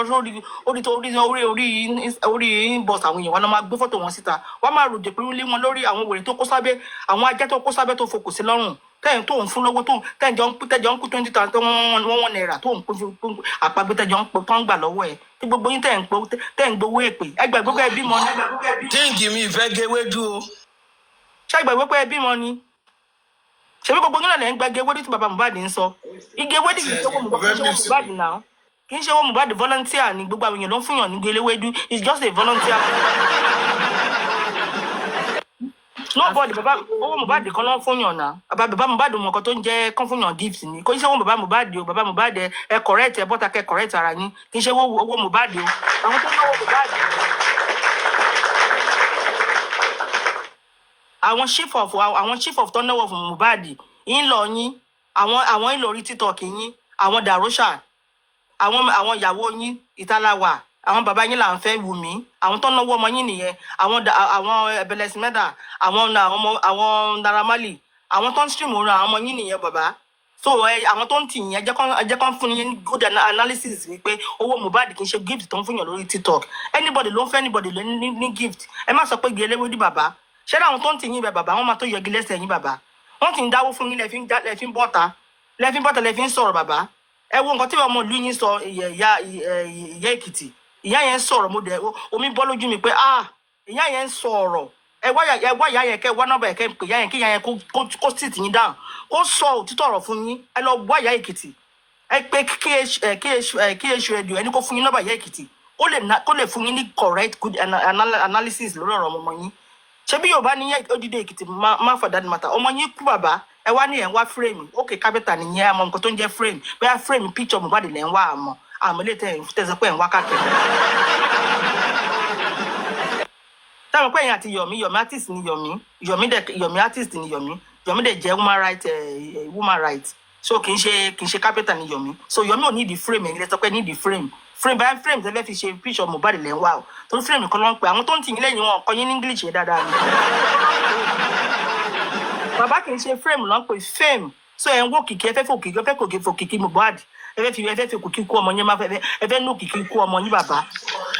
ẹ ló mà ẹ jọ mo fowó àtọmọdé lẹ́nu tí ò bá ń ṣe pé ọlọ́tì àti kà làwọn pípù yìí when that man made that statement pé frame at least ọ̀dọ̀ kan fi ló wà kí ló ti kan fi ò correct wọn pé bàbá kì í ṣe frame ni bọ́kọ̀ jẹ́ yín typing ẹ wá fi wọ́n sílẹ̀ kan máa ṣẹ̀ sí ẹ má wọrí Ọlọ́run á fi yín ṣẹ̀ sí ẹ̀yin dẹ̀ fi bàbá yẹn ṣẹ̀ sí. ẹ mọ̀ pé lórí burúkú rọ́pọ̀pọ̀ tọ́mọ̀ ẹ mọ̀ pé lórí burúkú búfalo ẹ mọ̀ pé wèrè ni ẹ mọ̀ pé wọ́n sanwó fún iṣẹ́ tó ń ṣe yẹn báwo lè ní sọ máa ṣépè from Monday to Sunday ẹ mọ̀ pé ń gbowó lórí ẹ̀ ni ẹ mọ̀ pé ń gbowó ni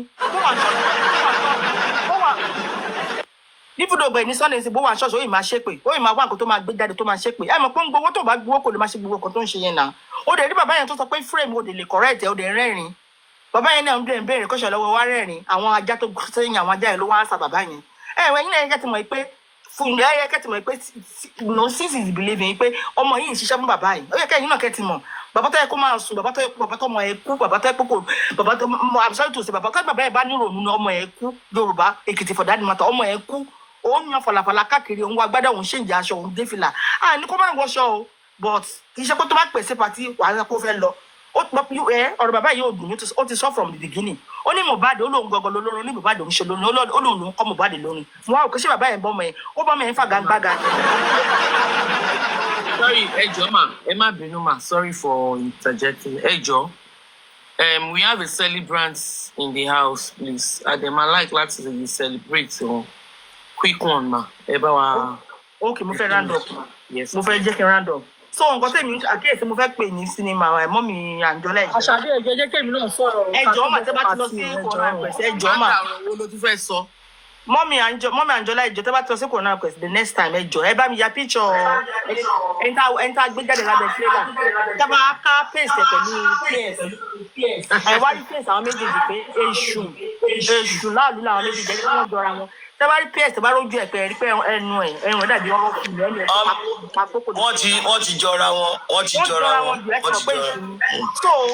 so eléyìí ká gbé lábẹ́ trailer yẹn náà ó ń ṣiṣẹ́ pẹ̀lú PS dẹ̀ ṣiṣẹ́ pẹ̀lú baba Liam so òun ló plant fún baba Mohbad òun ló ń ti baba Mohbad ẹ máa rí kẹ́lí ìwé tí Yomi bá ti lọ ẹ máa rí bàbá yẹn bẹ́ẹ̀ ẹ máa rí ó ti dọ̀sán yìí sì kò lè sọ̀rọ̀ dáadáa mú ọ̀bọ̀n náà sì kò fẹ́ jáwọ́ pẹ̀lú fún pressure fún ẹni wọ́n ni ò fẹ́ jáwọ́ the second time sí ilé Mohbad máa fún ẹni tó máa fẹ́ lọ́rùn láti pressure ó ní ìyè abiyamọ ayé àtìtọ̀run nìyẹn kò yẹ tó bá jáwọ́ lọ́rùn tó bá jáwọ́ lórí ọ̀rọ̀ justice for Mohbad tó bá fẹ́ kọ́ kárí justice ó máa lọ ẹ̀yìn láti máa gba justice yìí lágbára Ọlọ́run ẹ̀yìn láti máa gbẹ́ ẹ̀yìn ẹ jọ̀ọ́ mà tẹ́ bá ti bá rí picture yẹn ẹ bá crop ẹ̀ síta ká lẹ̀ papọ̀ mọ́ PS torí PS tẹ́lẹ̀ ó ń ṣiṣẹ́ pẹ̀lú bàbá yẹn ń ṣiṣẹ́ pẹ̀lú PS wọ́n jọ ń fúnra wọn PS máa ń fún lówó a confam ó sọ jáde pé òun gba trailer lọ́wọ́ ẹ̀ pé ó lè ti gbé pépà trailer yẹn fún orí social media náà láti fẹnu sí pé lọ dá trailer yẹn fún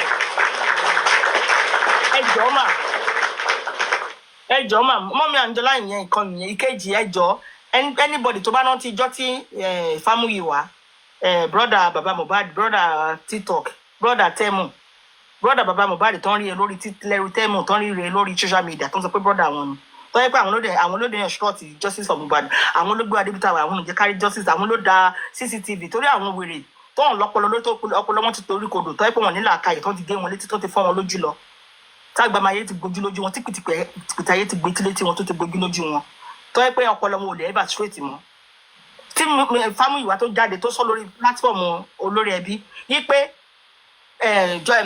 city Yomi wá káàkiri pé òun àtọwọ́ òun ní kíní ẹ̀ àtọwọ́ òun ló ti bàjẹ́ òun lòún destroy ó sọ mí ní ẹ̀ tó wọ́n ti fi destroy pé òun fún Bíọ́dún Lawal ó sọ jáde ẹ̀jẹ̀ ẹni tó bá ní dání kọ ẹ̀jọ̀ ẹ jẹ́ ká máa play ẹ̀ torí fún kíni àwọn many people àwọn tọpọlọ wọn ti kú wọn ní pé Yomi ò gbé CCTV jáde CCTV wo ni Yomi fẹ́ gbé jáde ṣé Yomi ló pa Mohbad ni àbí Yomi jẹ́ àbúrò Mohbad àbí jẹ́ ẹ̀gbọ́n Mohbad àbí jẹ́ bàbá Mohbad.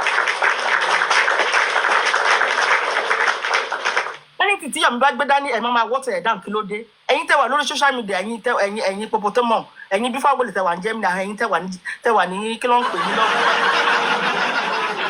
ẹ̀yin lẹ́yìn ṣọ́ọ̀bù tẹ́ wà ní London màá gbé yín débẹ̀ ṣe wá sí Nàìjíríà ẹ̀yin oníkọ̀ àgbẹ̀tẹ̀ wà ní London tẹ́ ń pera ní dadi London àbí dadi tẹ́ ń pera yín wèrè yín oníkọ̀ àgbẹ̀tẹ̀ wà ní London tẹ́ ń pariwo lórí social media àti àtajá tó ń pariwo yẹn bàbá tẹ́ ń pera ní bẹ́ẹ̀ benja bẹ́ẹ̀ accident lẹ́ ń pera yín ṣe wá sí Nàìjíríà for one day kẹ́tẹ̀ wọ́n lọ fèsì ọlọ́pàá kẹ́tẹ̀ lọ sí zone 2 àbí kẹ́ lọ sí zone 2 ọ̀ kẹ́ lọ sí pàǹtí orí social media lẹ́yìn tí máa ń pa olórí TikTok ẹ̀yin náà ṣe wá kẹ́ máa ṣe bí Yomi ṣe ń ṣe ẹ̀yin náà máa bọ̀ náà ẹ̀yin kò Yomi ẹ máa blame Yomi. 87 ẹ má tí ì lọ ẹ bá wa dúró ẹ jẹ́ ká sáré celebrate ìyá because elérò púpọ̀ ní ìṣẹ̀lẹ̀ ló dẹ̀ ń lọ bóyá mama tí ṣe nǹkan jú. ok ma mama tí. mọ́mí Anjola ìjọ wá síbi ẹ̀ jáde tẹ́ bá ní lọ́dọ̀ mi báyìí ẹjọ anybody tó bá ní tó bá play ẹjọ anybody tó bá ní tí Famuyiwa ti sọ̀rọ̀ yẹn wípé lóòótọ́ òun ló mú ọ̀pọ̀ justice for Mohbad pé. all right ma no problem ma. ẹ jẹ́ ká máa play àtẹlẹ́ náà tí kìnìún náà gbé dání náà ẹ̀yin là ń ṣe ní eléyìí ṣọ́ọ̀bù sọ pé it's true 3 minutes ẹ jẹ́ ká máa play àwọn méjèèjì torí àwọn méjèèjì ń ṣiṣẹ́ fún ara wọn ẹ̀yin là ń ṣe eléyìí ṣọ́ọ̀bù ní ìṣẹ́ fún Famuyiwa ń ṣiṣẹ́ fún eléyìí ṣọ́ọ̀bù ní ẹjọ́ nǹkan méjèèjì tí Yomi gbé dání tó ń water down táwọn méjèèjì ti wá jẹ́ tọ́lọ́ abiyamọ ayé abiyamọ ọ̀rọ̀ ń tì wọ́n síta tó ń fi wá kọ́ tọ́lọ̀ bá wa kó sí wọn ní tí Mohbad kó sí wọn ní tó ń jáde tó wá sọ tuntun ẹjọ́ jẹ́ ká máa play ẹ̀ kó tó di pé bẹ̀rẹ̀ ẹ̀yìn òsì kó tó di pé bẹ̀rẹ̀ ẹbí kó máa bá kọ́kọ́ bá wa play ẹ̀ náà kí gbogbo àwọn olórí gbogbo àwọn èrè àwọn ti jọ́sìn ìjọba máa ti play àwọn ọgbọ́n kọ́ yẹn blame Yomi pé Yomi ò gbé cctv dákì water down dákì water down ẹ̀jẹ̀ jẹ́ kí n dúró náà ẹ̀jẹ̀ kí n dúró káàmù yìí sọ̀rọ̀ mọ́ mi yẹn àníjọ́lá ẹ̀jọ́ iṣẹ́ mi kò tó rán yín iṣẹ́ ẹ̀jọ́ mà ẹ bá gbé píṣọ̀ no wahala ma. ẹ̀jọ́ mà tó bá lọ. All right ma ẹ ṣé ma thank you so much. kẹ́ni lọ́gbọ̀n ẹ ṣé gan ma ẹ ṣé tẹ̀gbàmí láyé ẹ ṣé ma. ayi tu king oya ẹ bá sẹ́ẹ̀dì gift sí celebrant wa 87 holy ghost kẹ́ tó lọ king ṣe wà ń bẹ̀ ọba orin mama tíṣẹ ti ṣe tán bẹ́ẹ̀ni ma ẹjọ ṣé king wà ń bẹ̀ yẹn mo wà pẹ̀lú yín. king ṣe wà ń bẹ̀ yẹn àbí kí n play orin fún wọn bí ni king ò sí ń bẹ̀ yẹn o. ẹ kọ́kọ́ máa fún wa lórí. ẹ kọ́kọ́ máa fún wa lórí iná mọ́ mi. ẹ jẹ́ máa play o kí ni kí n play ṣé kí n play bàbá àrà ni àbí. mo bá jì. mo wá bí. gbàtà dẹ̀ pété ó yá celebrant wa ti dé o ó yá. ó yá ẹja bẹ̀rẹ̀. ẹjọ aṣọ ẹbí dà ẹ máa mi sọ̀rọ̀ ẹ̀kọ́ táìpù ẹ̀ máa máa rí ṣẹ́gbọ́n. type kí ni. all right mama tí ló ń ṣe bẹ́ẹ̀ ẹ dé. bá fẹ́ kán máa pè é máa bá wọn táìpì wọn á máa kí wọn. gbogbo àtàwọn bí náà ni but mama tí ni ó ń ṣe wí. àjọ̀dún ayọ̀ fún ẹ mama tí ikúlálà àjọ̀dún ayọ̀ fún ẹ àjọ̀dún ayọ̀ àjọ̀dún ayọ̀ àjọ̀dún ayọ̀ fún ẹ ọlọ́run tó tóbi ọlọ́run bàbá gbà ó ọlọ́run tó tóbi ọlọ́run bàbá gbà ó ayé ò bá mọ́ ó fọ́rùn ṣe ibùgbé ọ̀run ò gbà mọ́ ó fàyè ṣá ó ti fẹ́ ọlọ́run tó tóbi ọlọ́run bàbá gbà ó. Mama T, are you ready? Let's go there.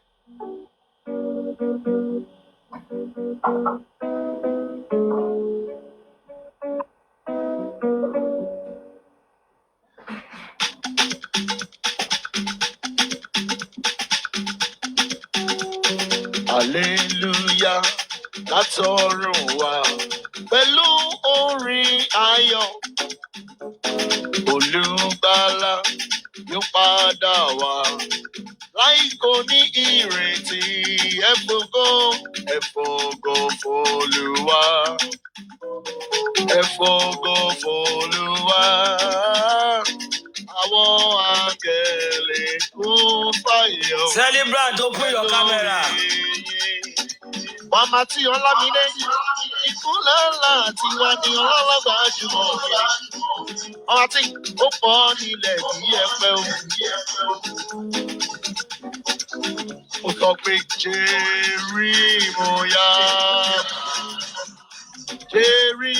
Jerímóyámà àwọn áńgẹ́lì tó fàyè Ọlọ́run.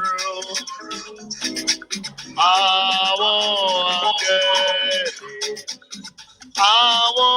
áńgẹ́lì wọ́n forí ayọ̀ yìí bàbá Ọlọ́run. Nígbà kan rí ìtúndé gbàgbé, ọmọ Sàlàkọ́ òun náà ó ṣọjọ́ ìbí lọ́jọ́ òní. Ẹjọ́ ẹ bá mi celebrate Mama T o, ẹjọ́. Àwọn tó àwa tá a jọ ń ṣiṣẹ́ ní Justice for Mohbad. No appreciation with you. She's really trying, ẹjọ́. Please, let's celebrate our sister. God bless you.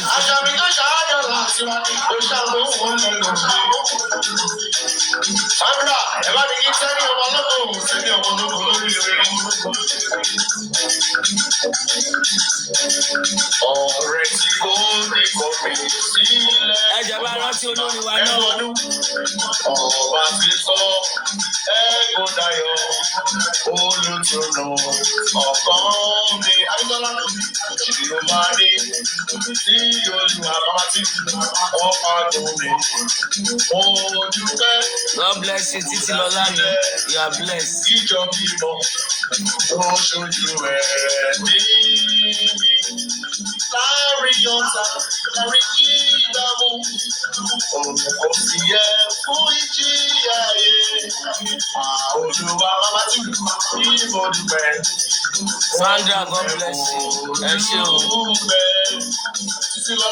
Betty Billy, God